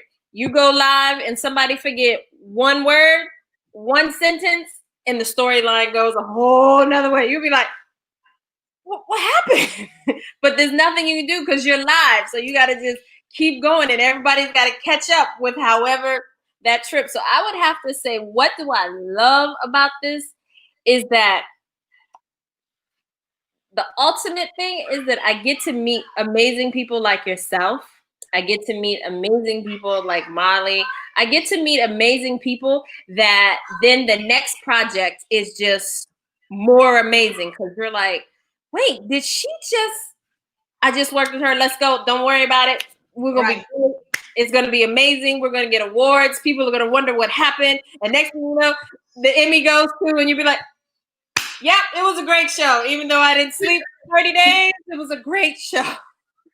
That's funny. I think that's what I like. I like the non-stopness. And I know that's not a real word, but I love that. Non-stopness. I love it. That's what I think. Today. Exactly. That's what I love about it. So I want to throw that back to you because you've been in this on scripted, on commercials, on movies, for me, doing TV and radio is a whole different dynamic than where you are with the movies and the books and, things like that. And also what is your drive, I guess, to keep it going? Well, I'll go. My drive is that I live to create. Look at that. See, this is real life, people. We got kids. And they yell and they want mom's attention whenever. Right. Mine might come in here any minute and be like, I want a sandwich. And they're old enough to make their own sandwiches, but that's what it is. My drive, I live to create. So I'm a creative. Like, if I'm not creating something, writing something, building and developing something, then I am sad. So that is just in me. So the drive just it just happens. And thank God I never run short of ideas. But what I love about this business is I just get to be me. Like, we're in a business full of crazy people. Like I don't even know how else to describe it other than we are the creatives of the world, and the creatives of the world just come however they come. So you have those that, you know, don't talk to people. You have those that talk too much. You have those that talk to themselves. You have just the gamut of off kilter progressive minds that push the culture forward. You know, just like any inventors over time, they always kind of march to the beat of their own drum. So we're in rooms with 30 people who march to their own drum. Everybody's got their own rhythm going. So there is a sense of non-judging. There's a sense of we love you how you are and come as you are. And that is what I think I love most about this business. It's like you can wear jeans and a t-shirt all day, every day. You can wear sparkle t-shirts if that's what you want to wear. You can wear camouflage every single day. Like people are like, oh, that's how they are. Oh, that's what they do. That's their style, you know? And I don't know anywhere in the world or any other industry where you can just be who you are in your natural self and pitch something that just seems completely like lunacy. And people are like, oh, that could work. You know what I mean? It's just this field of endless opportunities. And then I get to just wear my hair like this. We were talking about hair earlier, talking about the Crown Act. I remember I posted something about the Crown Act on my timeline, just saying how crazy I had my dreads in my face, and I was just feeling Cass. One of those days is just where I'm like, this is who I am. I don't want to be seeing dreads in my face. And I posted it. And then I talked about how it's crazy how we have to have an act to approve the way our hair grows naturally out of our head. That's completely crazy to me. But we do. But our industry embraces that. And that's what I love about it. It's like, oh, maybe her dreads are white. It's the reason why she writes like she does or does what she does. So we just are going to accept it. As long as you turn it in and you meet your deadlines, we're good. We don't really care. And I think that's what I love most. And that's what drives me. You know what I mean? Because I don't have to feel like I have to fit in. Right. I agree with that. I think that you can totally be who you are, and that persona carries you through.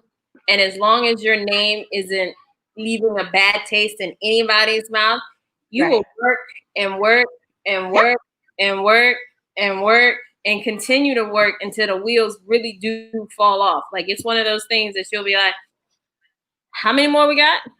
Okay, let's go. And you just go because you're like, let's go. If the people love it, I like it, Yeah. And so what are you doing now? I want to talk about so many things that you like. We both were late moms because that's a whole nother thing. Being in this career where you work and work and work and work is like, you don't really have time to get pregnant, much less carry a child, much less take care of a child or breastfeed. So what are you working on now, and how, just talk to me about like what happened like when you were working and you got pregnant, because I know that's a big thing for a lot of women. It was. I mean, my story is I woke up pregnant and I was an executive that time. Hilarious. It was like I just woke up pregnant, and it was like I was scared to tell, and thank God I had a beautiful pregnancy and a beautiful delivery. But it was like, they're going to say I can't do something because I'm pregnant. And I did have somebody tell me I couldn't do something because I was pregnant. And after I had the baby, I went back to him and was like, now what? And he was hilarious. Like, yeah, it was like, it was a whole bunch of apologies. And they were like, we were scared because you were pregnant and we didn't know how to talk to you. I was like, I was the same person. I was just pregnant. I don't know. You might have been a little meaner. I don't know. Maybe. You can still see me, right? My camera went away. I don't know what happened, but I can still hear you. All right, so we still rocking. That's interesting. Yeah, you did just wake up pregnant. I remember that. I remember one day I saw you and I was like, are you pregnant? You were like, oh yeah, about that. What?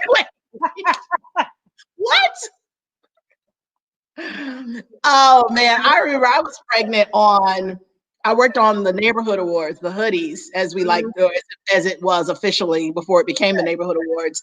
And I was pregnant. I mean, I wasn't pregnant. I had just had Brooklyn and she was 6 months and I was breastfeeding and it was in Vegas and we live in Atlanta.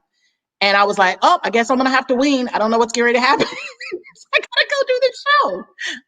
And I dropped her off at my mom's house with all this milk that I could pump. and we were working in this big, one of those big ballrooms in the basement. And oh my God, my milk was leaking. Yes. I was having to run from like the office all the way back to my hotel room to get pads, to come back to, and it was a crazy week of, oh my God, like my child is across the country. I'm over here with her milk. I'm trying to do a show that has to get put up in a few days. But it got done, but it is definitely an interesting journey when you are a mom and in this business. Because just like you said, stuff still has to get done. And you're like, I have to go pump. Like, y'all don't understand. If I don't go pump, we're going to have an issue. And then there was people that could come in my office and I would just I had a poncho and I would just be pumping. And they'd be like, what is that noise? Don't worry about it. Just keep talking. That machine is a mess. It seems like they should update that. But yeah, you are correct.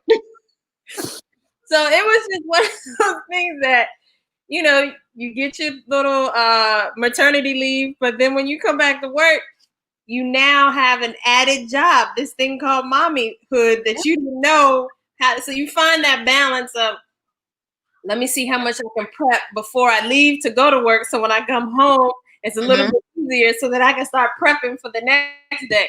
And when I say you become the organized queen at that point, you're just like, I got that. Don't do this, do that. Don't do that. Oh, by the way, just call, or you know what? Hit his dad up. He'll do this, that. It's just, the village becomes so real. Like, that's true. It's beyond real. And then, like, for me, sitting on a conference call, like, I don't know how, well, I know how moms are doing it now. They turn the cameras off on these Zoom meetings, but just imagine conference calls back in the days when we would have them and you would have to just be on these calls for hours and hours and hours. We'd be like, what is going on? But now people do multitask while they're doing these conference calls and get things done. And you don't even realize how much you're getting done. So your head hits that pillow and you're like, yeah. Right. I'm tired. Right. Did I just, and how did, and where did, and I'm like, oh man.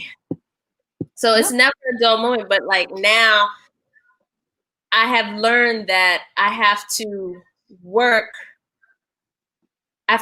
with a schedule. At first you were working with a purpose. Now you work with a schedule and you get into a routine. And if anything slips up that routine, then that's when you're like, wait, because you can't afford to misstep on these routines. And like now I'm at a network where I can take my son to school. He can log on for second grade since we're doing virtual, school and things now. But I don't know what I would be doing or would do if I was working on a show. You know what I'm saying? Like it would be really different to figure out how is he going to log on? How am I going to get this show up on the air for the masses of the universe and still play mommy? Like there's a lot of things that you take for granted when you're, in your routine that you got to be like, now hold on. We didn't discuss that. So like now you have to have that village. I mean, as hard as it is for me to ask for help, and it's hard because I know as an executive that I'm supposed to get stuff done. But at home, I am nowhere near the executive I am at work because you have to ask for help, and it's okay. It's okay. I think that's part of, we have this stigma, especially in our community and Black women, especially, like we can do it because we're so used to just stuff being piled on us. It's like, oh, you got it. That whole strong Black woman thing that we carry. And not to say we can't do it, but we carry that stigma where if we ask for help, like there's something wrong with that. Like we failed in some way, or like we're not as strong because we couldn't carry the full load. And I think that is really important for mental wellness. Like it's okay to say, like, I don't have it all. Like, I don't have it. Like, I'm sick of these kids, or I'm stressed out, or I'm depressed today, or you know what I mean? Like that village and having those people that aren't going to judge you because you're like, y'all, I'm not doing good. You know, I'm not doing well. Somebody come see about me, is really important. And you have more of those moments when you do become a mother and you are an executive in charge, because we're used to producing a team of grown folks. And then you get home and you're like, what are we eating? I don't even know. Is there any food in the house? Are we eating anything? And then you're like, okay, we can't go out to eat again. Right. Like, I have to cook. My kids like need vegetables.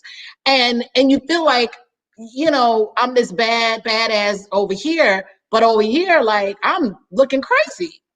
And how do you mentally deal with that? Mm-hmm.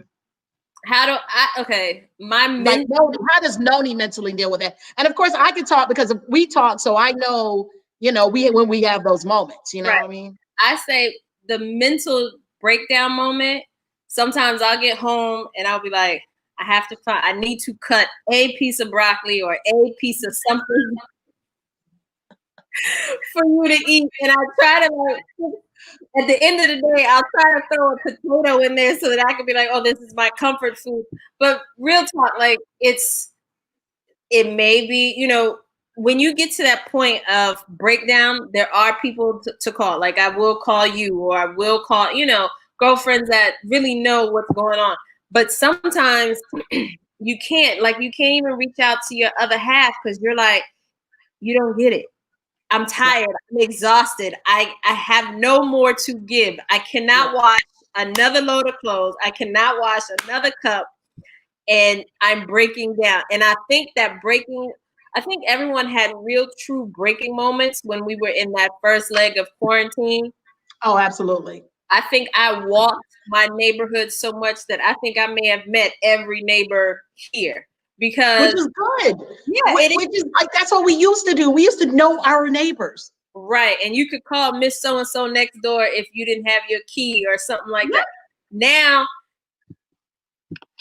you don't know your neighbors, but during that quarantine, that was that mental time. That was that time to take that mental break, because there were days you'd be in the house and you're like, how am I going to make this workspace work at home and not make it look like an office, and still be able to watch a movie in my den or in my office part of the office, and still, you know, be able to play with the kids at home or anything like that. So it was really hard to find that balance.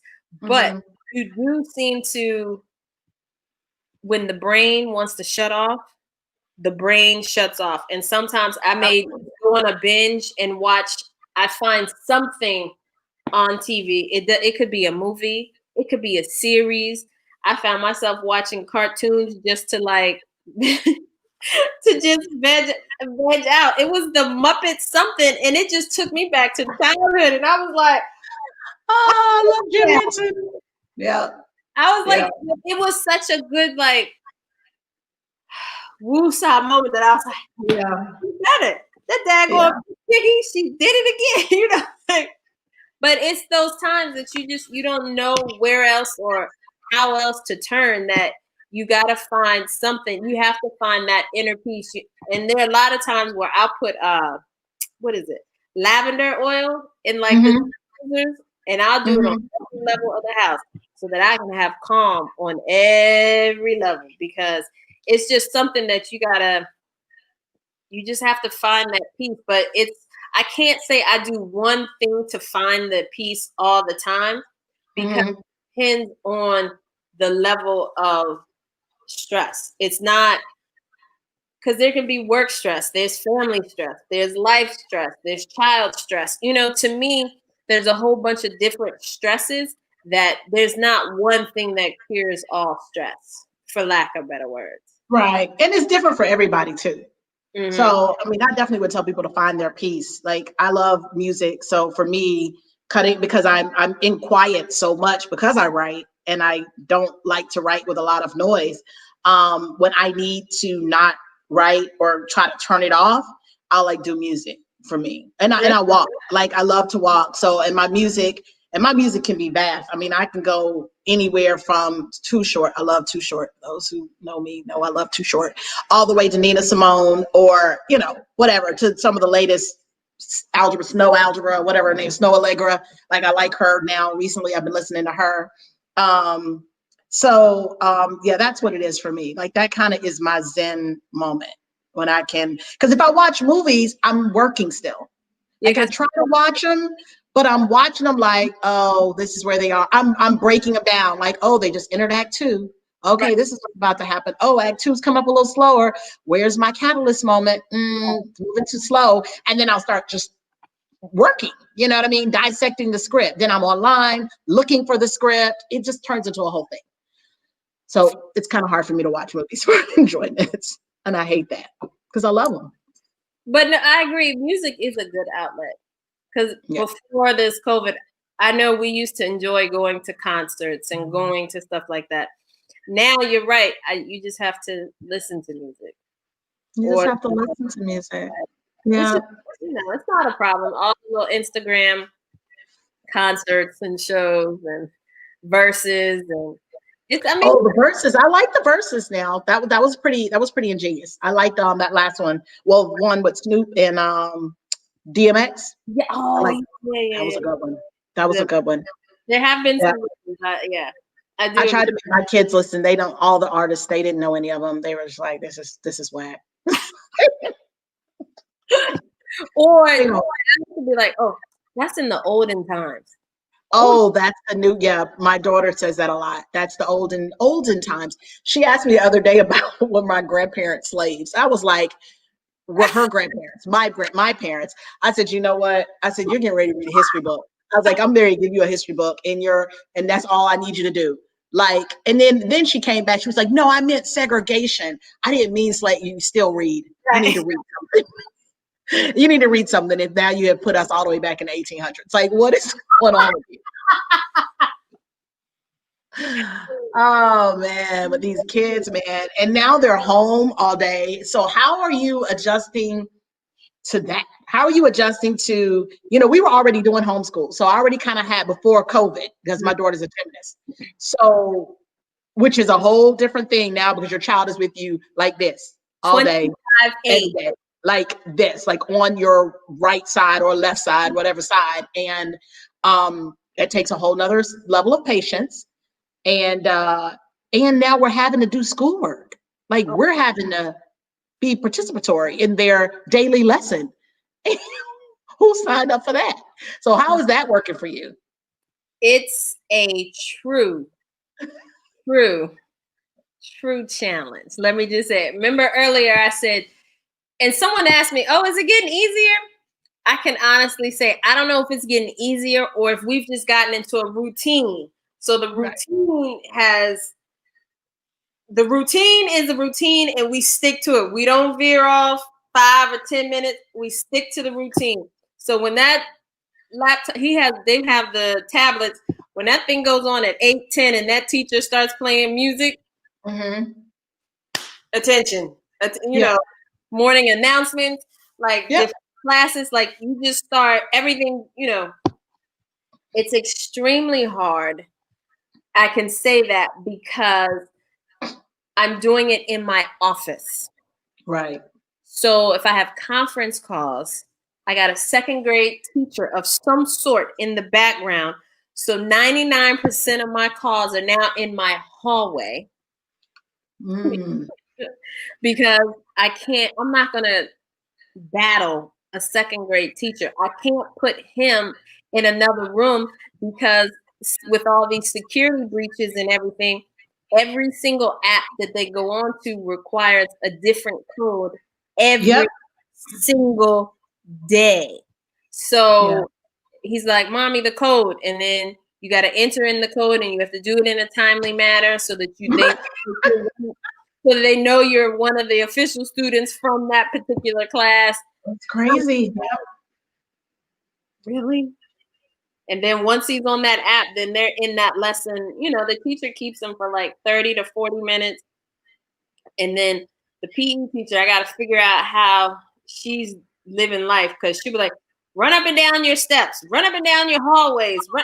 Lady, you can't have kids. Right. But I mean, they got to do what they got to do. But right.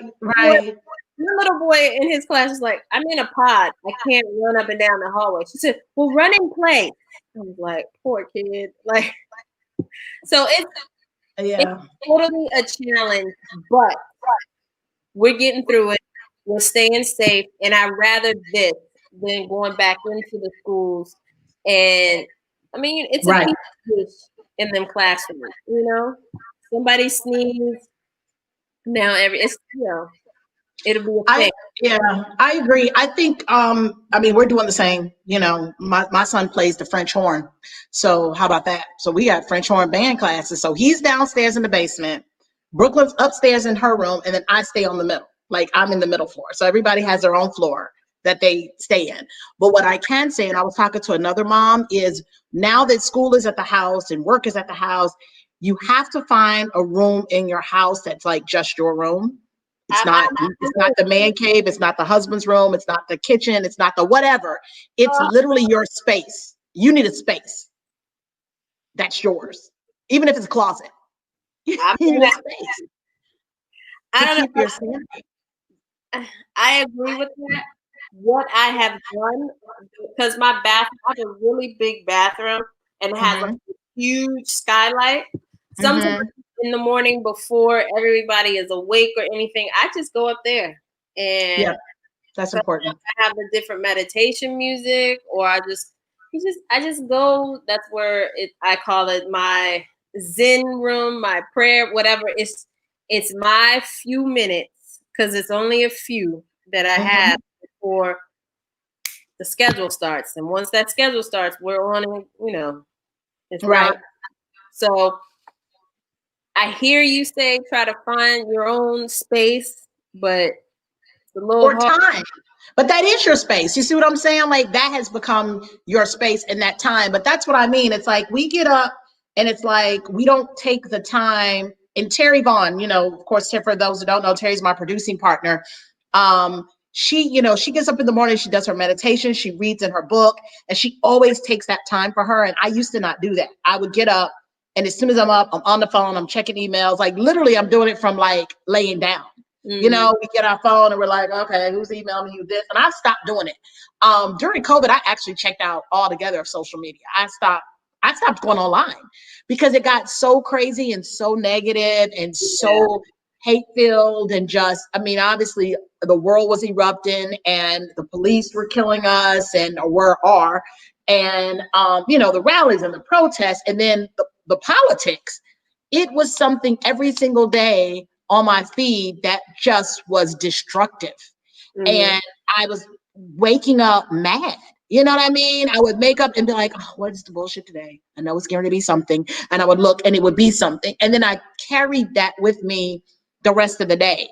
And then you're in the house, so you can't even get out to kind of really escape. And so, of course, if I have it on me, now it's on the kids. Now it's just the energy of the house. And you know, when we had energies on us before, we at least could like leave the house, and maybe when we came back home, the house still felt pure and clean. But now, you know, it's all with us all day long in the house. So for me, I had to disconnect. I went wild and just didn't post, didn't look at anything, didn't get on my phone other than the emails I had to send. But there were things going on in the world and I had no idea. I can't remember what. I was having a conversation with somebody. It might have been Terry. And I was like, oh, did you know? She was like, girl, that was last month. I was like, oh, yeah, I've been off. I've been offline. I didn't know. But I found for me that was peaceful. I would recommend that for everybody. Just disconnect once in a while. Connect yourself back to the ground, the earth, walk outside, breathe trees. You can always walk in your neighborhood without your phone, without the music. You know what I mean? Just walk and listen to nature. And I hope that during COVID, a lot of people got to spend time with themselves. That didn't sit well with a lot of people. Obviously, the suicide rate was up and a lot of other things were up.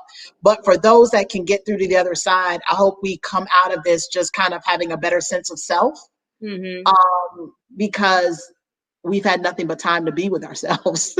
Right. That's true. I mean, I can honestly say that I would go walk the neighborhood like miles up to, you know, that I would normally jump in the car and be like, oh, let me run up the street to Starbucks. No, let's walk to Starbucks. You know, the things that I would just do because it's no contact or whatever, and you could just go order and pick up and keep going. And it'd be one of those things where you're like, well, I really, really want to know what, you know, you just see things in your neighborhood that you had never seen. There were restaurants and like small businesses that I had never even seen before. Right. And walking, I was like, oh, I found a new breakfast place. Or, oh, I found a new, you know, so when the world started to open back up, you knew these different places to go order. I still haven't sat in a restaurant since, I don't even know. I cheated. I did. I went and sat in Intermezzo in the back. Because they don't have it. There was the one in Perimeter, but it's neither here nor there. I did go though. I wanted brunch so badly one morning. I don't know. I don't know. It was about 2 or 3 weeks ago. Yeah. Yeah, I just don't know about that yet. I mean, you know, I don't know if I'm ready for that officially. Oh man. Well, I am super glad that we are able to you know, still have EarthGirl. Like last year, it was such an experience. Like I had never experienced before, you know what I mean? Just with women of all ages giving and loving. And we know we have a strong community. Like, you know, we got our girls, we got like the strong 7. And we see each other, we pour into each other, we go eat our dinners, and that's kind of our village. But to be able to be amongst, you know, hundreds of like-minded women that really loved and cared and poured into each other. I had never been in that sort of environment on that scale. So shout out to Molly for having the vision and doing that. But then even this year with people kind of being like 2020, F 2020, and you know, I'm just ready for 2021 to come, you know, still wanting to bring that love and energy in whatever way possible, which ended up being this virtual EarthGirl, so that it continues, because it was such a beautiful thing that she manifests, and it poured into so many young girls that then will pour it into their young girls. You know what I mean? It'll keep living on. And I think women, we need to get more of that, because we've been given a bad rap that we don't like each other. We pity, we fight against each other. Of course, we see it sometimes a lot of times on TV, especially with women of color, that it's so important that we put other images that are the opposite, which are really how we really are. We love each other, man. We got to put more of that out there, because that's not always what they want to see, or that's not always the popular thing. Right. You know? EarthGirl last year was, it grew so fast and so quick in the development stage. Yes, you know that personally. Guys, I need help. Like, that's all I remember you. That's Molly's doing this thing, and it's just gotten so big. I just need help. I was like, okay. So it was just, it grew so fast and big so quick that you would be like, oh man. Sometimes I just found myself crying, and I was like, why am I crying? And it was like tears of joy just to see all the women come together and be able to talk, and the relationships and the people that I've met from there, even to the point where I am now, it's a network here in Georgia, which is a local network called AIB Network here, where 2 of the women that I met there, one has a show on the network and one is the president of the network. And it was just, I was like, how ironic were you all here and for me to meet you, and then almost a year later be working with you. Right. So you just never know the relationships that are out there, you know. Right. And the brilliant. Like there were so many brilliant, like sometimes I feel like, oh, my friends are brilliant, my friends are dope. Like I only have brilliant, like I'm the only one with brilliant friends, which is horrible. But I do like that sometimes, because I just feel like my friends are so freaking smart and beautiful and brilliant. But then like we were in the room with like 100 brilliant, beautiful, positive women. And that shit was awesome. Like it was just it just felt good. Yeah. And so I'm very, very, very happy that we were able to continue this EarthGirl journey for Miss Molly, who is also brilliant and dope and all these other things. Miss Right. Molly. That's her full name for those who want to know. So what do you have coming up next? So you're at AIB. Yeah. And Dallas is with you every day. Girl. He's also at AIB. He's an intern. Exactly. At 6 years old, he's the youngest intern. So, no, at AIB, basically, they've got a kids block of programming that I'm working on and developing.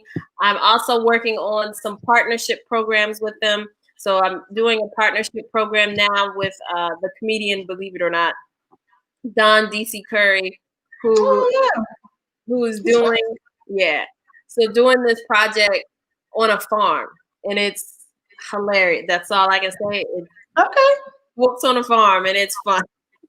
And then, but there are a lot of different things that are going on at that network. Just trying to, it's almost, that network was known to be, I'll say, a Christian network that has now kind of changed to mind, body, and soul. So I'm doing projects daily to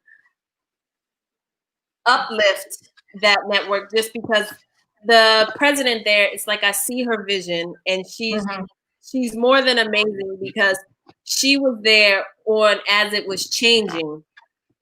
So as the whole, the network is in a change, she's there to kind of guide that change. So bringing in new programming, helping her to make her vision come to life is really well, And a lot of these other artists that are doing podcasts, this video podcast has erupted, I'm calling it, out of Corona, because these podcasts have gone like from 0 to 100. So everybody's doing these video podcasts because you can plug in a camera and a light and start a show.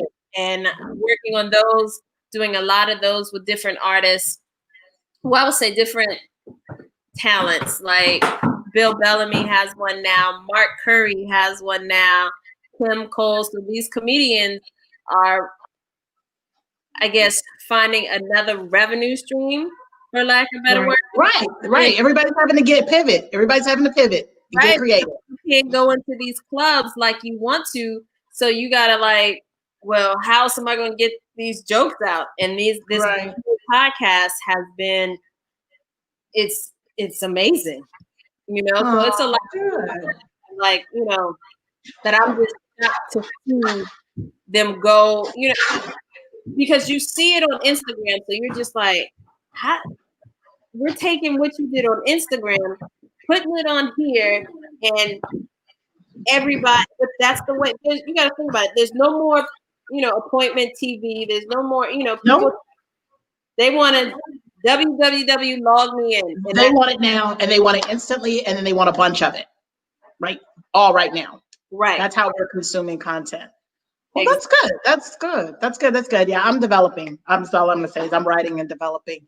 And our time is almost up, man. It's already been 45 minutes. That's crazy. Oh, my God. Yeah. Yes, it's like we have one more minute. So I really, again, in this one more minute, I want to thank Dove. I want to thank the Crown Act. If you have not registered, go and Google the Crown Act. There's a link you can sign up to sign the petition for the Crown Act. It's very, very important. We should not be discriminated by the way we wear our hair, especially when our hair is natural. We should be able to rock fros, dreads, big fros. We should be able to rock Jerry curls, even though we shouldn't. But if you want to, you should be able to do that, and nobody should be able to say anything about it. Braids, the whole 9 yards. So go sign up, sign the petition for the Crown Act. Who's coming next? Marv Frazier is next on EarthGirl. If y'all don't know about Marv, that's all I gotta say. Marv Frazier, she is a dope, maven. She is a maven in the journalism field, in the field of beauty and health and wellness.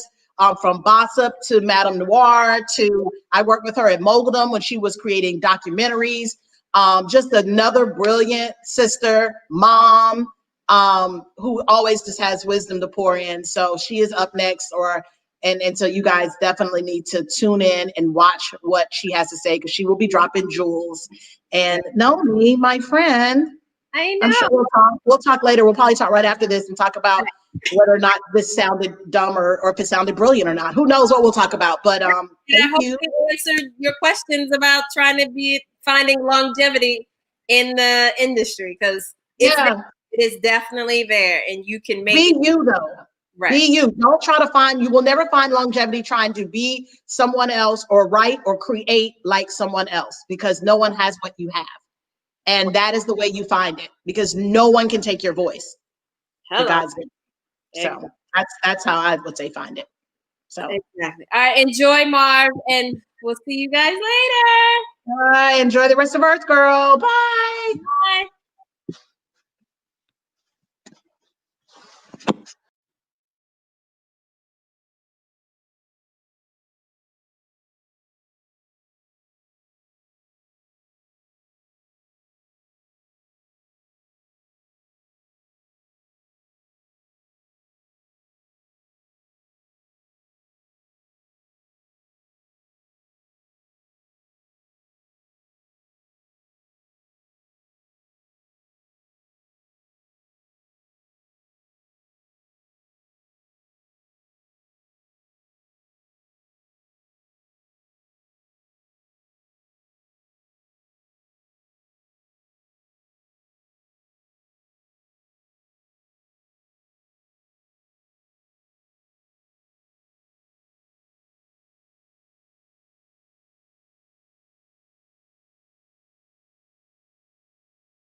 Hey, everybody. I am so delighted to be here today, speaking with all of you beautiful, lovely ladies and men.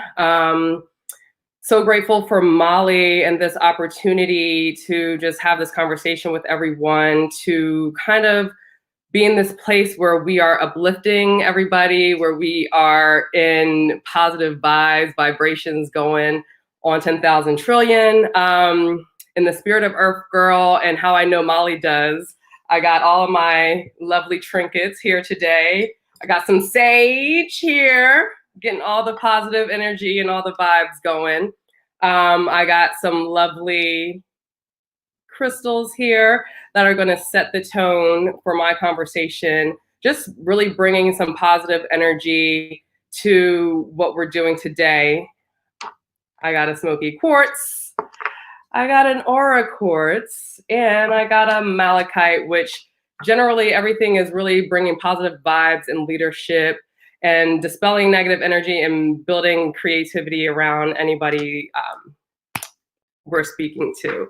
So I'm Mar Frazier. I am a digital media maverick.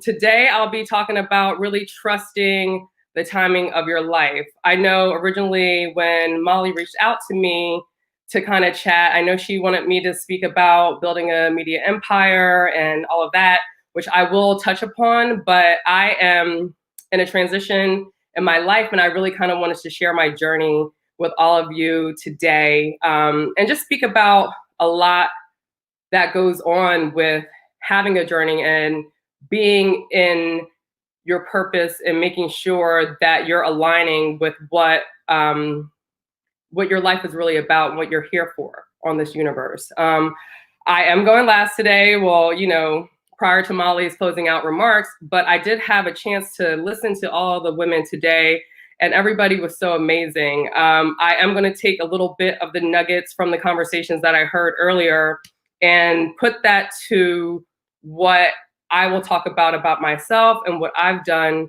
in the digital media space and just in my life in general and how I've gotten to be the person who I am today. And then also I'm going to take some time out when I'm done to answer any questions that you guys may have. So if you do have questions, please put them in the comments. I'll try to make sure that I answer as many as I can before I'm done today. But like I said, I am truly, truly, truly, truly blessed to be here. Like I said before, I've spent the past 14 years of my life working in digital media. And the funniest thing about that is that the timing for that part of my life was perfect. And not perfect in the sense of like, oh, everything was lined up in a row and everything was so easy and everything made sense. That was completely not it. It was completely chaotic. It was completely, you know, nothing that I ever done before in my life. I really, you know, I just turned 40 earlier this month. So I've been doing pretty much my whole adult life. I was probably 25 or 26 years old when I started doing what I do now. And what I've learned is that you just have to trust the timing of everything that you have going on. So I was 25 years old. I had a young baby. I had a 1-year-old son. And I had a friend who started a website that was called Gossip. And, you know, I just remember being friends with this person when I was in college. My freshman year in college, we lived in the same building. And he reached out to me on MySpace, surprisingly. And he was like, hey, I have this website and I need your help. And I'm like, my help? Why? Why my help? That's really random, you know. I don't have any background in, you know, digital media. I don't really care about celebrities or news or all of that. And, you know, I went to school for biology. So what's up? Like, how can I help you? And he was like, yeah, I don't think any of that matters. I just really think that you are super funny and smart. And I think that this could work, which, you know, obviously he was right. And it worked out to the point. I know I heard Cass speaking earlier. She mentioned, working with me at Moldedom, where we had a bunch of different websites, which included Gossip and Madame Noir, but we also had a films division where we created documentaries and all of that over the course of the years that I was, working with Moldedom.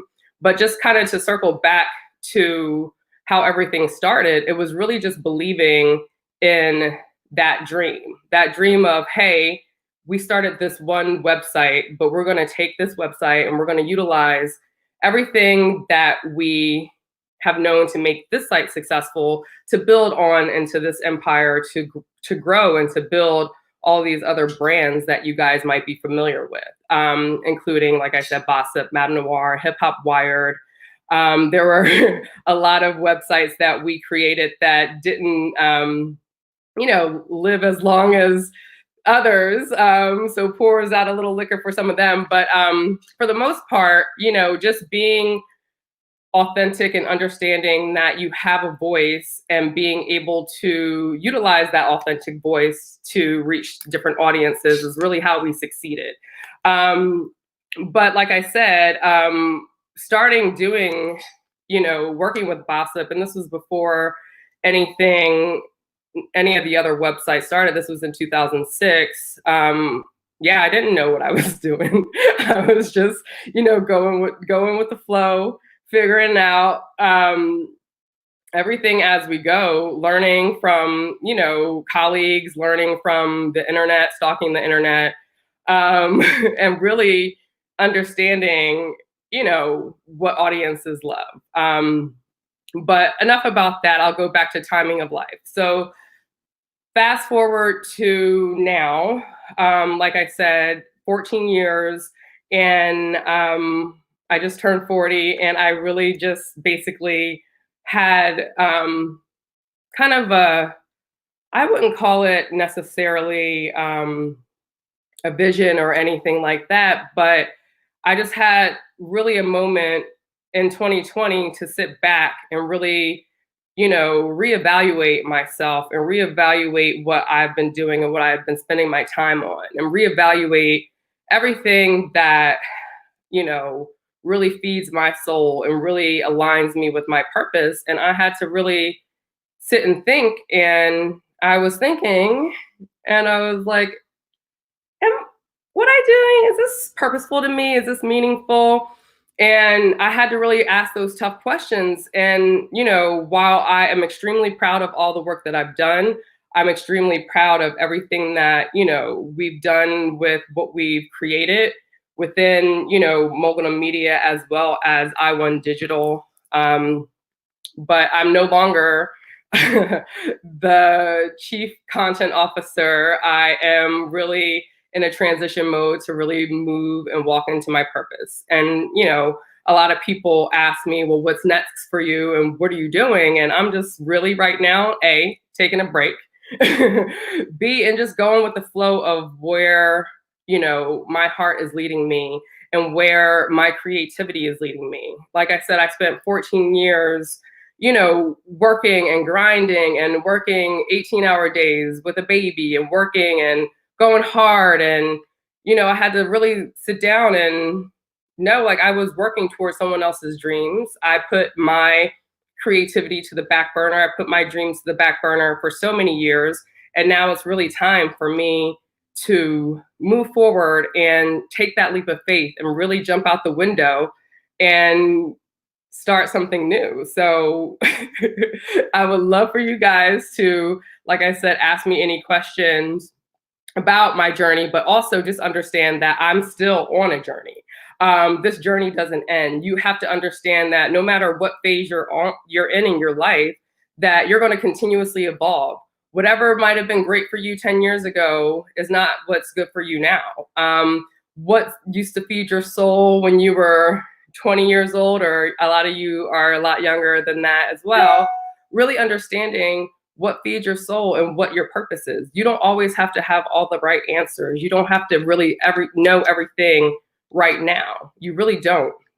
And I really feel that a lot of what our young people go through now is that they see everything on social media and they think that they have to know everything now. I've mentored women, young ladies who were still in college, and they just thought that when I graduate school, I have to immediately start a business and I have to do this and I have to do that. And I would, the best advice that I could give is, hey, you have to live your life first. You have to understand what really serves you. You have to understand what you're truly aligned with. You can't just hop into life without any experience with living and start a business without understanding that it's really, really important to know yourself and know your worth and know that being your truly authentic self is what's going to take you leaps and bounds of anywhere that you thought that you needed to be. I know I heard Molly speaking earlier about Wayne Dyer and your thoughts really, really taking on, and your words really taking into what you are and manifesting your life. I believe I've done things like that in my life where, I had a little notebook and I was, maybe 20, 21 years old, writing down goals of what I wanted to do. And they were silly. The goals were silly. They were like, I want to work somewhere where I can, do whatever I want and wear my hair whatever I want and say what I want. And, that truly manifested for me. And I'm truly grateful for that. But now I'm in a space where it's like, hey, what's really going to connect with people? How do I serve? How do I help other folks? I've been, a tremendous manager of individuals. I have some sort of, knack for being able to lead folks with understanding everything that they need to know, but also caring about them and caring about their lives and having empathy and understanding. But also at the same time, I've done that for 14 years. So now I'm like, do I really want to manage people? No, I want to take a break. But you just have to understand that, everything isn't going to line up the way you think it's going to be. Life happens, stuff happens, everything kind of comes. And, I was also listening to Lisa earlier and she mentioned, God gave her multiple times where it was like, hey, I'm gonna give you a sign and you're going to understand that you need to move forward and do something different, or this is your sign that you need to change, or this is your sign that you need to get your health together, or this is your sign that you need to do X, Y, and Z. I've had so many moments where I've had those types of things happening to me. I had a tough year in 2004. In the beginning of that year, I broke my neck in a car accident. My ear came off, and not all the way off, but a little bit off, a little dangly, and forehead bust open, all that. And I was 23. And I was, at that point, didn't really know what I wanted to do with my life. I knew that, I had some creative aspirations. I knew that I went to school for biology and I didn't want to do anything related to that, but I was in limbo trying to figure it out. And I was just, going with the flow. And then later on that year, I learned that I was pregnant. So, I would be in places where somebody would see me and they're like, last time I saw you had a neck brace on and now you got this. And I'm just living my life and going with the flow. But those things present themselves to you because, hey, for me, the car accident was like, hey, you need to slow down and you need to get it together and figure out what you want to do for next steps, which, I did. But then, I don't know if I really slowed down. So then, my son, who's been the best blessing that I had in my entire life, he was born in 2005. That was literally that moment where it was like, you have another person to take care of. You need to get it together and figure it out.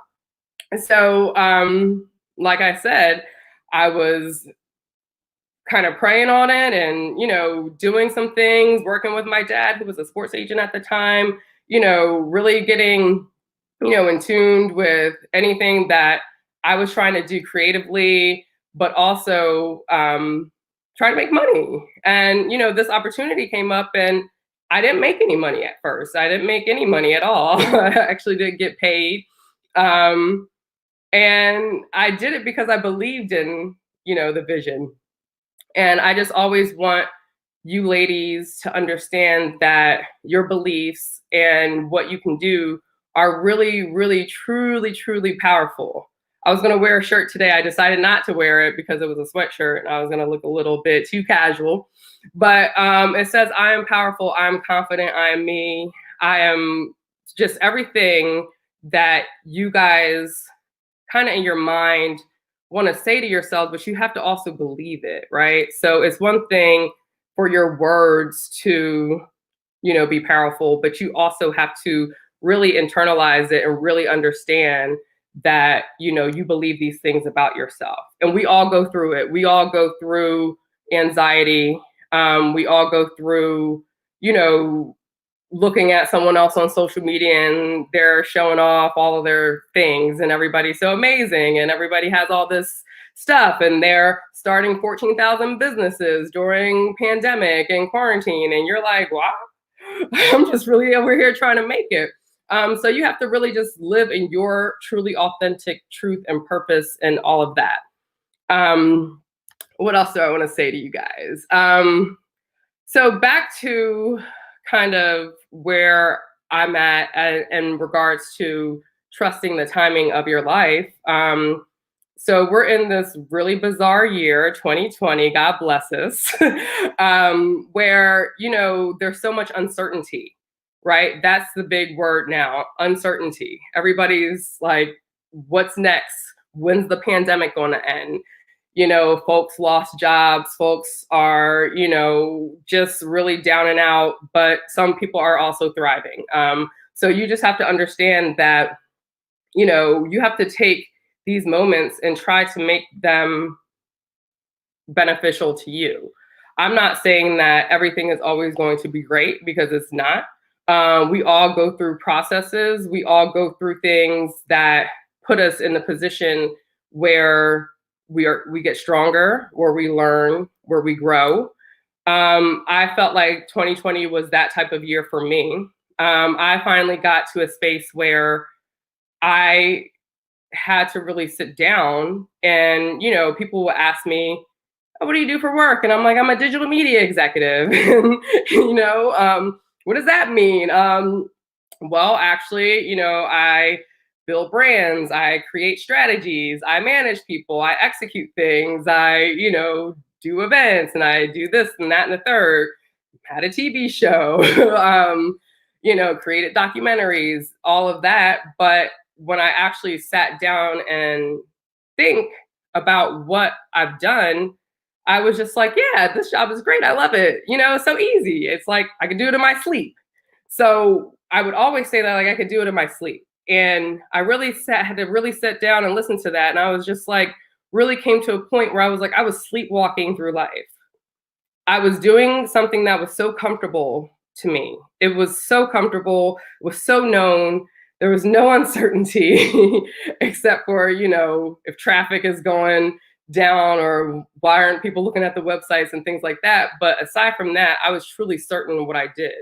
And transitioning from Moguldom into I1 Digital, that was a pretty seamless process. And I ended up having to take over all of those brands that were at I1 as well, which include Hello Beautiful and Cassius and Global Grind and News One and all of that. So it was truly a blessing to be able to build out those brands and take them further and build out new strategies and all of that. But I was still in my mind, like I'm literally just like sleepwalking through life. So with this year, the year of uncertainty and, living and being at home and being really, spending time with my husband. I got married last year and I hadn't even spent any time with him because we were long distance the entire relationship. And then he moved here last year, about a year ago, exactly a year ago yesterday. And we were both busy traveling so much that we never saw each other. So this year actually really and I can't remember who was speaking about stillness. I think that was Kayla and Selena, speaking about just being still and just understanding that sometimes slow and stillness is great. You need that to reset. You need that to really get to a point where you understand what, you know, you're supposed to be doing. So I got to sit and I got to understand that, hey, me and my husband are besties. We actually like each other. We can stay in the same house for months and months and months and really vibe and have that good energy. But I also was like, damn, it's really time for me to really shake things up for my life. I really just need to focus on what I need to do for me. I need to focus on what my purpose is. What's my life's mission statement? What's truly authentic to Marv and what I bring to this universe. And I'm, like I said, a work in progress. I really want everybody to understand that we are all works in progress. We are all growing. We are all learning. It's not necessarily a sense where, you know, hey, you have to do it this way because so-and-so did it this way, or so-and-so, when she graduated from college, she started a business and she did that in third. No, you have to know what your journey is. You need to know what the timing of your life is. You need to trust it, really, truly, truly trust it. I think it took me so long to do that because I was so worried about taking care of my son and making sure he had food to eat and he lived an amazing life and he had things in a house and, you know, vacations and things that, you know, a lot of us didn't have growing up. And then I also was really always worried about the business. You know, what do I need to do to make this business excel? What do I need to do to make these brands pop? How do I do this? How do I do that? But I wasn't really thinking about what Marv needed, what is going to feed Marv's soul and what's going to feed her creativity. So that is what I am doing now. And having these conversations is really, really helpful because it really makes it, you know, good for me to share with you guys, but then also understand that we're all going through the same thing. We're all dealing with, you know, the shenanigans that's going on in the world. You know, this is a crazy time for us, not only with the pandemic, but with all the social injustices and everything going on, as well as this election. So I want to take a moment out to just make sure that you ladies are voting. If you are 18 and older, make sure you go out and vote. Vote early, vote on election day. If you already voted, kudos to you. And then also just really, really sit back and figure out where you are in your life and know that God has got your back regardless. And I sit and think about moments where I felt, you know, like I said, I broke my neck and I was in a really bad car accident. My thoughts in that moment was, I never had the thought like, oh my God, I ruined my life, or oh my God, I don't know what I'm gonna do. I always had a really positive, you know, viewpoint. When I was in the hospital, I was in the trauma unit in Grady, and we would have like parties in my hospital room. Like people would bring air mattress and sleep over because your energy is so good. Let's, you know, have a good time. And I just really just always thought that. And I was able to heal. And I won't say I necessarily healed myself with my thoughts, but I had a fracture in my C3, C4 vertebrae, and I just wore a cervical collar for 4 months, and that was it. Literally took the cervical collar off and walked out the doctor's office. No rehab, no nothing. And I was really able to do that with my, you know, positive thinking and just really knowing that I was always going to be good. You know, we spoke earlier about making sure not only feeding your soul, but feeding your body properly and feeding yourself nutritious foods. All of that helps. All of that aligns with your energy. and what you put out to the world. You can't, live off of, like, I got a 15-year-old son. He wants to eat McDonald's every single day, and I have to literally bust him upside the head. Like, no, bro, you need to eat some good food. You need to eat some real food that did not come from some skanky processed place. And, it's tough because, the McDonald's dollar menu is really cheap and it's so inviting, but you have to feed your soul and you have to feed your body and nourish your body in ways that help heal you. I'll kind of discuss another thing that kind of disrupted my life, but really researching and understanding that, you can control the narrative is really important. So in 2011, I was diagnosed with a rare kidney disorder. It's called focal segmental glomerulosclerosis. Say that 3 times. But I was reading online about it, and it's, it's a condition where your kidneys don't filter protein properly. And if it's not treated, you can, your kidneys can just shut down and, have to go on dialysis and all that.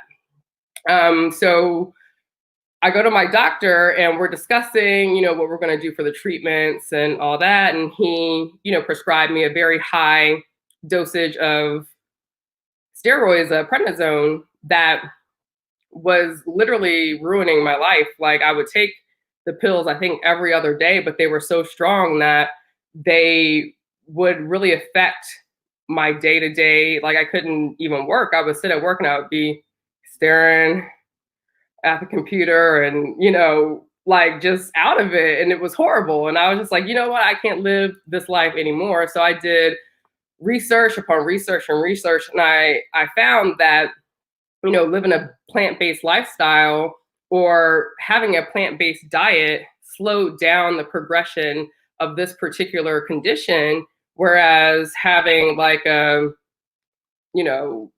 omnivore, eat everything type of lifestyle, especially eating a lot of meat, sped it up. So I really took into, like, I'm an extremist. So I kind of went all out. I'm like, all right, I'm gonna become vegan.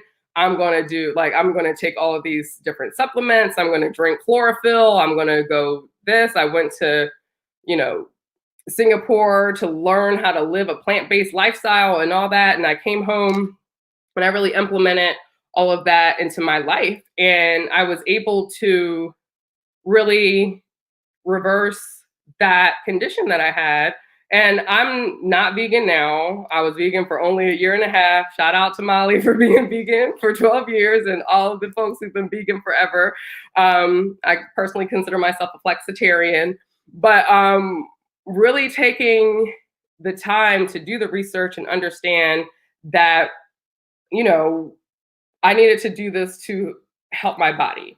And I needed to do this to get rid of this condition that I had, which doesn't really all the way go away, but I have been in remission for, I think I went in complete remission in 2013. So I've been in remission for 7 years altogether, but that was just really based off of my thoughts, like, hey, I can fight this. And then understanding that, listen to your doctor, but then it also, you can figure out and you really know internally what you need to do for yourself. I, like I said, literally, my doctor thought I was going to be on dialysis a month into the diagnosis. And look at us. I think 9 years later, and there was none of that. We're all good. So I just want to make sure that, I kind of reiterate everything that I said about understanding that you live on your own time. You ladies, always really, really, truly try to understand what feeds your soul, what your purpose is, and don't ignore it. I'm a living testament of ignoring all of your creative desires and urges for so long. but, you know, still being successful in, you know, my own right. But at the same time, you know, I'm just ready to move on and be able to, you know, do more things like this, share my story with everyone, and really make you guys understand that you guys truly, as long as you trust and you have faith, that you can really make all your dreams come true and truly exude all the magic that you need to exude. And if you guys have some questions, I am free to answer them now. So I do see one from Kelly Richardson Lawson. If you could tell your 20-year-old self one piece of advice, what would that be? Oh, whew. My 20-year-old self was off the chain. I mean, one thing I will say is that I lived my life and I had a good time. But I would really say just truly, you know, believe in yourself, really, and really know that, and I'm not saying that I didn't believe in myself, but I know that I always had really lofty goals that seemed weird. But just to go for those goals, like, don't think of those goals as lofty and unattainable. Just really go for it and go for what you need to do. Because I legitimately, if I would have done that, I would have been further along in my life journey now. But I'm good. I'm here. I'm trusting the timing of my life. And, you know, that's it. Maybe not party as hard. Any other questions?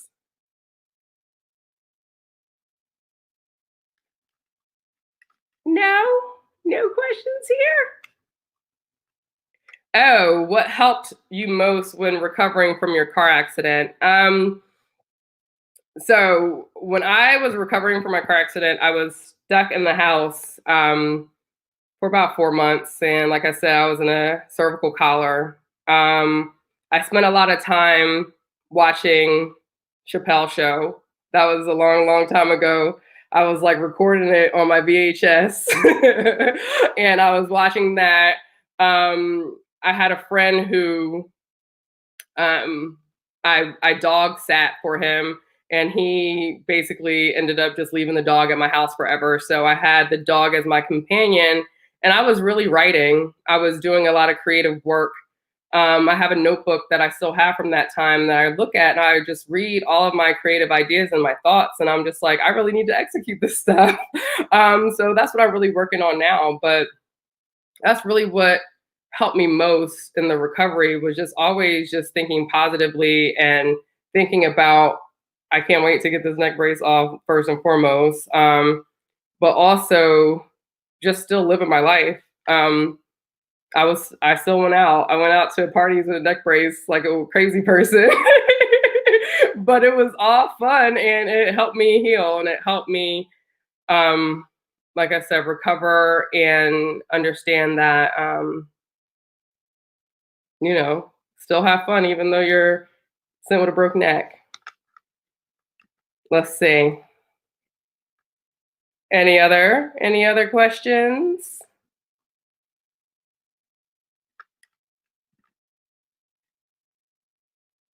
Okay. Has the pandemic made you slow down or speed up in any way? So I would say a little bit of both. As far as slow down, yes. So I was traveling regularly, on a regular basis, between, I'm in Atlanta, here and New York almost every single month. And then among other places and things like that. I didn't really have a lot of time to spend with my family because I was spending a lot of time working and traveling for work and things like that.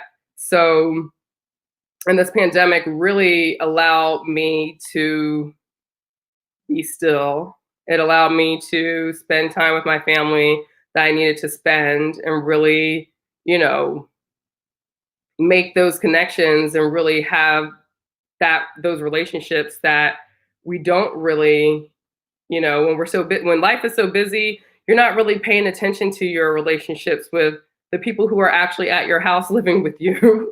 So being able to, build my relationship with my husband, build my relationship with my son, but also from a speed standpoint, it kind of sped up my thought process around, hey, it really made me really, really think, like, you're doing this stuff. And like you said, you do it in your sleep. So what's next, boo? You got to figure this out. So that's kind of really what, made me kind of speed up this process of, pivoting and doing something new, doing something that really connects with me and who Mar really is. So that was really, truly a blessing, because if you would have talked to me in January 2020, I would not have thought that this is where I would be and this is what I would be talking about. So I'm truly grateful for that. And like I said, truly grateful to be uncertain. Truly just, I feel it's weird to say it, but I feel kind of, it's liberating. It's liberating to be like, yeah, I'm figuring it out.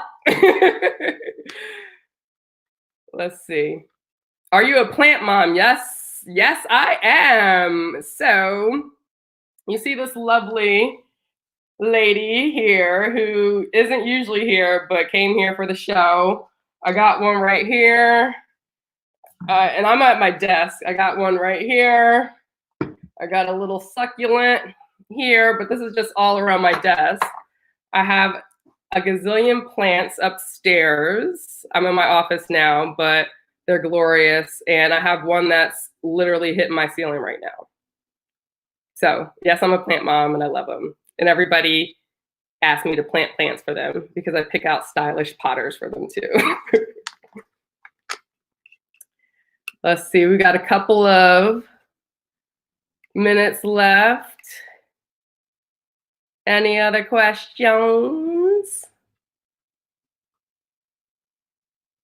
Oh, the artwork. So this painting is old. I got this from CB2 probably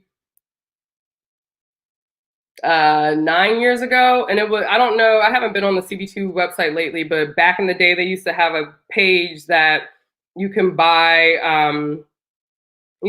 unique pieces from like local artists, or I think whoever this artist is, they're from Chicago, I think. And you could pick out, one of a kind pieces or whatever and buy them. So I picked out this piece. It was a a canvas, but roll out.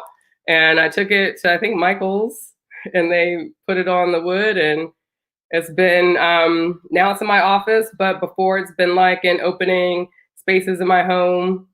And it's moved around, but it's made its way back here. And it's been pretty popular since I've been on a lot of Zooms and StreamYards and things of that nature. Everybody loves it. And I think it brings out the whole vibe of my room, in my space here in my office, which kind of really brings me back to, who was speaking about this? I think Kayla and Selena earlier were speaking about like just having a good space, having a space with good energy.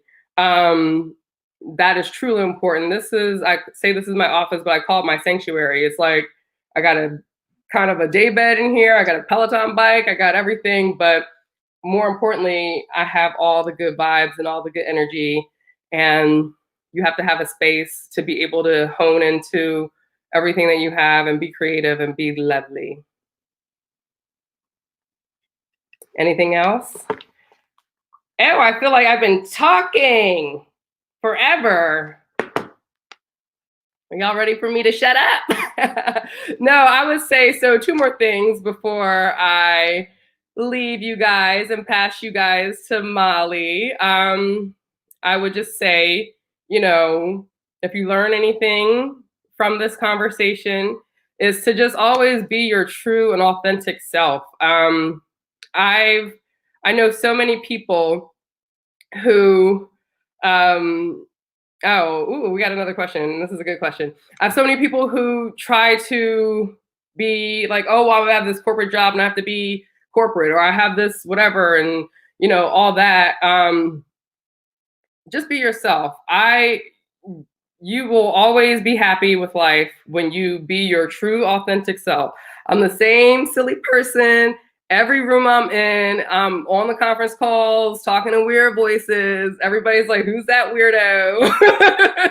And it's me. And that's like, it's been always helpful for me. My favorite crystal is, I'm looking over here because I want to show it to you guys. Hold on.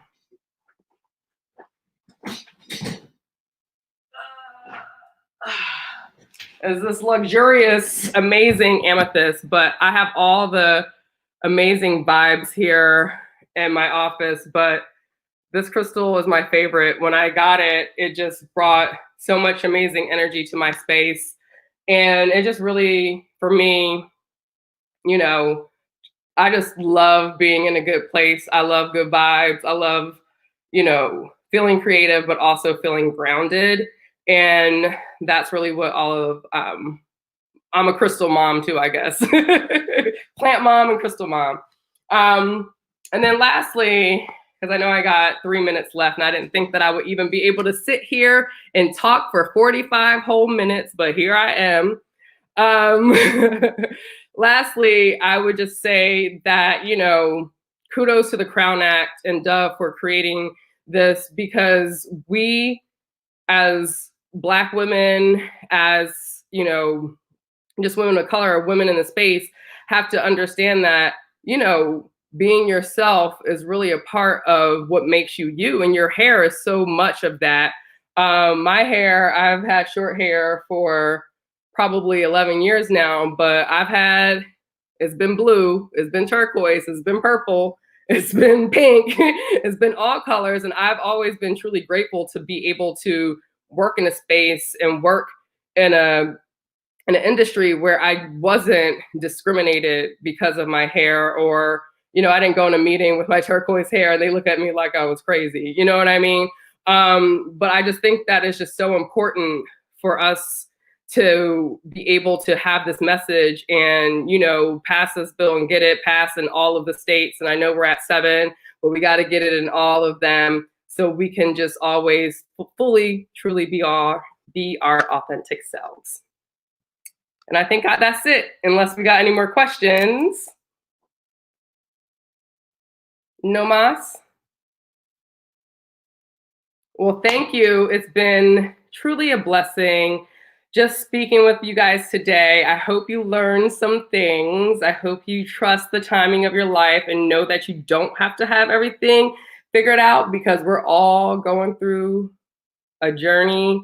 And I am just truly grateful for Molly for asking me, and watching all the lovely ladies drop all of their jewels and gems and everything that they spoke about today. I'm grateful. Thank you so much.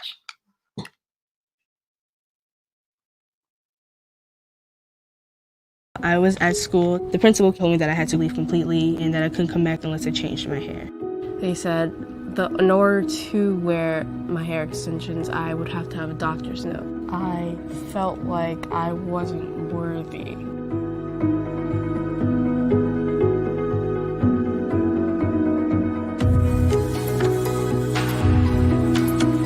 People getting fired from jobs, girls sent home from school because they have braids. That's not okay. My hair doesn't have anything to do with my education. So much of our persona, our bodies, are policed on an everyday basis. It's time for us to push back and say we are more than our hair. It's not just about hair, and people shouldn't trivialize it as such. This is a national movement. We define professionalism, both in school and work.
Okay, everybody. What a wonderful day that we had. I just want to thank everyone for sharing with us and being here for our Lift as We Rise Earth Girl Day. That commercial made me cry, so I got a little teary-eyed.